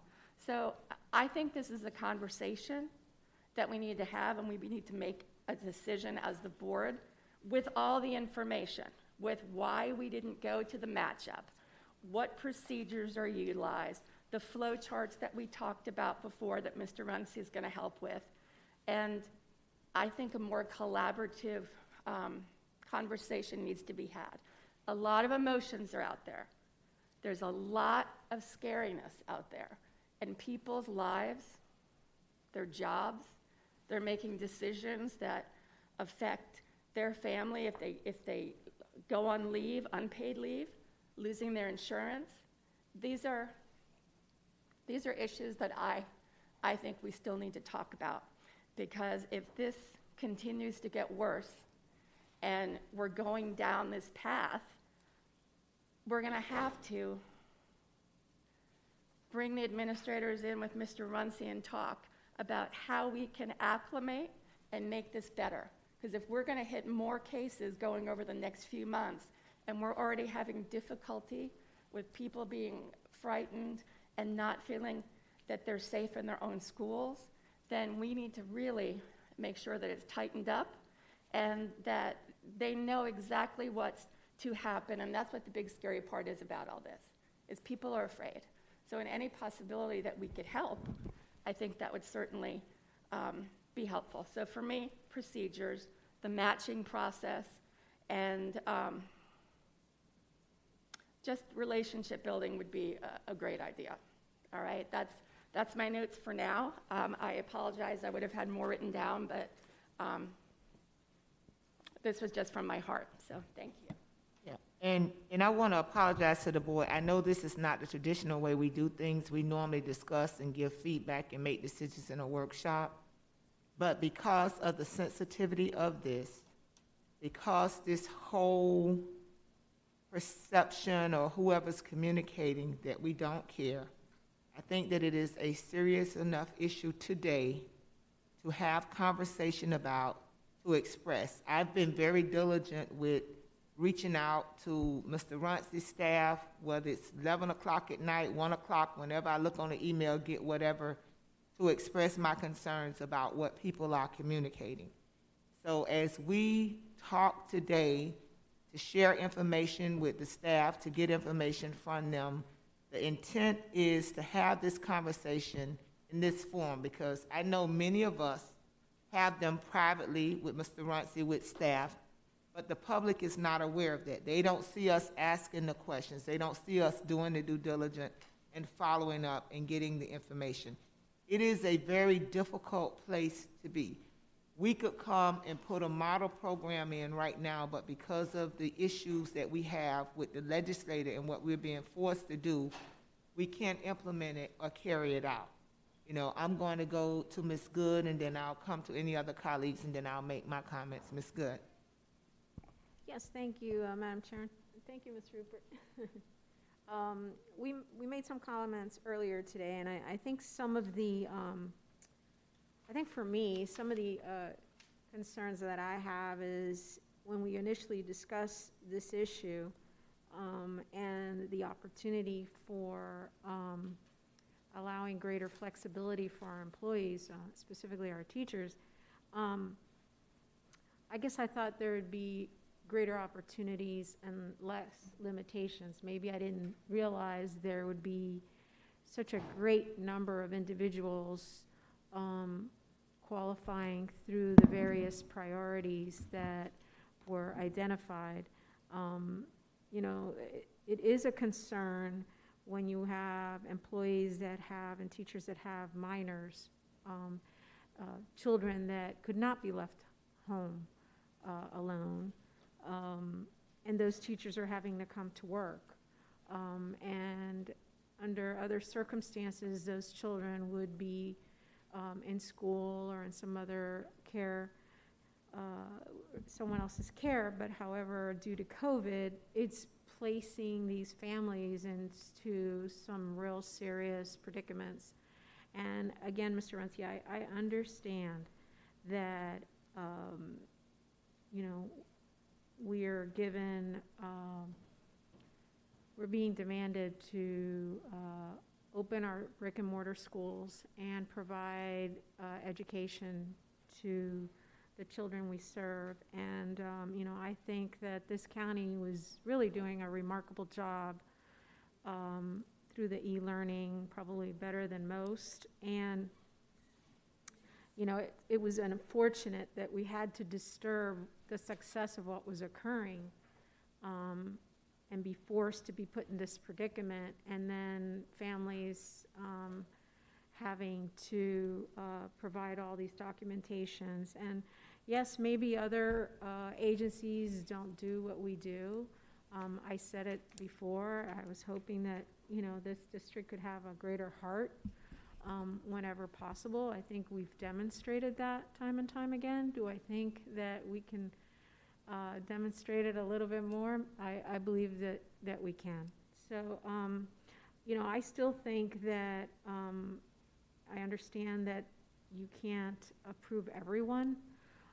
We have to, if we're going to be required, we have to understand the financial implications that the state continues to hold over our heads and extort us. I've said it time and time again. I will just say, though, that I still don't understand why there could be a classroom with just a handful of children that cannot be accommodated. And I understand what was told to me, that if you do it for one, you have to do it for all. I don't know that I concur with that. I think it's based on certain parameters in a given school of what, what that school, enrollment is, number of teachers out, classes being given.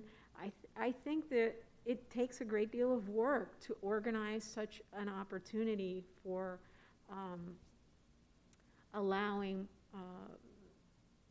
I think, more faculty members to be out and provide those students an opportunity to maybe join with another classroom. It does take a lot of work, and I really applaud the schools for what they try to do each and every day. And I get it, because I hear it from them as well, along with the teachers, the amount of work that's involved when they don't have enough people in their schools to provide day-to-day education to the students. So I'm not saying that, again, we're placed in this predicament. Mr. Runcie, I would just ask that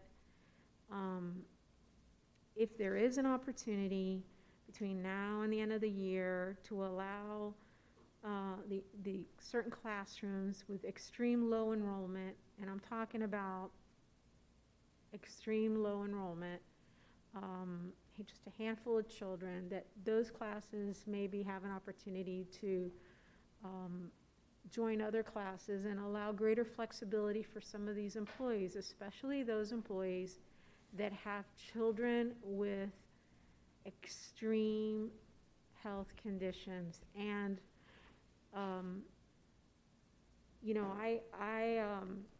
I was touched and continue to be touched by many of these stories. My feelings and my care for our employees are real. And so I will continue to, as I do each and every day, I speak to Mr. Runcie about this. He can say almost on a daily basis. And we have to continue to fight for them and find ways that we can try to address these concerns. And it's not going to be perfect. And I think that everyone understands that it's not going to be perfect. But if we can make some room for further assistance to some of these families, I think that's something that the union, our employees, and the children that we serve would appreciate it. So thank you for allowing me the time. And I don't know it's not that I'm asking for a directive or support from my colleagues. I would hope that if we could afford Mr. Runcie an opportunity to take a look at it, see if there are schools that have greater flexibility, which schools those are and which classrooms those are, and if we can address some of those teachers that are within those schools that can have further assistance. I'd certainly like Mr. Runcie and staff to have that chance to do that. Thank you. Ms. Myrick? Yeah, I just wanted to bring up, and Ms. Good, this is not at all disagreeing with your thoughts or the concern of the board, but it's my understanding that at Mr. Runcie's direction, the offer that was made to the union initially was that the second priority of staff be those staff members with those young children that are ill at home. And that was not accepted by the union, and they put that as number 3, and the number 2 people who were employees who had a kind of a less serious issue than the number 1s are the ones that got the number 2. So, Ms. Fusco? Sorry, that's wrong. Ms. Myrick, are you reading from the agreement? well, I know what the agreement says, the 1, 2, 3, 4, and I think that Mr. Runcie's instruction to the negotiation team was to put those families with those children as number 2. I think Alan will acknowledge that that's what we put out there first. Doug will acknowledge that's what we put out first, and that was not accepted by the union. Okay. So if we're going to speak to the memorandum of understanding, I would prefer if we have it and we just read it as it is. The point I'm trying to get us to do today, we've been dealing with, I know all weekend I was busy with several teachers. I talked to staff about some of them. So I wanted to have a public conversation today so that those individuals could see that what they were saying, that there is some concern and compassion and some care. And I know that my colleagues feel the same way. So don't want to get into a back and forth about the issue. The fault is the governor. The pandemic is real. The fault is leadership that won't put us in a state of emergency and close us down, that's forcing us to go back in schools with high COVID numbers, and people are dying and getting more COVID every day, and they don't care. So I'm clear about that. What I'm trying to do right now is move to a place of problem solving, and sometimes when you can't offer money or you can't offer what somebody needs, care, conversation, and compassion, can help along the way. So that's what my reason is today for asking us. So does any other colleagues have comment? Ms. Alladine. Thank you. So number one, so for me, I was looking for Mr. Runcie, possibly in your weekly superintendent's address, that you could update the board and the community about the conversations that you're having with the local health officials on COVID. Sure. We continue to get daily reports from them on a number of gating indicators. The other metrics are pretty much, internally with the board in terms of our preparedness, et cetera, and we work to address all those before we would open. But the numbers that we've been seeing, they've certainly been trending upward. That's what we have at the moment, but our ability to begin to consider any new action relative to our status is going to be driven by what the county's doing in terms of the phase they're in. We're in phase 3. That would have to dramatically shift. And the state would certainly have to give us the ability to do that. So at this present moment, we have to open school.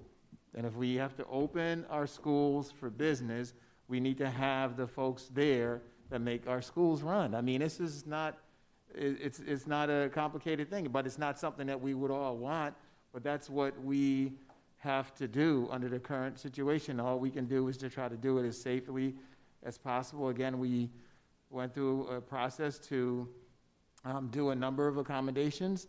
And as I mentioned, today will be well over 800. I'm not sure what the ultimate number will end up at. I'm just going through those priority 1 situations.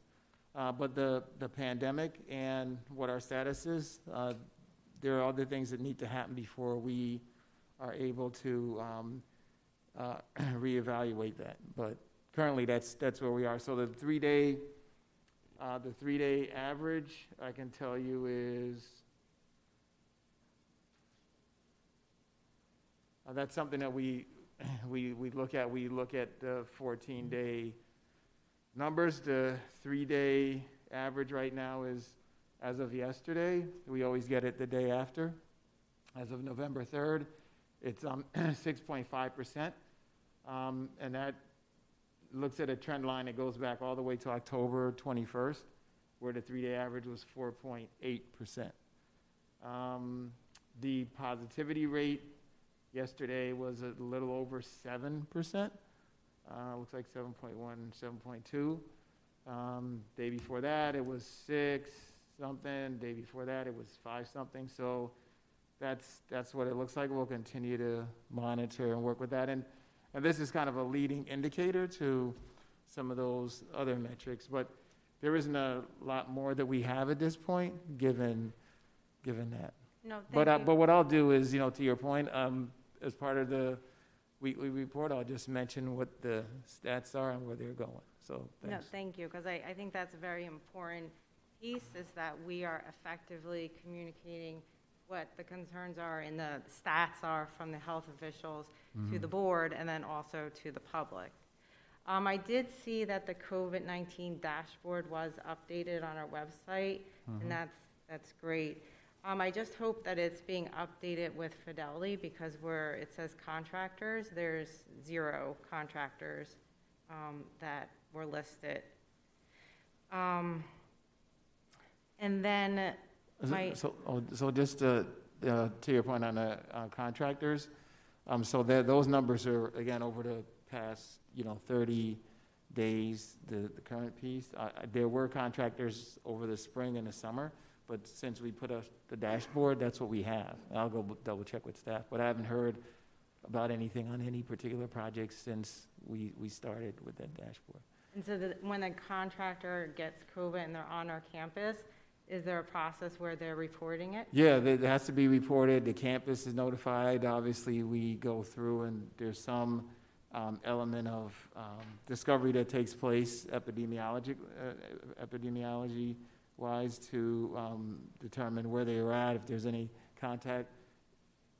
Typically, our contractors are in isolated spaces. They're not working on roofs and other buildings that are actually occupied, which is, why the work can take a while. We have to move people around.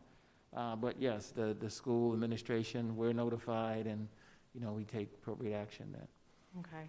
And the outside cleaners that are coming into our school, so my understanding was when we were going through the workshops that those outside cleaners were going to be coming in 2 to 3 days a week.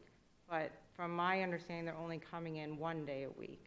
So I don't know if the board would like to ask to have the cleaners, the outside cleaners, come in twice a week, at least until January, until we get to this next step. So let me just add to that, Ms. Aldef. I think the issue is not whether they come in 1 day a week, 2 days a week, or 5 days. It's, do we have the ability with existing people and some support from the external vendors to maintain the level of cleaning and sanitization that we want to do in our schools. And when we're at that capacity, that's when we bring in the external vendors. And my understanding, we've been able to do that with staff that we have. I'll connect back with Mr. Woods to confirm that, but that was my understanding when I last spoke to staff on this topic. Okay. So to your point, if there's any concern out there, I've made it clear to them that we shouldn't ever hold back on getting additional capacity should we need that. Our number one objective is to make sure we're doing what we need to do. And as I go in and visit schools, I'll ask teachers or staff about the cleaning, and they've certainly confirmed that it's taking place. And inside, our protocols in our classrooms, they typically, in some schools, actually have a sheet in each classroom for the benefit of administration as well as teachers there indicating that the room was clean or sanitized as well. So there's a number of ways folks are looking to make sure that that occurs. And I think that we also should look at the COVID positive rates, because of the higher the numbers, then that school should be having the outside cleaners come in more often. Yeah, you mean if a school is having, well, not necessarily positivity rate, but you mean the number of occurrences at that school? Yes, and if we do have a school where there's a major concern, we consider everything from closing the classroom to closing the school for a few days. We haven't reached that point yet, but we won't be shy about doing that should that situation occur. Right, I'm looking at the dashboard, I see some schools with high numbers. So I would like to see their schools being cleaned more often.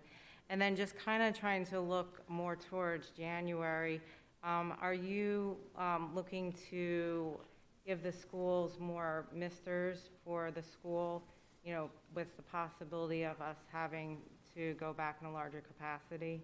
And that we're looking into that now instead of last minute, so the schools have the misters when it's time to get everyone back to school. Yeah, so as far as I know, they have the misters and they're using them. I haven't seen it necessarily. There was a request that they need more. We have some additional ones I know in reserve should schools need them. And again, to your first point, we have additional outside vendors that we use that also use misters as well, should there be a need to. But as far as, and the last thing I would say is, and I know we visited this topic a number of occasions, and Dr. Wanza can certainly confirm on this, but we've advised the schools to make sure that they're fully staffed up on their custodial, and if they have any concerns in that place, in that area, they need to let OSPA know or anyone else. We're not going to be shy about providing them the resources they need to make sure they keep their schools clean. Ms. Marte had her hand up. Thank you, Madam Chair.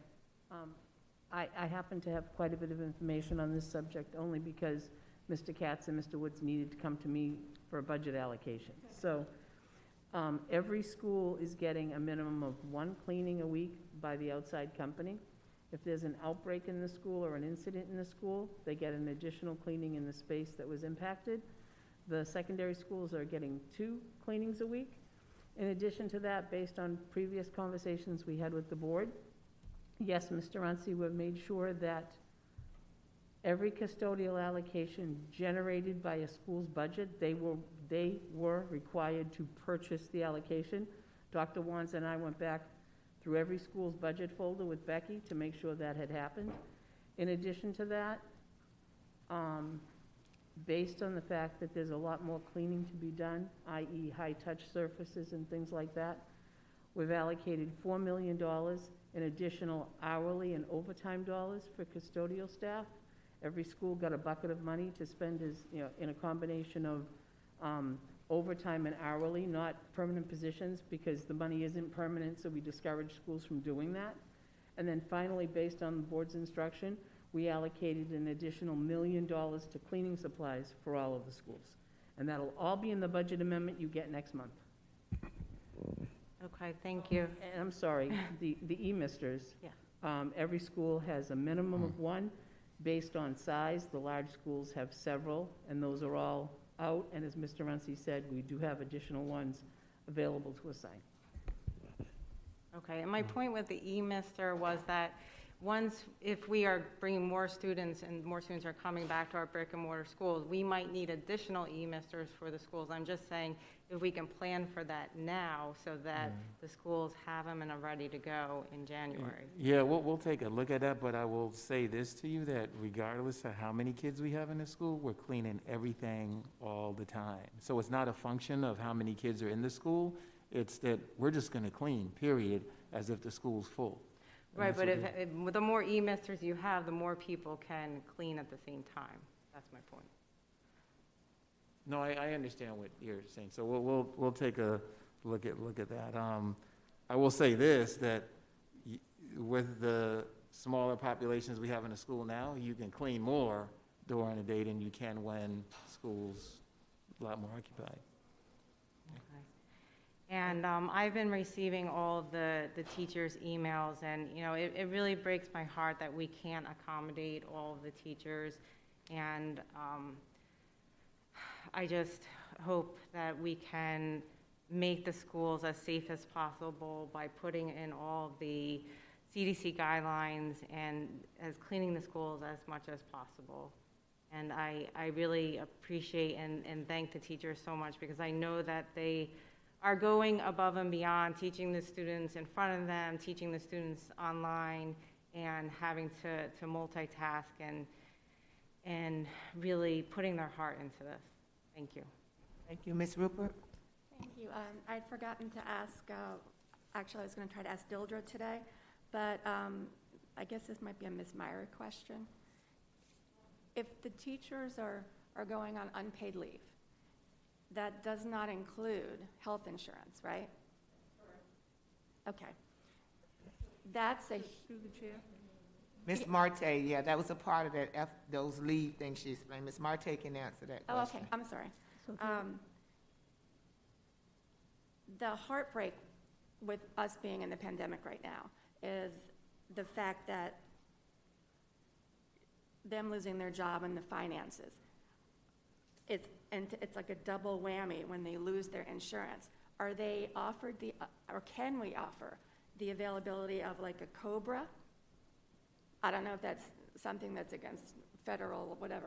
So through the chair, they're currently offered COBRA. All employees are offered that, but that means they've got to pay for it. Right, right. I don't think that message is getting out there enough that it needs to, because you know, So, through the chair. Go ahead. Dr. Ogburn's staff meets with every individual who comes down and says, you know, my accommodation wasn't approved, what do I do? And there are several, as Dr. Ogburn said earlier, and I believe she's still here if I need help, but I try to listen to everything she tells me, so maybe I can do it. There are several leaves they can avail themselves of before the personal leave, which is not paid. Right. The extended family medical leave, the access to the sick leave bank, Right. family medical leave where they are paid their insurance for the time that they're out. Right. So there are other options available. Okay. Because, But Dr. Ogburn and her team have, Dr. Ogburn's made sure that the frequently asked questions and all the information that employees need to make informed decisions is being shared by her staff. So please be assured that that is out there. I am absolutely 100% sure that it is being shared, but it's like so many things are coming at them at one time.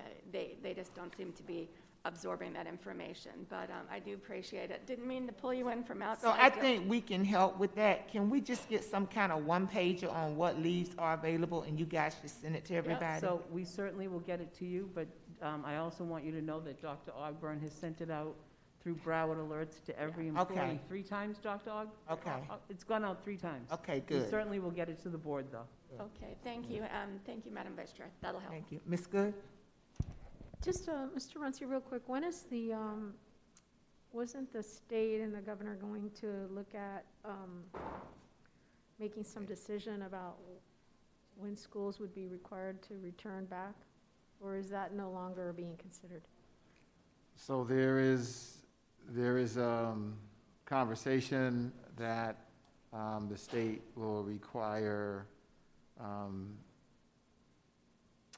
basically, well, they'll do 2 things in January. One is that they will require a reconciliation of the enrollment. So the executive order, as it currently stands, the state continues to fund us at the projected enrollment numbers. Mm-hmm.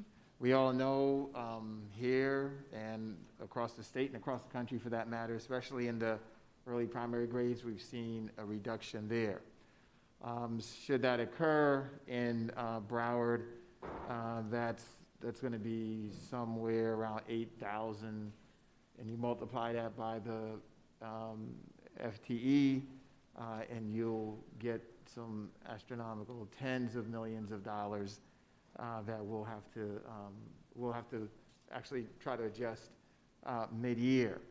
I mean, right now, 80% of families are staying home. They're choosing to stay home. They're Right, electing to stay home. so that would be one huge financial problem. The other is that the flexibility to do innovative learning, i.e. distance learning, or as we call it here in Broward County, e-learning, that option would be taken away. So I've actually had conversations recently and trying to get other groups other than just the school board and myself to talk to the state. So I can tell you that our PTA has drafted a letter. I shared a letter that in correspondence that we've been using in the Superintendent Association. We sent correspondence, and the PTA now, they're going to work to get other PTAs in the state so they can hear from parents that they need to continue to have that option. Because if we don't have that option, then you can't count and service any children that are.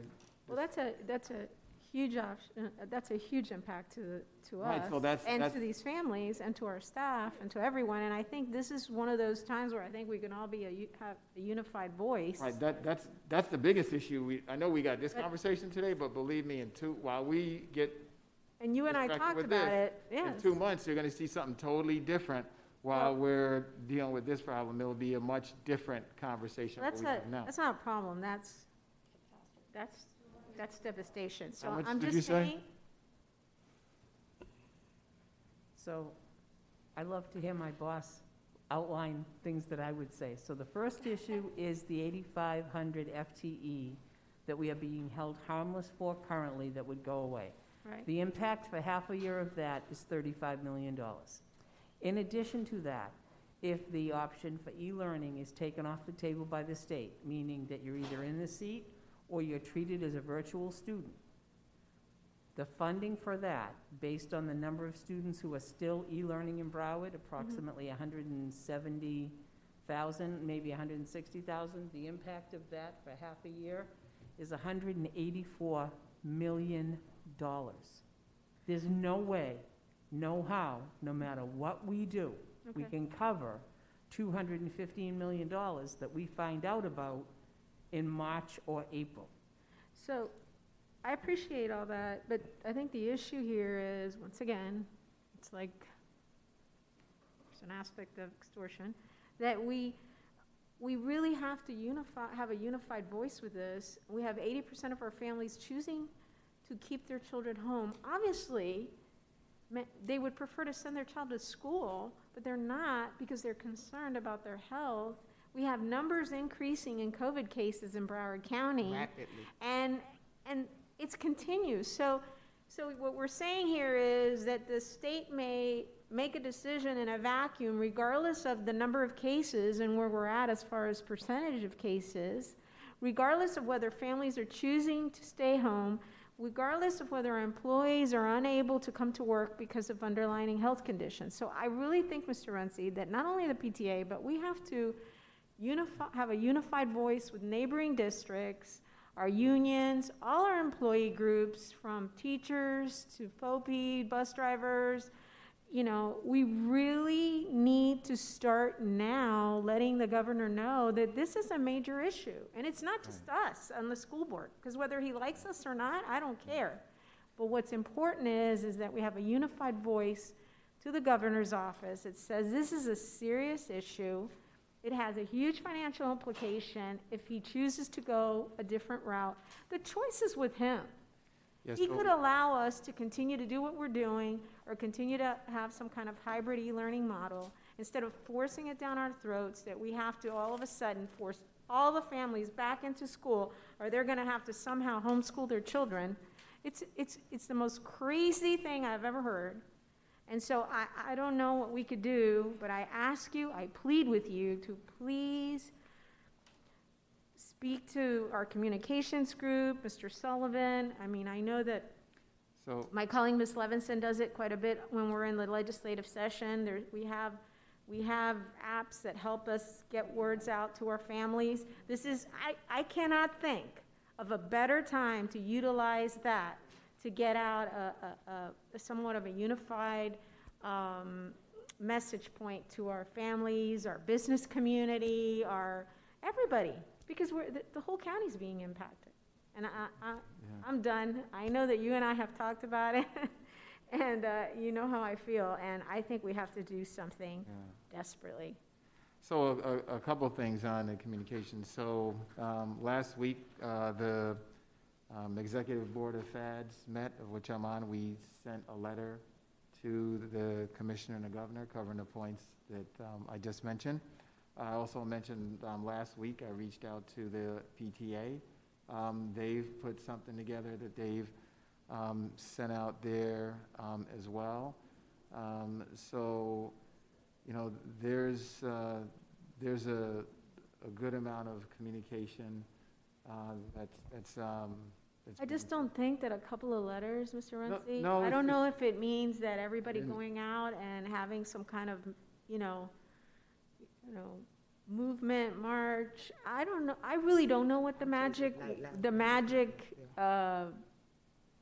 thing is to catch the governor's attention. I don't know that anything will, but I do believe that we need to let our parents know because they may not be aware of what's coming down the pipeline, and it's then going to come on us. And everybody's going to be mad at this board and you and the union, and we have to do something now to alert families that this is what's coming, this is what he's considering doing. Yes, I was going to mention a couple more things. So on Friday, there's me and the other two superintendents in Tri-County region, we have a call with the commissioner directly to cover this topic. I had a brief conversation with Ms. Aladef this morning, regarding our budget pamphlet that we put out, and we've done one in the past where we've had a budget town hall, but We're going to try to schedule 2 of them, one before the winter break. That's open to the entire community. I asked Mr. Sullivan to reach out to the PTA to have them host it so we can get a lot more parents in. So we're going to put 2 of those on. The first one certainly is going to talk about this issue and alert folks to it and try to provide some sense of a call to action for folks to call, write, and do whatever advocacy they can as parents directly in terms of what's coming. So there's a continued, yes, I'm sorry. I'll let you- No, go ahead. No, I appreciate that, but I don't think you need to have a meeting to have a call to action. I think the writing's on the wall, and it's coming. It's like a storm, a hurricane that's around, in the Caribbean, coming our way. And we really need to do something. And I think you know enough already that what the variables are and which road the state can take and how it impacts us if they go this way or that way. And I think the call to action is now. We can't wait till the end of November because they're going to be making decisions relatively soon as to how it's going to impact us come January. So I don't know that we can wait that long to have a budget meeting and then you can't have everybody in the room together because, again, you have all this. No, we were going to do a virtual online meeting for the community, for parents and everyone else, so that they can understand what we're dealing with, so that they can be involved in a sense of advocacy. It wasn't a meeting for us. It was a town hall for the county. Okay. That's what that is. We're doing I 2 of just- those. I think that's great, but I don't think you need to have a town hall. But if we Get the message to the parents now. You know enough about it, and so does Ms. Marte, on how this is going to potentially impact our district. And we need to get the message out to our employee groups, to our parents, and to our community, and find ways for them to share the message with the state. And I don't know that a town hall is really what's necessary, and I may just be the only one that feels that way. And I guess I'm so upset that I don't want to wait. I think you're really good at making, if we can use the app and the technology that we have available, we've done it time and time again. And I don't think boilerplate letters are the best, but you do always have the ability to pick and choose some elements of how they impact you personally. And I think that the governor needs to hear about the employee with a liver transplant and the parent with the child with cancer and all these cases of families that are impacted by, you have an elderly family member with issues and all these situations that we're hearing about, he needs to hear about them. We need to bombard him with the cases and the issues that we're facing in this county. Ms. Rupert? Thank you. On that point, we're doing a PTA. I'm helping with Bert. Bert Miller, yes. Yeah, you know that. Yeah. So we could certainly have information there as well, and that's only 2 weeks away. So that's. Yeah, I don't know. He may decide he wants to use that session. I'm not sure. We're working on that now, actually. No, I mean, I was just saying, we're already meeting, so Okay. we'll have, people that are, and it's online, it's virtual. Because we'll have that opportunity at least to give them that information then, and then we should. more, and then again, Yeah. before they even get to the break. So I agree with you, Ms. Good. I'm going to go back to Ms. Mark and then close out. Ms. Mark, did you find the agreement that you wanted to read those levels from? Okay, then I want to ask you a final question. If the governor is going to say that we're going to open schools back up in January, because to me, parents have spoken. They had a choice. Those that wanted their kids to go back to school, they sent them back to school. The majority that didn't, they kept them home. So if the governor issues something in January to say that we have to go back full brick and mortar, and a parent chooses to keep their kids home still, is there some kind of legal action that can be taken against those parents? Because it's really not our decision. If I'm a parent, y'all not going to tell me what to do with my kid. If I think their life is in danger, I'm not sending them to school. That's just the way that's going to go. So it really don't matter what the governor says. Now, on the other hand, it's going to impact dollars. And again, this is why and this might be an Osgood conspiracy theory, but this is why I think this is all an attempt to get rid of public education, because no parents got kids with issues, they have pre-existing conditions, they have it themselves. There's no way I'm gonna send my baby into somewhere and take a risk on them getting COVID when I can lessen my risk by keeping them at home. So what happens in January if the governor says, go full brick and mortar, and 80% of the parents say, I'm not sending my kids, and now we don't have an option for e-learning? Where does that position us as a district legally? Well, obviously the question would be, do we still try to provide e-learning? And then I think, as Mrs. Marte has said, the governor would probably reduce our funding by the 25% and give us the same amount that they generally fund for virtual. The other option would be, if we did not provide e-learning, all of those kids would be counted absent. They still could be enrolled, but they could be counted absent, and if they didn't come during FTE week, then our funding would be based on the 20% that were attending. And then I guess they would, to make the conspiracy theory going more, then parents might end up before the circuit court because their kids are truant for a month. But no, this is so serious to me, because when we talk about these types of public policies that are punitive and damaging to families, we have to talk about it from a full perspective. Our hands are tied with the legislature. If you say go to full brick and mortar schools, and you take away our capacity to provide e-learning, if I'm a parent and I keep my kid home, now the kid is truant, now I could get legal charges against me as a parent for protecting the life of my kid. Now, I'm not even gonna deal with how I feel. The same thing applies when I'm talking from an employee perspective as well. And I've been out in schools and on buses because I can't have staff doing it and I'm not doing it. And I have a dad with a pre-existing condition.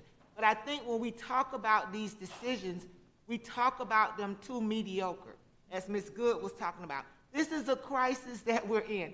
It's urgent. People's lives are on the line, and we're going to be forced, hope maybe or maybe not, but right now we have the potential to be forced in January to take it to a whole nother level. I'm not ever going to accept that we should just wear masks for the rest of our life and take our chance with COVID, this whole thing about less people are dying than before. That's unacceptable. One person dying is too many people dying. So I'm asking particularly for these explanations, so as we're communicating to the public, that our dialogue and our understanding and our communication is on a broad scale, that we really see how punitive and how damaging this could be. Go ahead, Mr. No, so the other thing I want to say on this is that this is not like the school district's out on some island by itself. We live in Broward County. The county is going to have a status that they're going to have to deal with in terms of the phase they're in.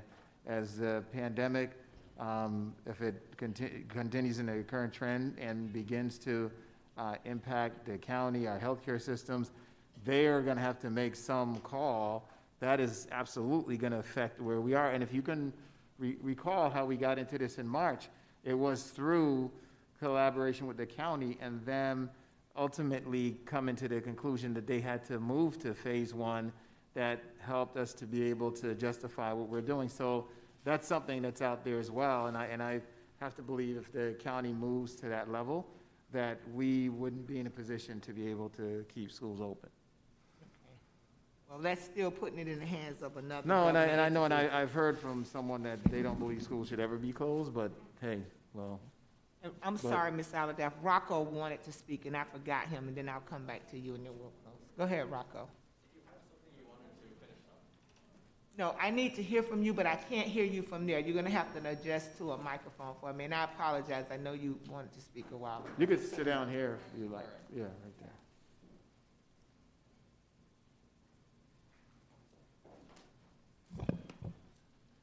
So first, I wanted to bounce off of Ms. Fusco's comments, because from my personal experience, I've been asked to leave classrooms because I would have been the only student in the classroom. So I was hoping that this would happen at other schools. Is this a county policy or just a policy at my school, probably? What, to be the only student in the class?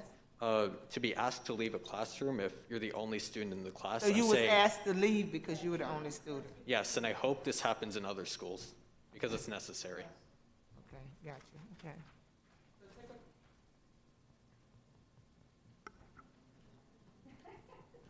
Dr. Wonson's mic, please.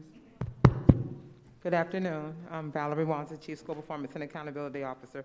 So we do not like for a teacher to be alone in a classroom with a student. And so if your administration has asked you to move to another class where there are other students, obviously you're being supervised by another teacher.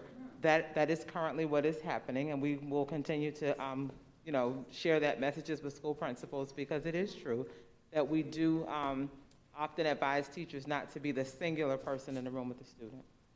Okay.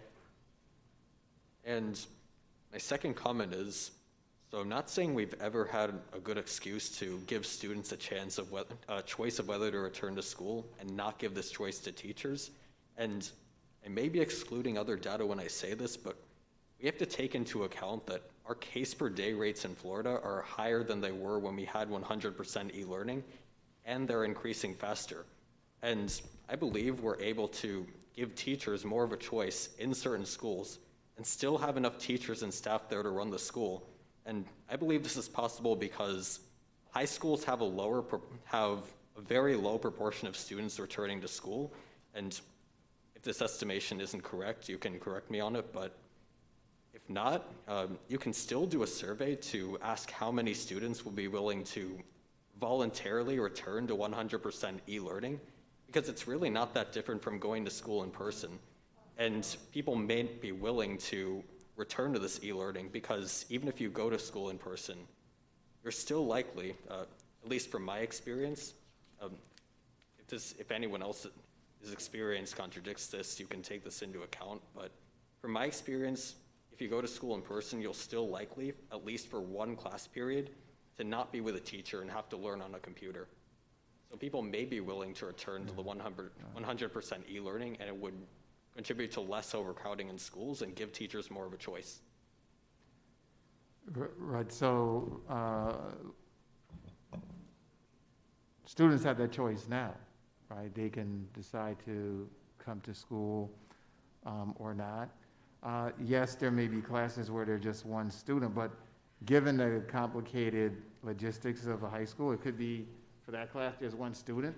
The next period they may have 10 students. I mean, you can't. It's not that simple, but I understand what you're saying. To the extent if there was a situation where we had a teacher that had minimum number 1 or 2 students per class, maybe less than a dozen for the entire day, yeah, we could certainly go and reevaluate that and try to work through that. But you've almost got to look at this as a period by period situation. But your points are well taken.